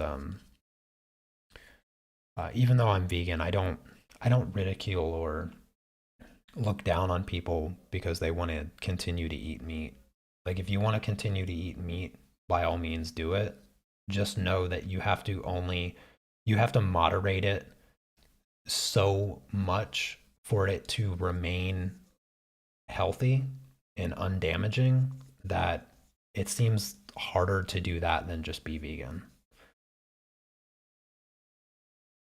Not to mention where you get it. Like if you get anything from the ocean, you're getting poisoned. The ocean's so unhealthy where they get fish and stuff. All the heavy metals and toxins and all of that. Or lake fish even worse. And I mean, even if you find some pond somewhere in the middle of the woods or countryside or whatnot, odds are it's contaminated by pesticides by any of the local farms nearby. So in some cases, you can't even get you can't even get fish that's not tainted from some pond in the middle of the woods.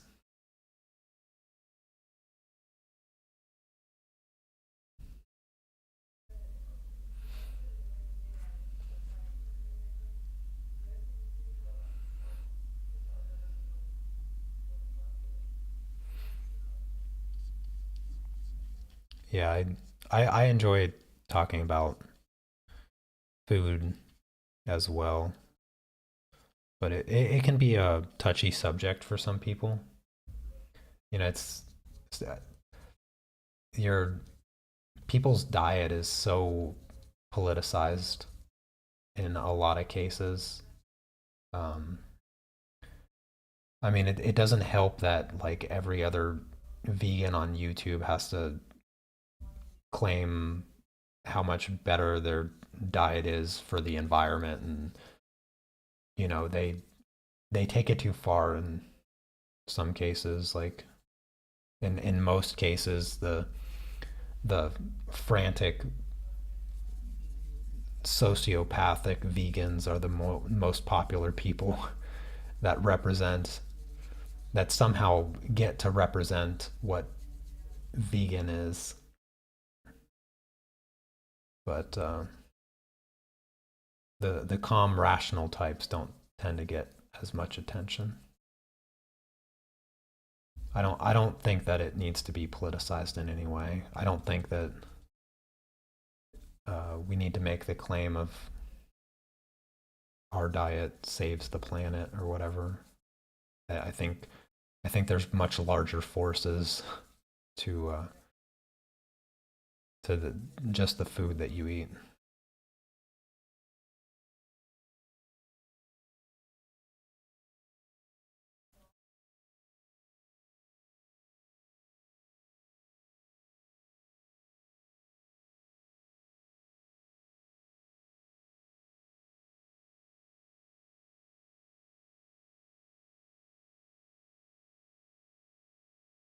Yeah, my favorite one of my favorite foods was sushi before I transitioned to a vegan diet.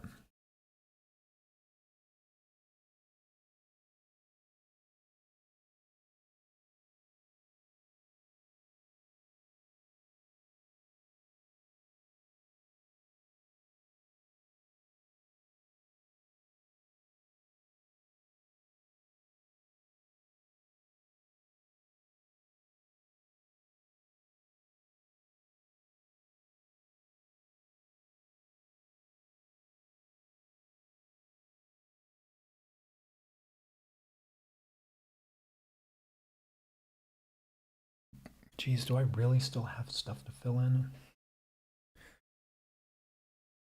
I really thought I was about to be done. I still have to create the gradient that cuts across the scene, but for the most part, it's getting done.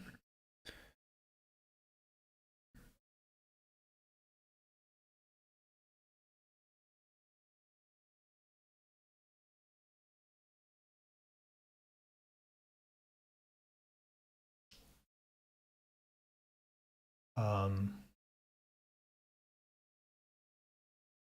where do I get a majority of my protein from? I get a majority of my protein from eating. Like, protein is so easy to get that it's not even it's not even something to think about unless you're starving to death. Like you can get like 2 or 3 grams of protein just from a half of a cup of iceberg lettuce. Like that's how abundant protein is. Like if you can get protein from iceberg lettuce, I think a whole head of iceberg lettuce has like 8 or 9 grams of protein, and you can eat like 10. Not to say that it's a good idea. I'm just saying that iceberg lettuce is basically water.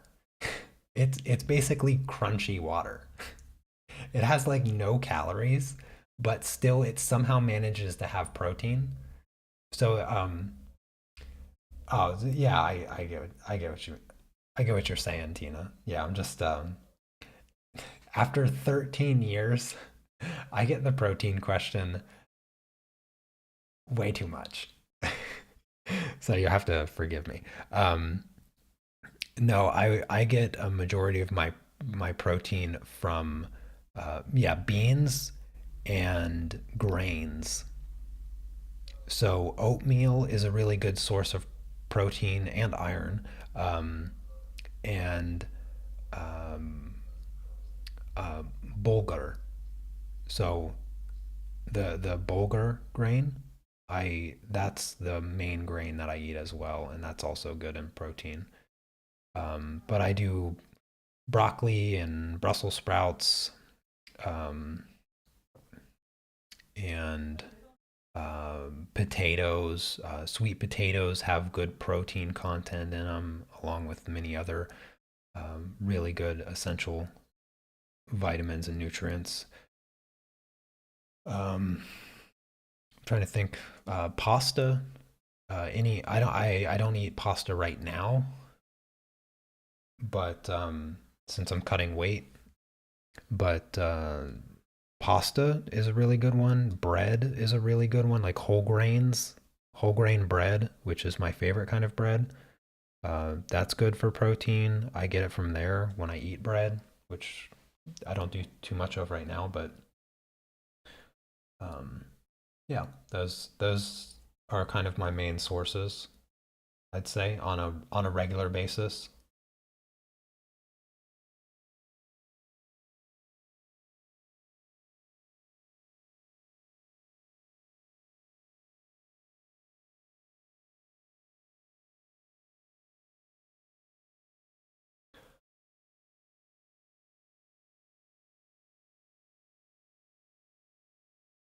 I just boil my sweet potato.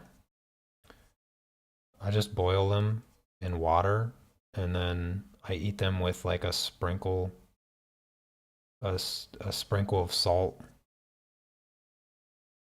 But yeah, sweet potato fries are delicious.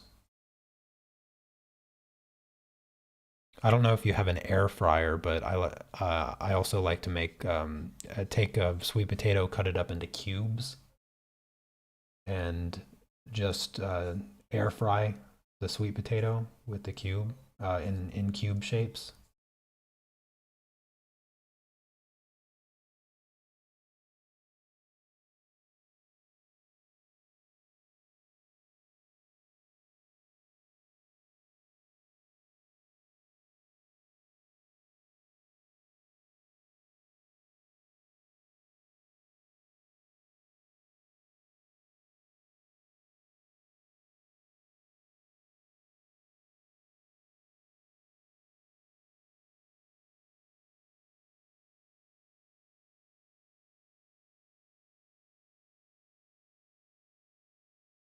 Oh, hey there, Joanne.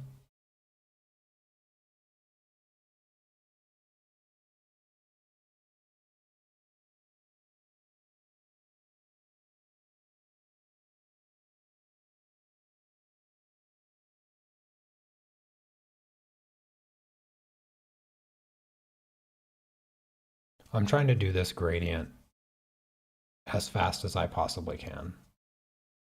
Like, I'm so ready to be done with this.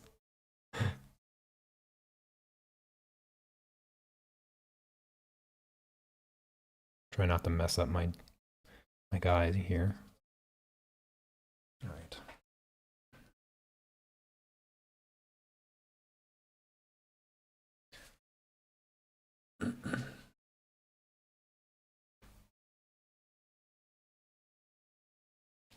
Yeah, rye bread.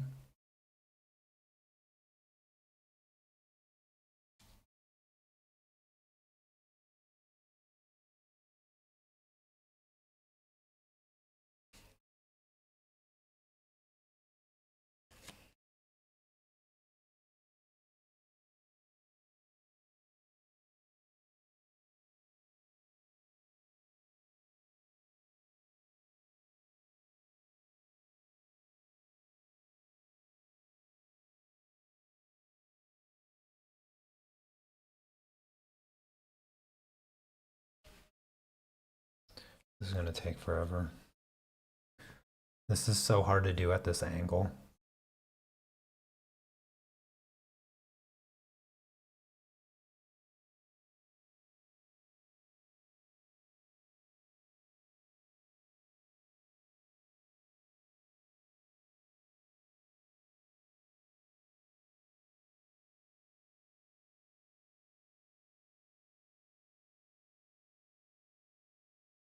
I need another piece of tissue. You got to keep your brush clean.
Almost done.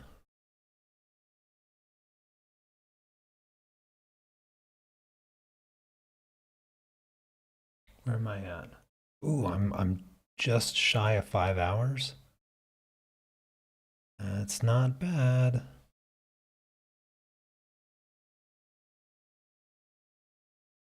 I did say 4 to 5 hours.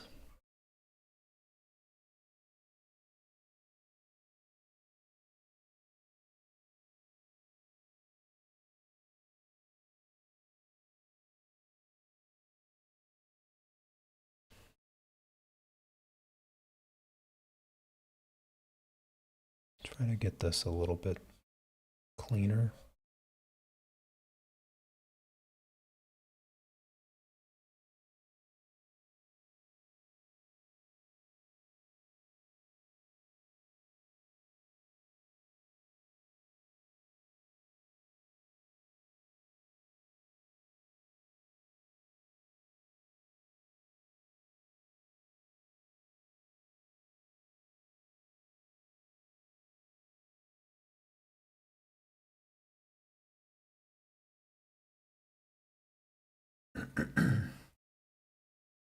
This gradient is not perfect, but if I was going for perfect, I would not be streaming.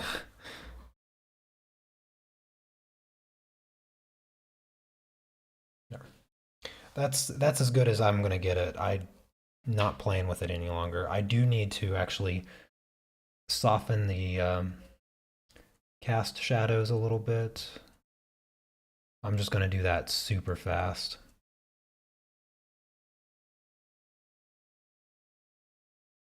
Look at that gap. I left a gap there by the pawn. I gotta fix that too.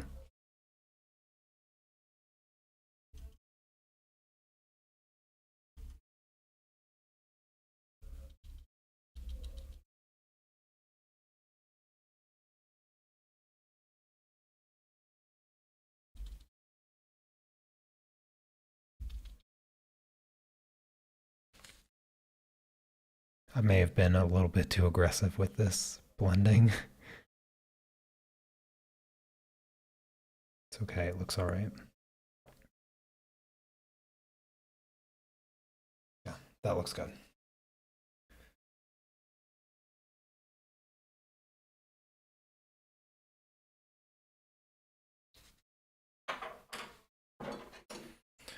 All right, last little touch up right by the pawn that I somehow missed. I don't know how I missed this.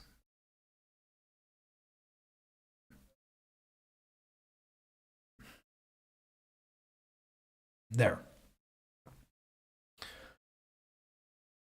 Yes, 4 hours and 52 minutes. Right on the money. I'm peeling the tape off. Time for everybody's favorite part.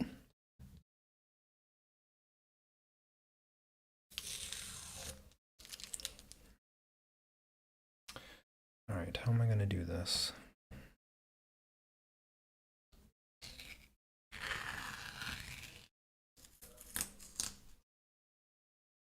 There's one side.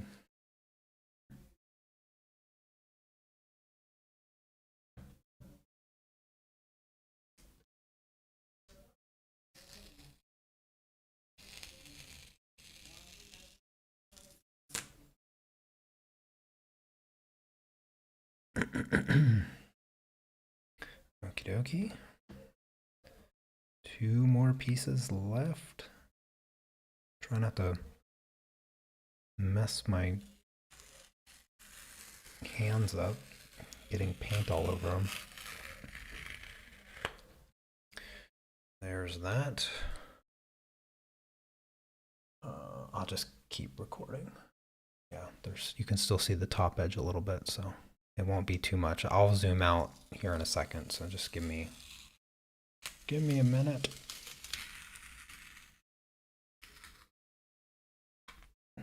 There we go. Tape is hard to remove with one hand. Get off my finger. There we go. All right. Done recording, done painting, and there we have it. Let me just put a little piece of tape here. There. There is the finished painting, everybody.